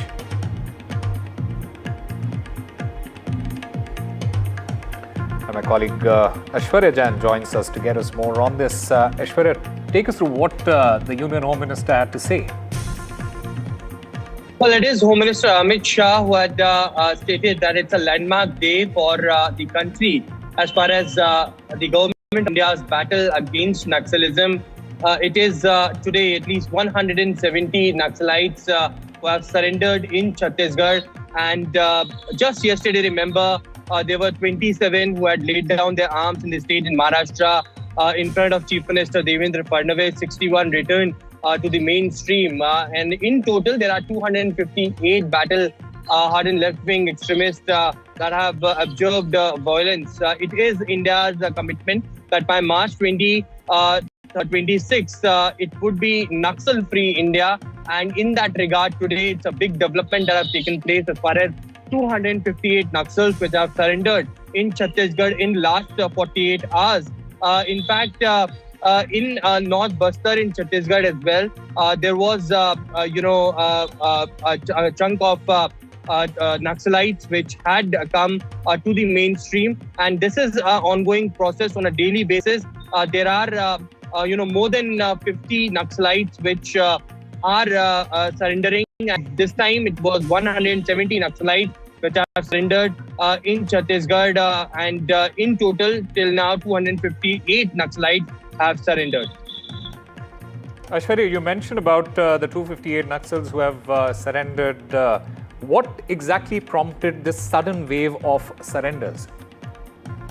Well, there has been, massive outreach to take them to the mainstream. There has been several schemes that have been launched, also, to provide them with the development. The Home Ministry is regularly in. It is,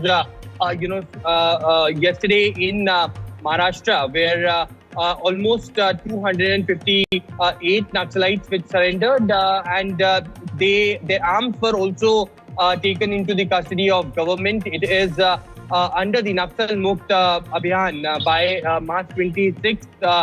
It is the government of India which is doing all efforts to bring them to the mainstream, to give them jobs, to give them employment in different areas, and to wipe out the Naxalism from the country.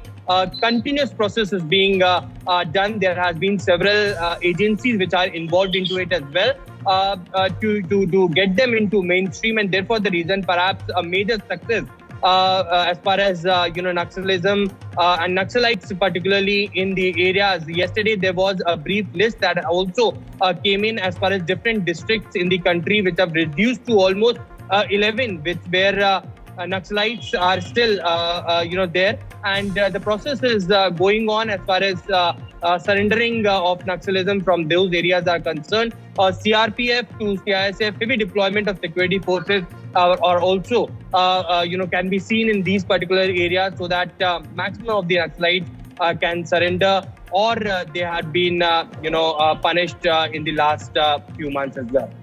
Aishwarya, the Union Home Minister, Mr. Amit Shah, he also mentioned about South Bastar, and he says that South Bastar Naxalism will be wiped off soon. What I want to understand is how extensive are the current anti-Naxal operations, especially in South Bastar? What is the ground reality there? Well, if you look at the parts of Maharashtra, Chhattisgarh, Odisha, and some parts of Andhra Pradesh and Telangana, there are Naxalites which were deeply involved. They were active as well. In several parts of Maharashtra and in Chhattisgarh, there has been major success of the security forces that the Naxalites which have surrendered, and they deposited their arms, ammunitions to the government in front of the administration over there. Particularly in the South Buxar, the Naxalism has been at the active position. There have been several leaders that were involved. We have seen violence taking place in South Buxar area as well. Now, Chhattisgarh Naxal bases are terror-free. We can clearly see, and the indication that involved that in the upcoming days as well, more Naxalites can surrender. And it is 258 Naxals that I mentioned had surrendered in Maharashtra yesterday, and in Chhattisgarh as well. And in the last 48 hours, there has been this is a major success. Till now, under the operations of Naxal Free, under direct supervisions of Home Minister Amit Shah and the local administrations of these different states, which involve Maharashtra, Chhattisgarh, Odisha, Telangana, and Andhra Pradesh. Till now, 170 Naxalites have surrendered. In Chhattisgarh, 27, and in Maharashtra, 61. In fact, Aishwarya, when Mr. Amit Shah says that Naxal Mukt Bharat by March 2026, how realistic is that target? Well, government is bound, and they clearly had stated that this is a mission that they will achieve, unlike the missions that involves terror-free country as well. The operations within the country is ongoing. There has been special instructions that were given in the past few years as far as Ministry of Home Affairs are concerned. And Home Minister Amit Shah is directly involved in these supervision. So yes, in all likelihood, the Naxal Mukt India by March 2026 is government's commitment that will be achieved, is something that Home Minister Amit Shah has time and again stated. All right, Aishwarya Jan, thank you very much for getting us all those details.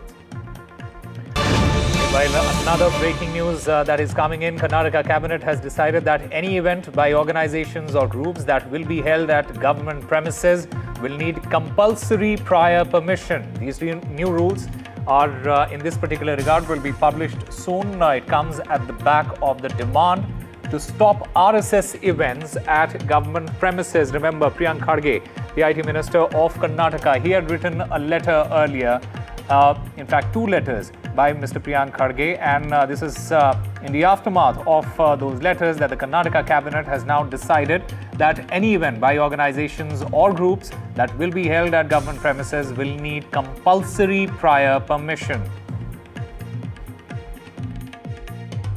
Cabinet is of the opinion that there are various acts and rules that are there within the government. All these need to be unified, and we come up with a new set of orders and rules that dictate how government institutions, government premises, government grounds, government aided institutions will be utilized by private people or associations, and also public roads and public spaces. It cannot be a free for all. You have anything to do, you have any function to celebrate, seek permission from the authorities, as we have told. You cannot march at your whims and fancies. You will not be allowed to brandish sticks and intimidate people with slogans. You want to do anything, seek permission. If deemed fit, the permission will be given. If not, no. And this is not about one organization or one institution. It is for everybody. The rules apply to me, to you, or any other association. All right, my colleague Deepak Bopanna joins us to get us more on this. Deepak, this entire decision comes at the back of these 2 letters that were written by Mr. Priyank Kharge. What is the government's rationale behind this particular decision? What is the reasoning?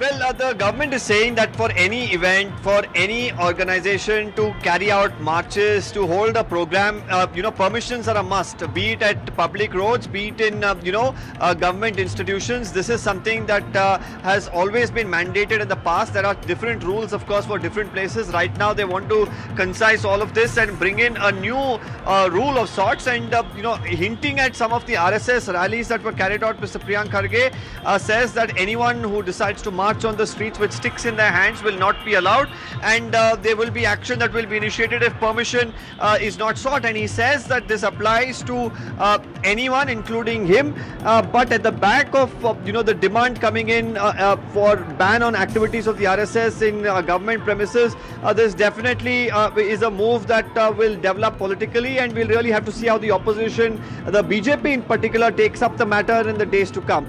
This is something that was discussed in the cabinet that was just held a while ago at the Secretariat, and very soon, of course, the ramifications of it could be seen statewide. Right, Deepak, there is obviously been debates about whether this decision infringes upon the freedom of assembly and expression. How, according to you, might this policy play out in the context of Karnataka's political landscape now?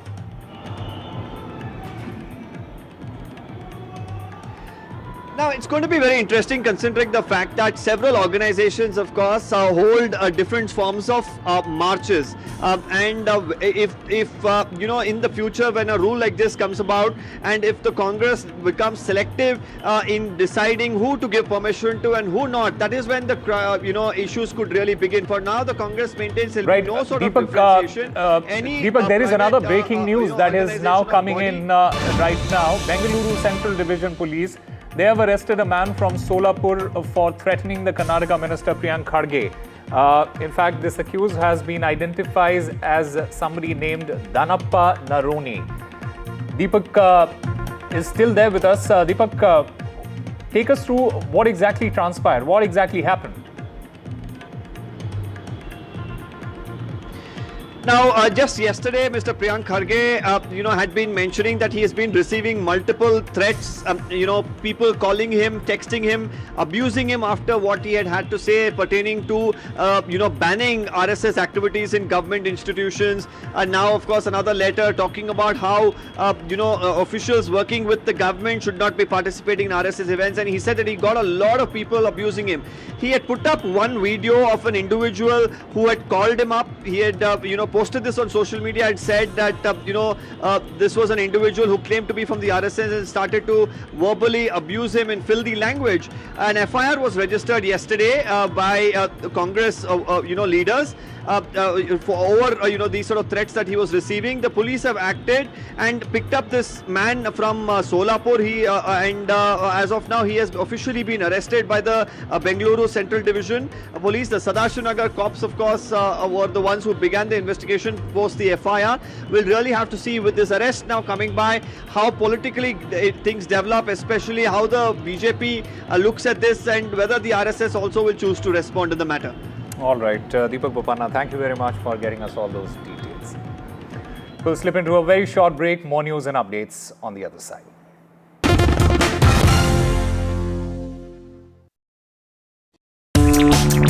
In Bihar, bahut politics hai. The year's election super final. Can Jai Viru storm the palace? Or will Bihar double engine defend? Fierce fight, electric election. Biggest team, biggest coverage. Battleground Bihar on NDTV 24/7.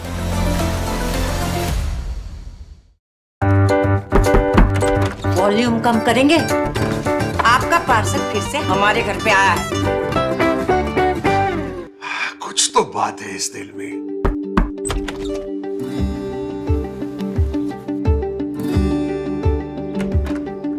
माँ भी हमेशा पीमाक mustard oil में ही खाना बनाती थी, ये आपके लिए। मैंने कहा था कुछ तो बात है इस दिल में। PMark, the mustard specialist since 1933. सरसों से सरसों।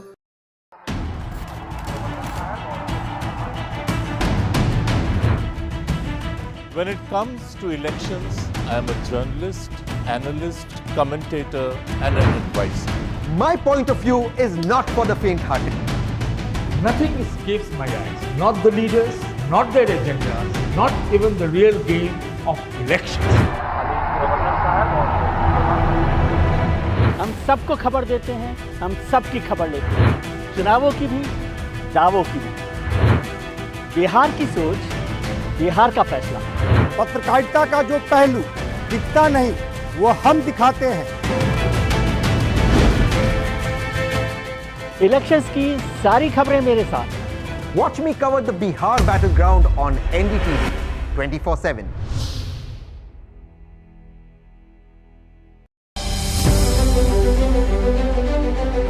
A powerful gathering of global leaders and thinkers. Voices that will decode the edge of the unknown.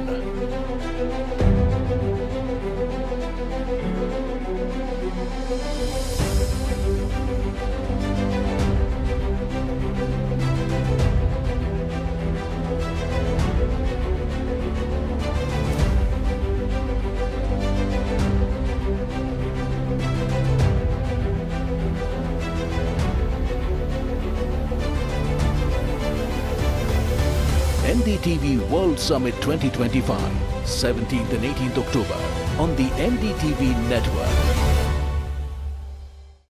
5 round fire.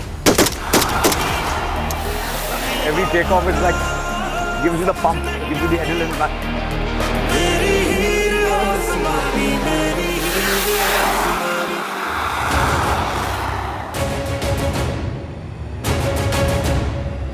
चल भी सकती हो मैं।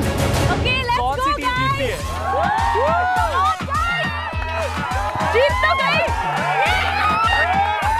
Ball guys. बहुत बड़ी वाली बना रहा हूँ। I'm happy कि जलेबी ऐसी बनी है। हिला के तिन पैग वाली है, बंदे पंगड़े गदी दी डिग्गी खोल के। दे दे तू पंजाबी टच, नाच पंजाब नाच पंजाब नाच पंजाब नाच, ये नाच पंजाब नाच पंजाब नाच पंजाब नाच।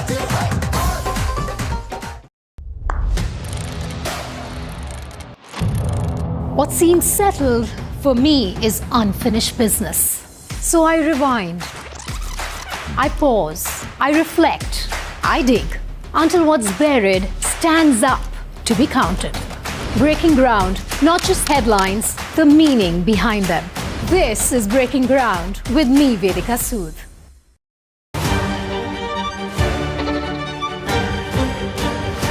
She is a ballerina who defies gravity, a quantum physicist who decodes the universe. At the NDTV World Summit, Merit More brings science and art together to show us how imagination can bend the boundaries of possibility. Catch ballerina and quantum physicist Merit More at the NDTV World Summit. Live and exclusive at the NDTV World Summit 2025, 17th to 18th October on the NDTV network.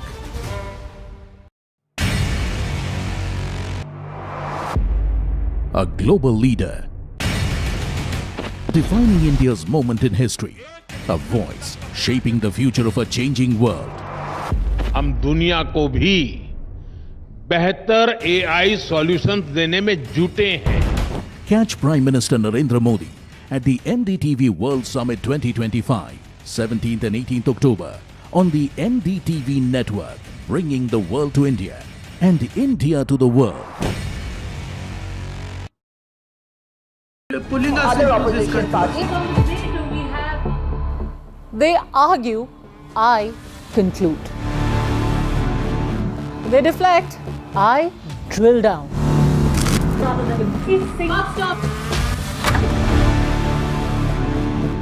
This isn't a free-for-all. It's a reckoning. No filler, no fog. Only the facts and where they lead. Every night at 9, the case closes because the buck stops here.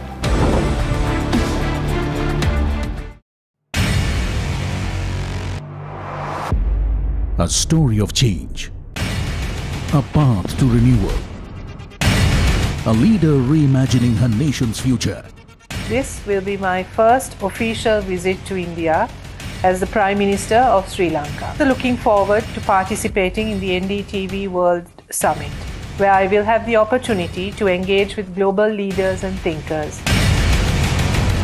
Catch Sri Lankan Prime Minister Harini Amarasuriya at the NDTV World Summit 2025, 17th to 18th October on the NDTV network.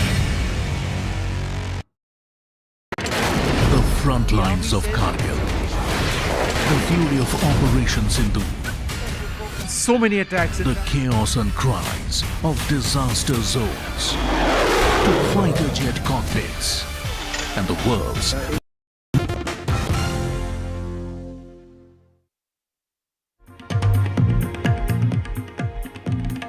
Well, breaking news coming in, and this is related to the Gujarat cabinet reshuffle. There is an update. All the ministers, they have submitted their resignations. The ministers, they were informed about the decision of the central leadership. This cabinet will be sworn in tomorrow at 11:30 a.m. at the Mahatma Mandir in Gandhinagar. So all the 16 ministers, they have submitted their resignation to the chief minister, paving the way for a new cabinet there in Gujarat. The resignations, they will be submitted to Governor there, who will then administer the oath to the new ministers, is what we are learning at this moment. There can be new ministers, new deputy CMs, and potential new ministers in the cabinet. The swearing-in ceremony, it is scheduled for tomorrow at 11:30 a.m. at Mahatma Mandir at Gandhinagar.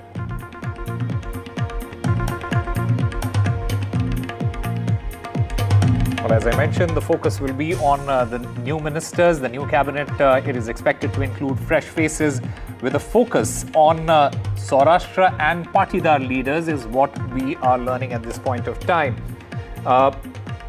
The reshuffle, it is a part of the government's efforts to revamp the cabinet and more importantly to bring in new talent ahead of the 2027 assembly elections there in Gujarat.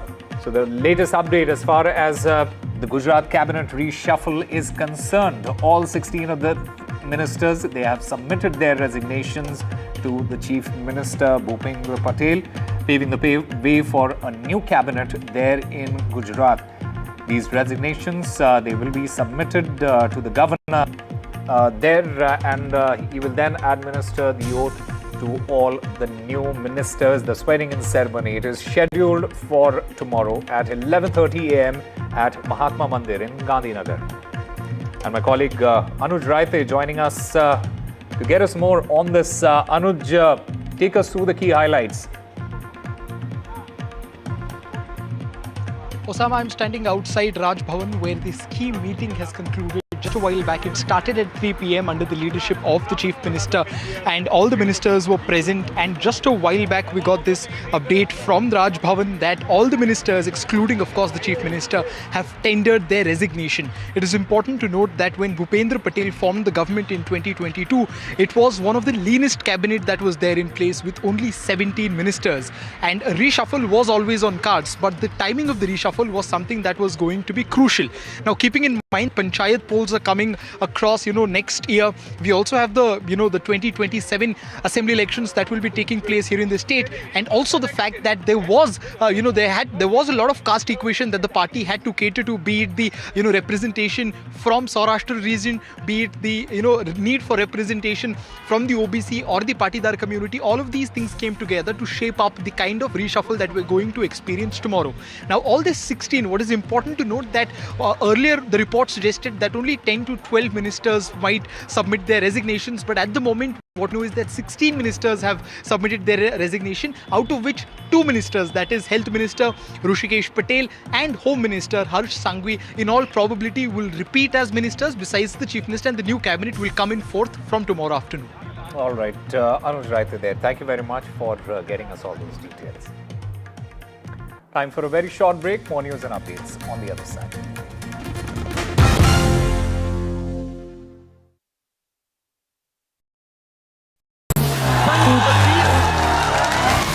What does the youth of Bihar want in this election? I will dissect and explain. When it comes to elections, I crunch numbers and tell you what others miss. Bihar elections, the what, why and how. I read Bihar politics like no one else. For over 4 decades now, I have had a ringside view of some of India's biggest elections. This time, I will bring to you the twists and turns of Bihar elections. Understand the real election dynamics in Bihar. With me on Bihar Battleground. The ultimate battle for Bihar. NDTV unites the biggest voices, unmissable debates and data discourse. Battleground Bihar on NDTV 24/7.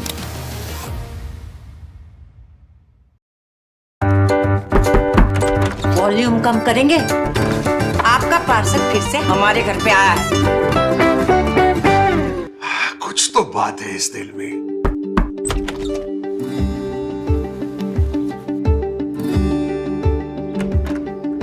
माँ भी हमेशा P mark mustard oil में ही खाना बनाती थी, ये आपके लिए। मैंने कहा था कुछ तो बात है इस दिल में। B-Mark, the mustard specialist since 1933. बरसों से सरसों।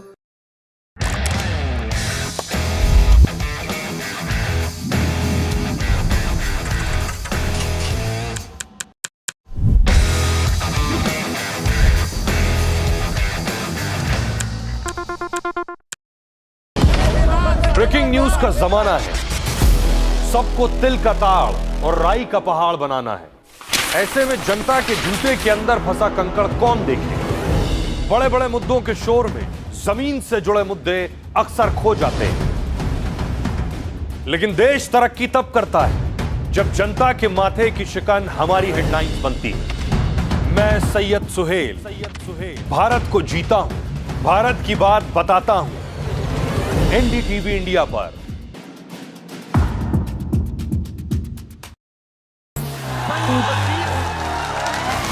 What does the youth of Bihar want in this election? I will dissect and explain. When it comes to elections, I crunch numbers and tell you what others miss. Bihar elections, the what, why and how.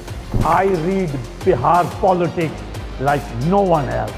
For over 4 decades now, I have had a ringside view of some of India's biggest elections. This time, I will bring to you the twists and turns of Bihar elections. Understand the real election dynamics in Bihar. With me on Bihar Battleground. The ultimate battle for Bihar. NDTV unites the biggest voices, unmissable debates and data discourse. Battleground Bihar on NDTV 24/7. The best app to use is the NDTV app.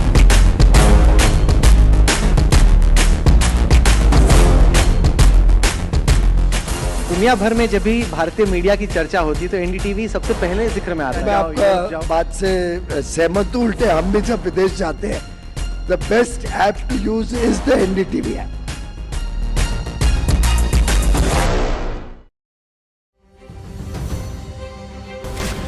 At a time of global uncertainty, when leaders balance risk with resolve, the most definitive leadership conversation unfolds in New Delhi. This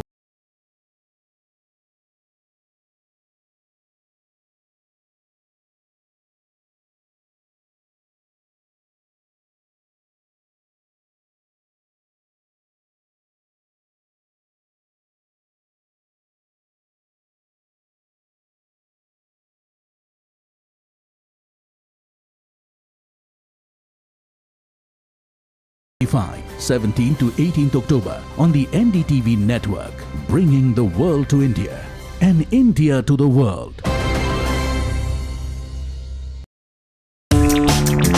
In Bihar, बहुत politics है.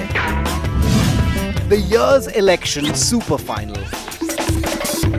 Can Jai Viru storm the palace? Or will Bihar double engine defend? Fierce fight, electric election. Biggest team, biggest coverage. Battleground Bihar on NDTV 24/7.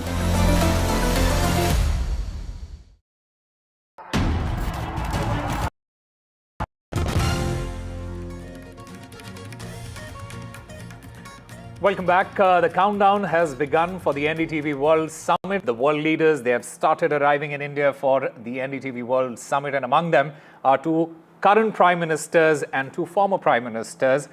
Sri Lankan Prime Minister Harini Amarasuriya is on a 3-day Delhi visit, and she is going to deliver key address at the NDTV World Summit. She also met Minister of External Affairs Dr. S. Jaishankar, and apart from her, the ex-UK Prime Minister Rishi Sunak is also in Delhi for the NDTV World Summit. He in fact met with the BJP chief JP Nadda today. From geopolitics to technology, from ecology to culture, from the architecture of economies to the imagination of societies, the NDTV World Summit, it seeks to move beyond analysis to reimagination, reinvention and renewal. The NDTV World Summit that is taking place tomorrow and day after. That's all we have for you. Keep watching NDTV for more news and updates.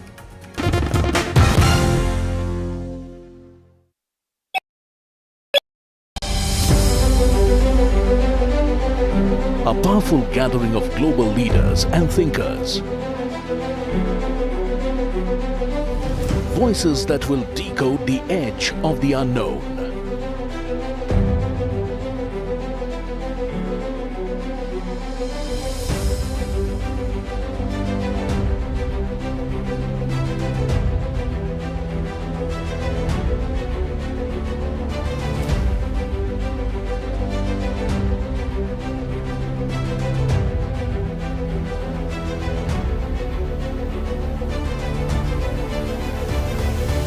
NDTV World Summit 2025, 17th and 18th October on the NDTV network.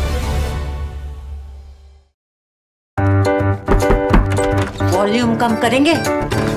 आपका parcel फिर से हमारे घर पे आया है। कुछ तो बात है इस दिल में।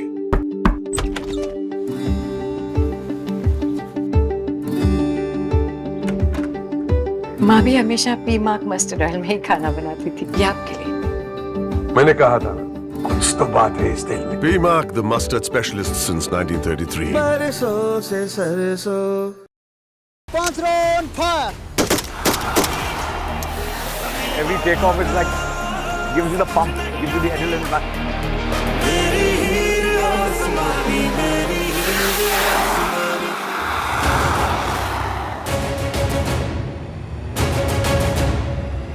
चल भी सकती हो मैं। Okay, let's go guys. जीत तो गए।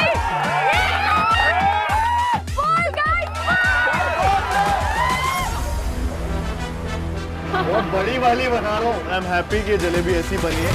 हिला के तिन पैग वाली है, बंदे पंगड़े गदी दी डिग्गी खोल के।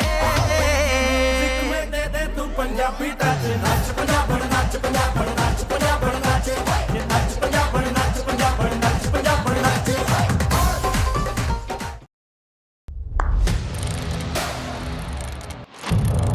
What seems settled for me is unfinished business. So I rewind, I pause, I reflect, I dig until what's buried stands up to be counted. Breaking ground, not just headlines, the meaning behind them. This is Breaking Ground with me, Vedika Sud.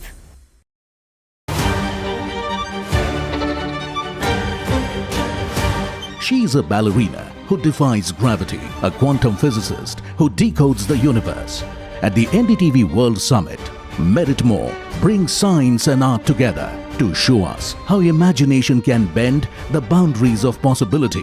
Catch ballerina and quantum physicist Merit More at the NDTV World Summit. Live and exclusive at the NDTV World Summit 2025, 17 to 18th October on the NDTV network. Pulling us into this country. They argue, I conclude. They deflect, I drill down. Stop. This isn't a free-for-all. It's a reckoning. No filler, no fog. Only the facts and where they lead. Every night at 9, the case closes because the buck stops here.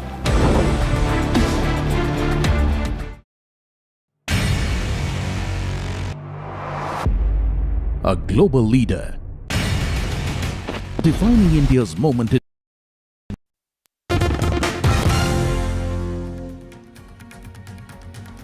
Well, the 2025 Victoria's Secret fashion show, it kicked off with all the spectacle and theatrical flair the brand is known for.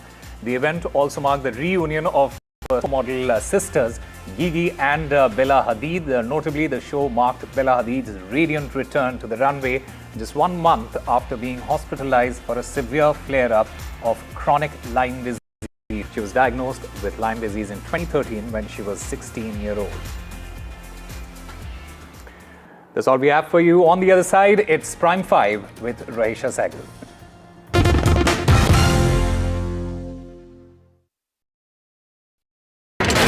the front lines of Kargil, the fury of Operation Sindhu, So many attacks. the chaos and cries of disaster zones, to fighter jet cockpits, and the world's most defining interviews. It's incredible. He has seen history break.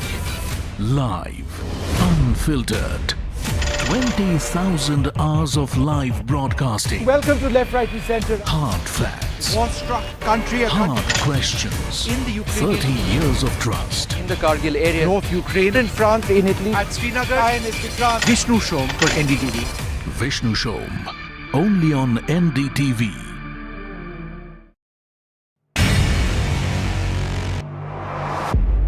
A story of change. A path to renewal. A leader reimagining her nation's future. This will be my first official visit to India as the Prime Minister of Sri Lanka. So looking forward to participating in the NDTV World Summit, where I will have the opportunity to engage with global leaders and thinkers. Catch Sri Lankan Prime Minister Harini Amarasuriya at the NDTV World Summit 2025, 17th to 18th October on the NDTV network.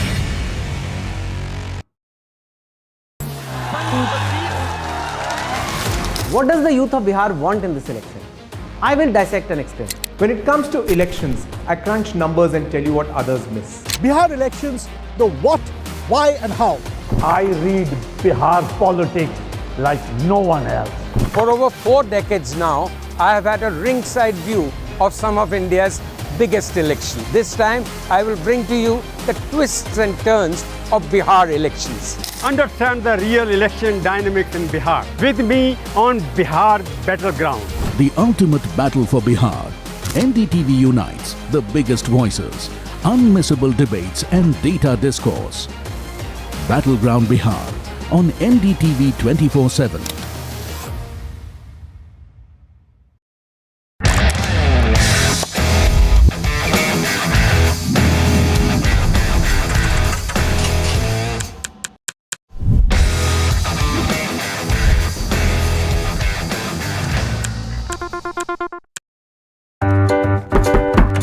Volume कम करेंगे?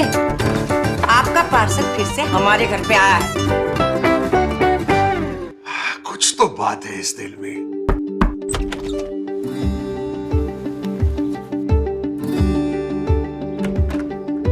माँ भी हमेशा पीमाक mustard oil में ही खाना बनाती थी, ये आपके लिए। मैंने कहा था कुछ तो बात है इस दिल में। B-Mark, the mustard specialist since 1933. Breaking news का जमाना है। सबको तिल का ताड़ और राई का पहाड़ बनाना है। ऐसे में जनता के जूते के अंदर फंसा कंकड़ कौन देखे? बड़े बड़े मुद्दों के शोर में जमीन से जुड़े मुद्दे अक्सर खो जाते हैं।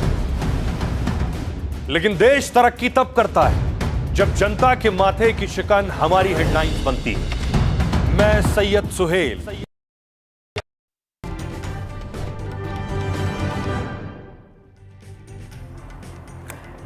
Hello and a very warm welcome. You're watching Prime 5 with me, Raisha Sehgal. On the show today, we will tell you about the investment showdown which is taking place right now between Andhra Pradesh and Karnataka, and also the war of words which has also ensued between both the states, with the Minister for Human Resource Development of Andhra Pradesh, Narayana Murthy Sudha, taking a jibe at Karnataka. All that and lots more on Prime 5, but first, the headlines. Countdown begins to NDTV World Summit. Former UK Prime Minister Rishi Sunak in Delhi for summit meets Nadda. Lankan Prime Minister Harini also in India for summit amid 3-day state visit. Biggest global thought ideas platform, top thought leaders on one stage.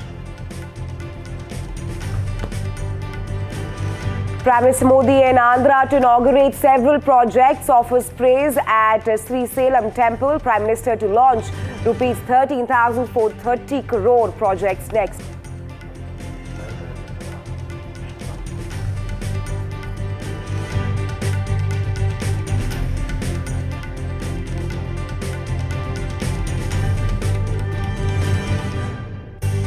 Sources indicate Rahul Gandhi and Congress Chief Kharge have spoken to RJD Chief Lalu Yadav regarding seat sharing. Rahul Gandhi's bid for damage control amid seat share tussle with VIP Chief.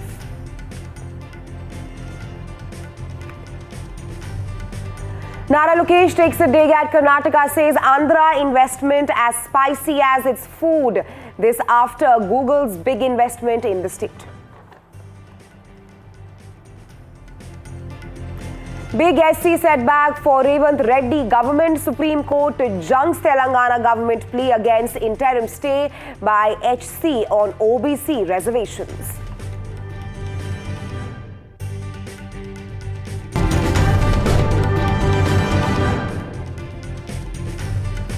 On our top focus in Prime 5, the Andhra Pradesh versus Karnataka over the recent Google AI investment is only getting bigger, and it has now refused to die down, flaunting its recent investment. Andhra Minister Narayana Murthy took a jibe at its neighbouring state Karnataka. In a post, Narayana Murthy referred to Andhra's spicy food, says that the state's investment too is spicy and the burn is felt by some neighbouring states, hinting at Karnataka. While earlier responding to a similar swipe, Karnataka Deputy Chief Minister D.K. Shivakumar said that nothing can match Bengaluru and that blackmail is all that's left of Andhra government. Take a listen to some reactions on this. I don't want to react to Nara Lokesh or anyone. You can't match Karnataka, Bangalore Bangalore infrastructure, Bangalore human resources, Bangalore what innovation, Bangalore startups, what 25 lakh people are working here, with 2 lakh foreigners working here. What has Bangalore contributed to all the growth here? And we are giving 39% to 40% of the revenue to the central government. I don't want to commit with him. For them, they are marketing themselves. Let them do whatever they want. Every day, I am receiving how many leaders from a different part of the world. I know how many meetings they are calling me. I have given time to them. We all will sit, myself, Industries Minister, ITBT Minister, Science and Technology Minister. We will sit, we will discuss. Earlier, they were working in a rented places. Now all of them wanted to set up their own campuses. This is the strength of Bangalore. I don't want, let them do whatever they want, let them market, let them do whatever, let central government also help. But there is no match to Bangalore in this entire country. Andhra, because it's they have got an advantage, right? It's a very common sense. They have got more number of seats, because of that only they get 50,000 crores extra given by the central government only. So what's big deal in it? He's taking a drive at Karnataka government. You are unable to get that project. That's okay, because ma'am. they are getting the project. Ma'am, we are not a small kid in politics. If that is the case, no, tell him to withdraw the support. Tell him to withdraw the support. Let's see what's going to happen. Tell him to withdraw the support. No, what's going to happen? They are in a part of a government. It's a very common thing. What's the big deal about it? If he was you, he would have got more money. If you were him, he would have got more money. Talking about the tweet, it's because for the past so many days we have been seeing people talking ill about our state, our the state on a whole, saying that Andhra Pradesh, demeaning Andhra Pradesh, I would say, which some of the ministers from our neighboring state have done. We are here to invite as many investors and into the state as possible. We have the best of industrial policies. We have the best of ease of doing business policies. We have the we are coming out with beautiful incentives for the investors, beautiful incentives for the companies, because, as I said, we are here to put Andhra on track. And in fact, we would love to say that Andhra would be leading India from the forefront. All right, let's now tell you about the investments when it comes to both these states, Andhra Pradesh and Karnataka, and what are their economic positioning. Number one, when it comes to the investment showdown, Andhra Pradesh, it is an emerging tech hotspot. Now, when we talk about Karnataka here, let's tell you where Karnataka is placed. Karnataka is rather an established state when it comes to global IT powerhouse. Andhra Pradesh, meanwhile, also has strong domestic growth, which we are seeing in today's time. On the other hand, Karnataka is attracting strong FDI. The foreign direct investment, when compared between Karnataka and Andhra Pradesh, is higher when it comes to Karnataka. Apart from that, Andhra Pradesh also has rather garnered high-profile investments. The latest example, of course, being the Google AI hub, which is now being established in Visakhapatnam. Meanwhile, when it comes to Karnataka, it has established a tech hub. We do know Bengaluru is renowned for its IT sector there. Lastly, Andhra Pradesh is right now focusing on emerging tech, and Karnataka, on the other hand, it has a strong industrial base. So let's also now tell you about the war of words over investments when it comes to Karnataka and Andhra Pradesh. Starting with Nara Lokesh, the minister from Andhra Pradesh has clearly said that Andhra investment is as spicy as its food, perhaps hinting at the Google AI hub in Visakhapatnam. On the other hand, the Karnataka Deputy Chief Minister D.K. Shivkumar has rebutted and reverted to what Nara Lokesh has said. He is saying that Andhra Pradesh cannot match Bengaluru infrastructure and resource. So this is where things stand at this point of time. Apart from that, Nara Lokesh has also said that some neighbors, perhaps hinting at Karnataka, some neighbors are already feeling the burn. Meanwhile, D.K. Shivakumar has said that blackmail is all that's left of Andhra government. So these are perhaps the war of words which has perhaps broken out between Andhra Pradesh and Karnataka at this point of time. And of course, this comes after Andhra Pradesh attracted that big AI hub investment from Google. Well, to dissect more and to talk more on this, I have with us Ashish, who is joining me live from Vijayawada, and I also have with us Deepak, who is joining me live from Bengaluru. First, to you, Ashish, you're joining us live from Vijayawada. Talk to us about how the Andhra Pradesh Minister, Nara Lokesh, has now taken a jibe at Karnataka, saying that some neighbours are already feeling the burn. Tell us about the war of words which has ensued over this huge mega project in Andhra Pradesh, Visakhapatnam. Aisha, you are absolutely right. This particular ex-post of Nara Lokesh, this morning he comes out and he posts through his social media account about the spicy food, and that spicy food jibe and taunt or comment. We can say it has definitely triggered a political war of words between Andhra Pradesh and Telangana. We have been witnessing and in fact reporting the kind of comments and political comments coming out from Bangalore and ministers from Karnataka government. Earlier on Wednesday, in fact, I met Nara Lokesh here in Vijayawada in Amaravati during one of his press conference, and I put specific questions about comments coming out from Karnataka and several other states, and how Andhra Pradesh is going to compete with these established centers, whether it's Bangalore, whether it's Chennai, and whether it's Hyderabad. Nara Lokesh was quite clear that his job as a minister is to attract investment, and he will do his job sincerely, and his whole focus and whole goal is to get more and more investment into Andhra Pradesh. Remember, Andhra Pradesh was bifurcated in 2014. Since then, the state is struggling hard to attract investment as well as to have its own capital city, Amaravati. They are also pushing successive government, previously Chandrababu Naidu government, then Y. Jagan Mohan Reddy government, and now again Chandrababu Naidu government. They are pushing Visakhapatnam and showcasing Visakhapatnam as the next destination. Remember, Andhra Pradesh government is not only focusing on Visakhapatnam, they are also creating a hub in Anandpur, which is neighboring to Bangalore, as well as the Quantum Computer Center in Amaravati. So clearly, they are going ahead, but definitely it has kind of got a wrong kind of attention from Karnataka government.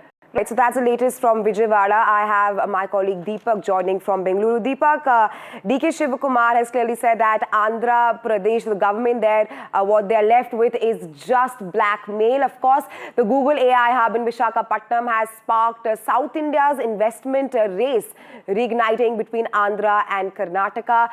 Talk to us more on this, with a lot of ministers there in Karnataka also starting off with a blame game which is going on over Bengaluru's loss, with, of course, Andhra Pradesh attracting the big Google AI hub project and not Karnataka.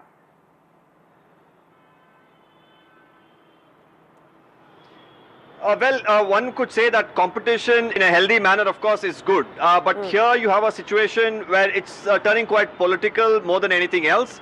Yes, the AI Google hub for Visakhapatnam is a massive investment, and as anyone in India should be really happy about it, because it's not just going to be people from Andhra Pradesh who are going to be benefited from this. People from across the country are going to be employed here, and it's going to be a source of income for thousands of people and then their families combined.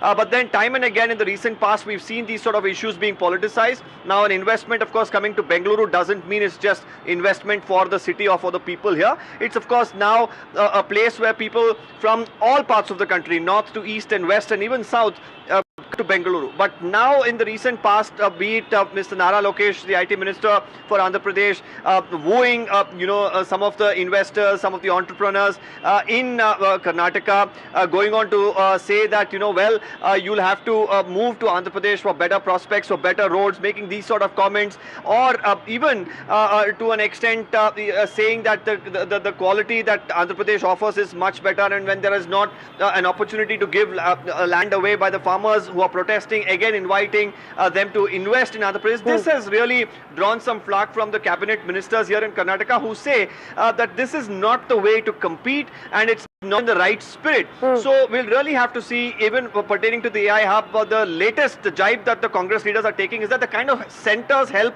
that is coming in from Andhra Pradesh, if the same center's help in terms of incentives and subsidies really was given to the state of Karnataka, or for that matter any other state in the country, then they could also do many things probably much better than what Andhra Pradesh has done.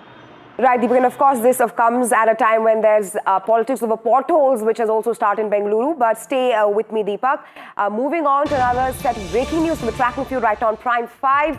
Well, Karnataka Cabinet has decided that any event by organizations or groups that will be held at government premises or the government areas there will need compulsory prior permission. New rules are perhaps in this regard will be published soon, and it comes at the back of the demand to stop RSS events at the government areas. Take a listen. Cabinet is of the opinion that there are various acts and rules that are there within the government. All these need to be unified, and we come up with a new set of orders and rules that dictate how government institutions, government premises, government grounds, government aided institutions will be utilized by private people or associations, and also public roads and public spaces. It cannot be a free for all. You have anything to do, you have any function to celebrate, seek permission from the authorities, as we have told you. You cannot march at your whims and fancies. You will not be allowed to brandish sticks and intimidate people with slogans. You want to do anything, seek permission. If deemed fit, the permission will be given. If not, no. And this is not about one organization or one institution.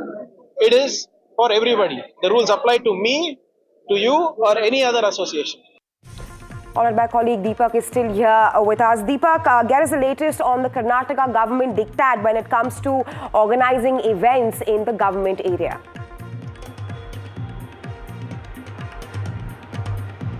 Well, now this is in furtherance to the kind of statements that have been coming in. The letter that was written by the IT Minister, Mr. Priyank Kharge, to the Karnataka Chief Minister, saying that, there are multiple RSS events that are being organized in government premises, including schools and colleges, and this is something that should not be allowed. This was the letter that he wrote just a few days ago. Today in the Cabinet, the matter being discussed, while they have not mentioned RSS or any particular organization, but now they're saying, be it a public road, be it a, government institution, permission is mandatory henceforth to carry out any sort of activity. Then he even makes a mention of a march with sticks. Very recently, of course, on the RSS, while celebrating its centuries, went on to have marches in different parts of Karnataka, and during the marches they were seen holding sticks as well. So it's an indirect hint that he's making towards the RSS marches and saying that anybody will not be able to march with their own whims and fancies incite people or intimidate people, rather, he says. So we'll really have to see how or what sort of a response this gets from BJP, and if RSS also chooses to respond to this. As of now, they're saying it's going to be clear-cut. Rules are also going to be made. It's going to be made more concrete and precise as to which event it is, whoever the organizers are, and wherever they're holding these sort of events, they will need compulsory permission from the government. Right, Deepak, stay with us. We have another set of breaking news coming in this point of time. District Commissioner and District Magistrate of Vijaypura, Dr. Anand K, has issued a preventive order banning Adrushya Siddheshwar Swamiji of Kaneri Math from Vijaypura district from 16th of October to 14th of December 2025. Well, it says that a gang of seers are roaming in Karnataka saying don't go to temples. They did this campaign for about 45 days. This collective of Lingayat Mutt heads, backed by the Chief Minister, took this drama called Across the State. They said that gods are not in temples, don't go there. They said leave your idols in the rivers. They said drink alcohol and sit at home. A woman made a speech questioning what's wrong in drinking alcohol, whether asked what's wrong if we eat meat. I will directly speak to them. You have to beat them with slippers even that is not enough. Well, this order comes, they say, following complaints and demonstrations across Karnataka, including in a lot of areas there, Gadag, Bidar, Belgavi and other areas, in response to allegedly derogatory and inflammatory remarks made by the Swamiji about other Lingayat mutt heads and religious practices. Let's listen in to the bite there. Karnataka ತಿರುಗಾಡಕತ್ತೈತಿ, ಗುಡ್ಯಾಗ ಹೋಗ್ಬೇಡ್ರಿ ಅಂತ ಹೇಳಿ ಪ್ರಚಾರ ಮಾಡಾಕತ್ತೈತಿ. ಈಗ ಮೊನ್ನೆ ಮುಗೀತ ಅವ್ರದ್ದು, ಒಂದು ತಿಂಗಳೇನು 1.5 ತಿಂಗಳು ಮಾಡಿದ್ರಪ್ಪ. ಮುಖ್ಯಮಂತ್ರಿ ಕೃಪಾಪೋಷಿತ ಲಿಂಗಾಯತ ಮಠಾಧಿಪತಿಗಳ ಒಕ್ಕೂಟ ಅಂತಕ್ಕಂಥ ಕಲಾವಿದರಿಂದ ಕೂಡಿಕೊಂಡಂಥ ಬಸವ ಸಂಸ್ಕೃತಿ ಅಭಿಯಾನ ಎನ್ನುವ ನಾಟಕವನ್ನು ತಗೊಂಡು ಇಡೀ ಕರ್ನಾಟಕದ ರಾಜ್ಯ ತುಂಬ ತಿರುಗಾಡಿದ್ರು. ಏನು ಹೇಳಿದ್ರು? ದೇವ್ರು ಗುಡ್ಯಾಗಿಲ್ಲ, ಗುಡ್ಯಾಗ ಹೋಗ್ಬೇಡ್ರಿ, ಮನ್ಯಾಗ ದೇವರೆಲ್ಲ ಗೊಳೆ ಮಾಡಿ ಬಳ್ಯಾಗ ಹಾಕ್ರಿ, ಮತ್ತೆ ಎಲ್ಲಿ ಹೋಗ್ರಿ, ಹೋಟೆಲ್ದಾಗ ಹೋಗ್ರಿ, ದಾರು ಕೊಡ್ರಿ, ಆರಾಮಾಗಿರಿ. ಅದ್ರಾಗ ಒಬ್ಬ ಹೆಣ್ಮಗಳು ಭಾಷಣ ಮಾಡಿದ್ಲು, ದಾರು ಕುಡಿದ್ರಿ ಏನಕ್ಕೈತಿ ಅಂತ ಒಬ್ಬಕ್ಕೆ ಹೇಳಿದ್ಲು. ಮತ್ತೊಬ್ಬ ಭಾಷಣ ಮಾಡಿದ, ಮಾಂಸಾಹಾರ ಮಾಡಿದ್ರೆ ಏನ್ ತಪ್ಪಕ್ಕೈತಿ ಅಂತ ಒಬ್ಬ ಭಾಷಣ ಮಾಡಿದ. ಅದ್ರಾಗ ಇವ್ರೇನಪ್ಪ, ಬಸವ ಸಂಸ್ಕೃತಿ ಅಭಿಯಾನ. ಇನ್ನ ಭಾಳ ಐತಿ, ನಾ ಹೇಳಕತ್ತಿದ್ದೆ ಅಂದ್ರೆ ನಾಳೆ ಹೊತ್ತು ಮುಳುಗುತ್ತಾನ ಮುಗಿದಿಲ್ಲ. ಇದು ಹೇಳು ವೇಳೆನೂ ಅಲ್ಲ, ನಾ ಮತ್ತೊಮ್ಮೆ ಯಾವಾಗಾರ ಬಂದಾಗ ಹೇಳ್ತೀನಿ, ಅವ್ರನ್ನೂ ಕರ್ಕೊಂಡು ಬರ್ತೇನೆ, ಅವ್ರ ಮುಂದೆ ಕುಂದರ್ಸ್ಕೊಂಡ ಹೇಳ್ತೀನಿ.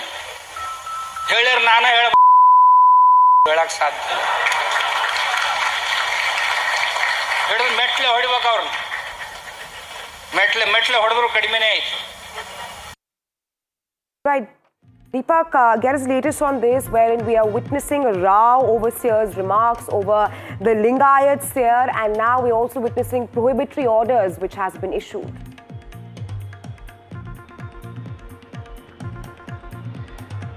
Well, now the remarks of the seer, of course, in a recent event has drawn attention of various people, including the police and the district administration of Vijayapura, it looks like.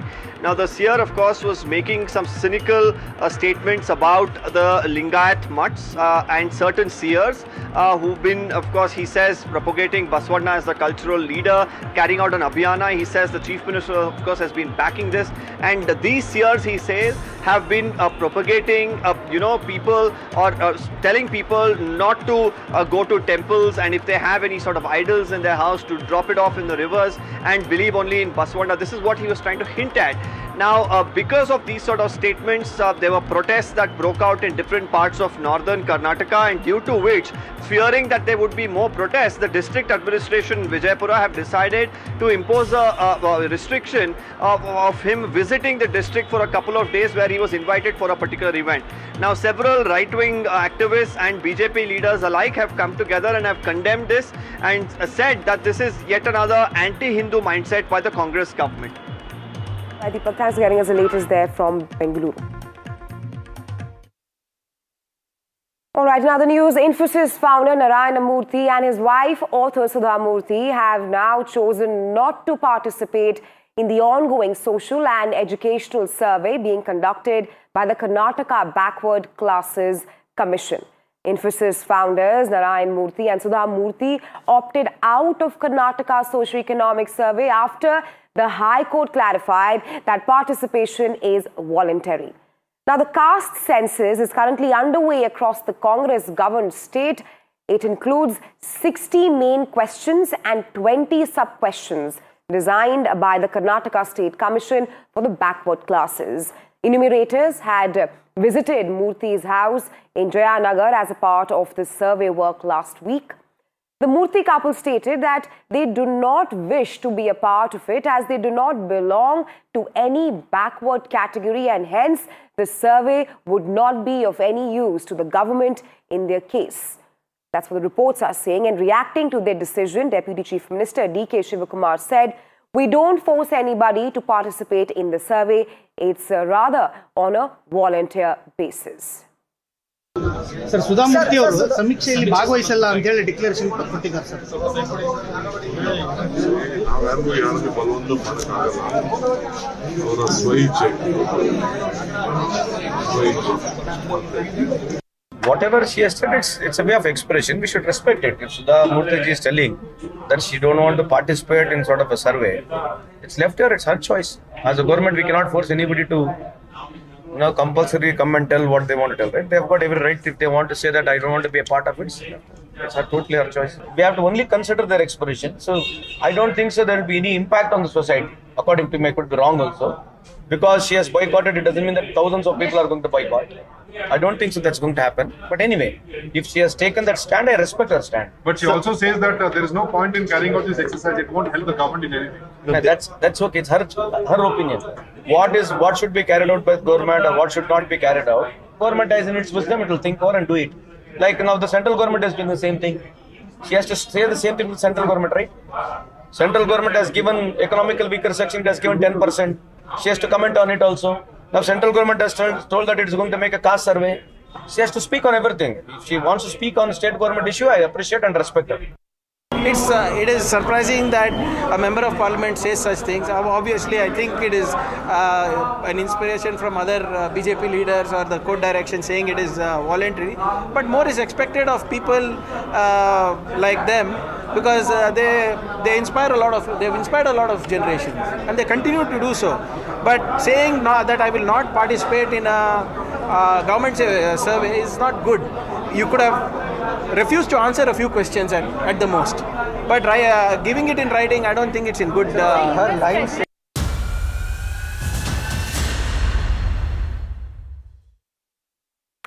All right, the political chessboard in Bihar is shifting fast. According to sources, Congress MP Rahul Gandhi and Congress Chief Kharge have spoken to Lalu Yadav regarding seat share. This as seat sharing tussle continues between RJD and VIP.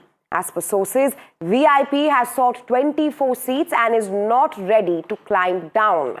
Tejasvi has also given an ultimatum to VIP Chief Mukesh Sahani, asking him to settle the seat share deal by today or else exit the alliance.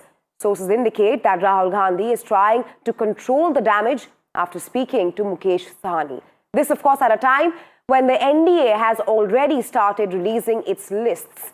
The BJP has already announced all 101 of its contestants. The JDU has named 57, while Chirag Paswan's LJP has released its first list of 14. And Upendra Kushwaha's RLM has declared 4 of its 6 nominees. आज लालू जी ने उनके बाद उनके बेटे को आगे आने का मौका दिया है, तो इससे पता चलता है कि बाहुबलियों को, दबंगों को, गुंडों को जहां महागठबंधन बल दे रहा है, भ्रष्टाचारियों को बल दे रहा है, तो दूसरी ओर एनडीए में जहां मैथिली ठाकुर हो, श्रेयसी सिंह हो, नितिन नवीन हो, संजय गुप्ता हो, ऐसे युवाओं को टिकटें मिल रही हैं जो प्रदेश को आगे बढ़ाने का काम करेंगे। अनुराग जी, आपने पूरी लिस्ट जारी की, लेकिन लिस्ट में एक भी मुसलमान चेहरे का नाम नहीं है, ऐसा क्यों? हम तो सबका साथ सबका विकास इसमें विश्वास करते हैं। सारी योजनाएं अगर भाजपा की सरकार की, एनडीए की सरकार की, नीतीश कुमार जी की सरकार की देखेंगे तो उसमें कोई जाति, धर्म, क्षेत्र के साथ भेदभाव नहीं है। हर योजना का लाभ लाभार्थी को मिला है। उसमें कोई हिंदू मुसलमान, जैसे आप सवाल पूछने में करते हो, वैसे उन योजनाओं में कोई हिंदू मुसलमान नहीं होता। टिकट मिलती है जीत को देख के। एनडीए में तो एक सीट पर दो दल, तीन दल उसके नामांकन कर रहे हैं और ये वहां पर कौन किसके साथ है किसी को नहीं मालूम है। और नीतीश कुमार ब्रेंडेड हो चुके हैं और जो दिल्ली में 2 बैठे हुए जो गुजराती हैं उनके नियंत्रण से बिहार बाहर है। इंडिया गठबंधन के नेतृत्व में तेजस्वी यादव मुख्यमंत्री बनेंगे। सब लोग सेटल हो गए, सब लोगों के उम्मीदवार आ गए। कुछ लोगों ने तो घोषणा भी नहीं किया है गठबंधन का। हम लोगों का तो गठबंधन घोषणा हो गया। 99.9% विवाद खत्म हो चुके, तो एनडीए तो आगे बढ़ चुका। एनडीए पारदर्शिता के साथ गठबंधन धर्म का पालन करते हुए सबसे पहले सीट शेयरिंग की घोषणा किया और अब हमने 101 जो उम्मीदवार और सभी लोगों ने अपने उम्मीदवार की घोषणा कर दी। बिहार की मतदाता इस बात को समझ रही है कि एक तरफ एनडीए गठबंधन धर्म का पालन करते हुए ईमानदारी से, पारदर्शिता के साथ चुनाव के मैदान में आ रही है और वहीं पर महागठबंधन सिर फुटौल करने का काम कर रहा है। Well, all eyes are now on the high-stake battle in Bihar. Union Home Minister Amit Shah is all set to sound the poll bugle in Bihar, whereas Uttar Pradesh Chief Minister Yogi Adityanath is campaigning for BJP in Bihar. Home Minister Amit Shah's Bihar tour is set to begin today, and Shah will arrive in Patna this evening to hold the very important organizational meetings. This meeting will be attended by the Bihar BJP Assembly election in charge and also key state BJP leaders. Meanwhile, Chief Minister Yogi, during his public rally, accused the RJD and Congress of planning electoral malpractice. Yogi Adityanath has said that RJD and Congress are planning to ensure that they are fake votings which take place in the elections there in Bihar. Bihar में विकास की इस दौड़ में बिहार की इस नई प्रतिस्पर्धा को बाधित करने के लिए फिर से आरजेडी और कांग्रेस में और उनके सहयोगी दलों में इंडी गठबंधन में फिर से एक उन्होंने शरारत शुरू की है और वह शरारत शुरू की है विकास बनाम बुरके का। जब विकास की प्रतिभा को लेकर के बिहार का नौजवान आगे बढ़ना चाहता है, तब यहां पर बुरके को लेकर के कांग्रेस ने, आरजेडी ने नई बहस को आगे बढ़ाने का कुत्सित प्रयास किया है। आप मुझे बताइए, क्या इनको फर्जी पोलिंग करने का अधिकार दिया जाना चाहिए? अब बिहार में यहां के विकास को कोई बाधित नहीं कर सकता। यहां अपराध को कोई अपना जन्मसिद्ध अधिकार नहीं बना सकता। अब बिहार में अपराध को अपनी बपौती बना करके अपहरण का उद्योग चलाने का दुस्साहस नहीं कर सकता। All right, for more on this, my colleague Raman is now joining me live from Patna. Raman, what's the mood like there in Patna?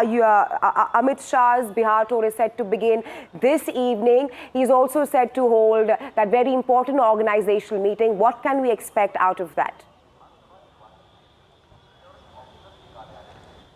Absolutely, a big development day in Bihar is, as far as the talks are going on the seat sharing. But Yogi Adityanath took jibe on the RJD and Congress, that he said that Congress and RJD is talking about development versus burqa, while the NDA is talking about the development, and they are the parties who are talking and doing politics on burqa, and they are allowing, they want to, voters should be allowed to vote in burqa so that the fake voting will be done in the Bihar Assembly election. And Yogi Adityanath strongly attacks on the RJD and Congress. And while we are talking about the upcoming development that Amit Shah will land shortly in Patna, and today he will going to conduct a meeting with the Bihar BJP unit in the party office, and tomorrow he will also address a public rally, and he will also conduct a meeting as well of the Bihar BJP unit. So the couple of days, the very big development will taking place as well as in the NDA and also in the India Alliance in the Bihar. Right, thanks for getting us latest there from Patna, Raman. All right, and we have another breaking news coming in from Bihar, and BJP has now released list of 40 star campaigners for Bihar. Prime Minister Modi, Amit Shah, Nadda, all these leaders will be leading the BJP Bihar campaign. This, of course, comes as Amit Shah is set to arrive in Bihar this evening. He will be starting off with the Bihar Tour campaign and will also be holding that very important organizational meeting with the BJP leaders there in Bihar. Well, the BJP star campaigners in Shivraj, Gadkari, Yogi Adityanath and Devendra Fadnavis also there. Not only them, Rekha Gupta, Smriti Irani, Mohan Yadav and Himanta are also set to campaign. Well, with this, BJP and JDU, they all have declared all contestants for 101 seats that they will be contesting on. JDU today also released its second list today, and what we are getting the latest right now is that BJP has released a list of 40 star campaigners for Bihar. Of course, yesterday we told you how Maithili Thakur has also been inducted into the BJP ahead of the elections there in Bihar. Prime Minister Modi, Amit Shah, JP Nadda will be leading the BJP Bihar campaign. And of course, on your screens right now are visuals of Amit Shah, who will, in just a short while from now, will be reaching Patna. He will be kicking off the Bihar tour campaign for the BJP. And apart from that, he will also be holding the very important organizational meeting there in Bihar as of now. All right, we're also getting another set of breaking news that we're tracking for you right now. And while we told you that Amit Shah will be arriving in Patna this evening, he is all set to meet Nitish tomorrow, that is amid NDA seat-packed tussle. Of course, this comes at a time when JDU has released its second list today. And of course, with this, BJP and JDU have declared all contestants for 101 seats that they will be contesting on. And well, Union Home Minister Amit Shah will be in Patna this evening. What we're also telling you right now is that Amit Shah will be meeting Nitish Kumar tomorrow. This of course comes amid the NDA seat-packed tussle. Earlier we told you how JDU has also released its second list today. Combined with this, BJP and JDU have declared all contestants for 101 seats that each is contesting on. Well, apart from that, RLM has also declared 6 that it is contesting. So has HAM. BJP is all geared up for the Bihar elections with Amit Shah reaching Bihar today. He will be meeting Nitish Kumar tomorrow. And BJP has also released a list of 40 star campaigners for Bihar right now. Prime Minister Modi, Amit Shah and JP Nadda will be leading the BJP Bihar campaign.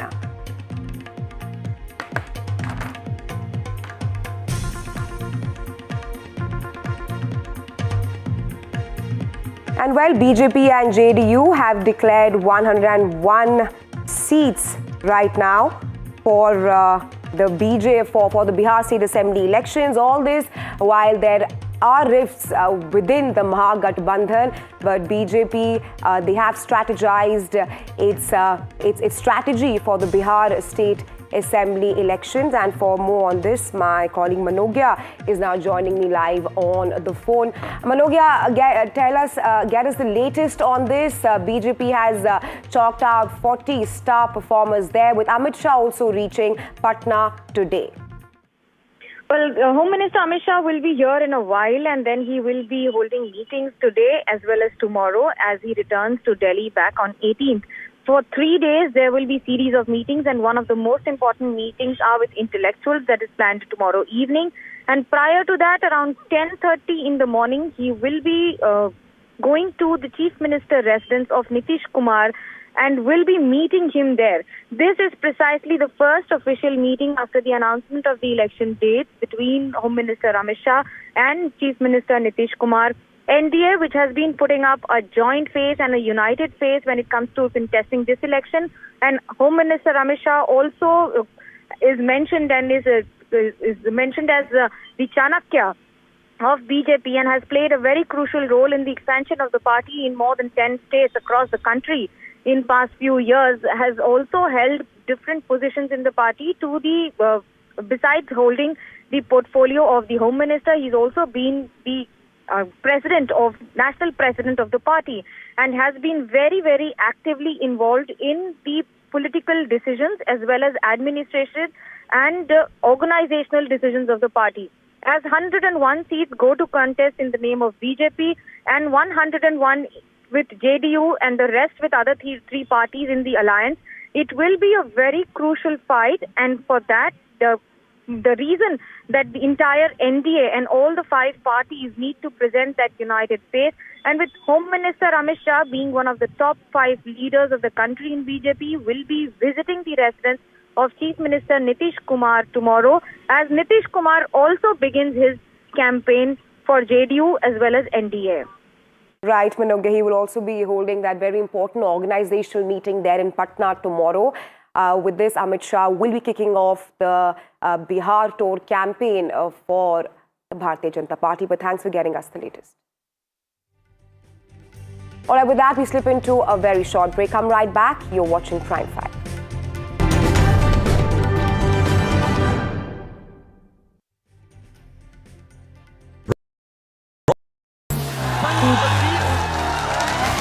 What does the youth of Bihar want in this election? I will dissect and explain. When it comes to elections, I crunch numbers and tell you what others miss. Bihar elections, the what, why and how. I read Bihar politics like no one else. For over 4 decades now, I have had a ringside view of some of India's biggest elections. This time, I will bring to you the twists and turns of Bihar elections. Understand the real election dynamics in Bihar. With me on Bihar Battleground. The ultimate battle for Bihar. NDTV unites the biggest voices, unmissable debates and data discourse. Battleground Bihar on NDTV 24/7. The best app to use is the NDTV app.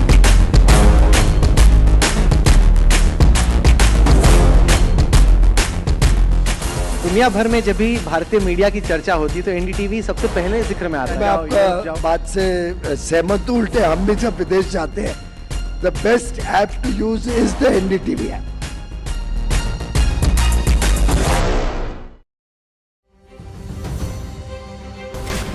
At a time of global uncertainty, when leaders balance risk with resolve, the most definitive leadership conversation unfolds in New Delhi this October.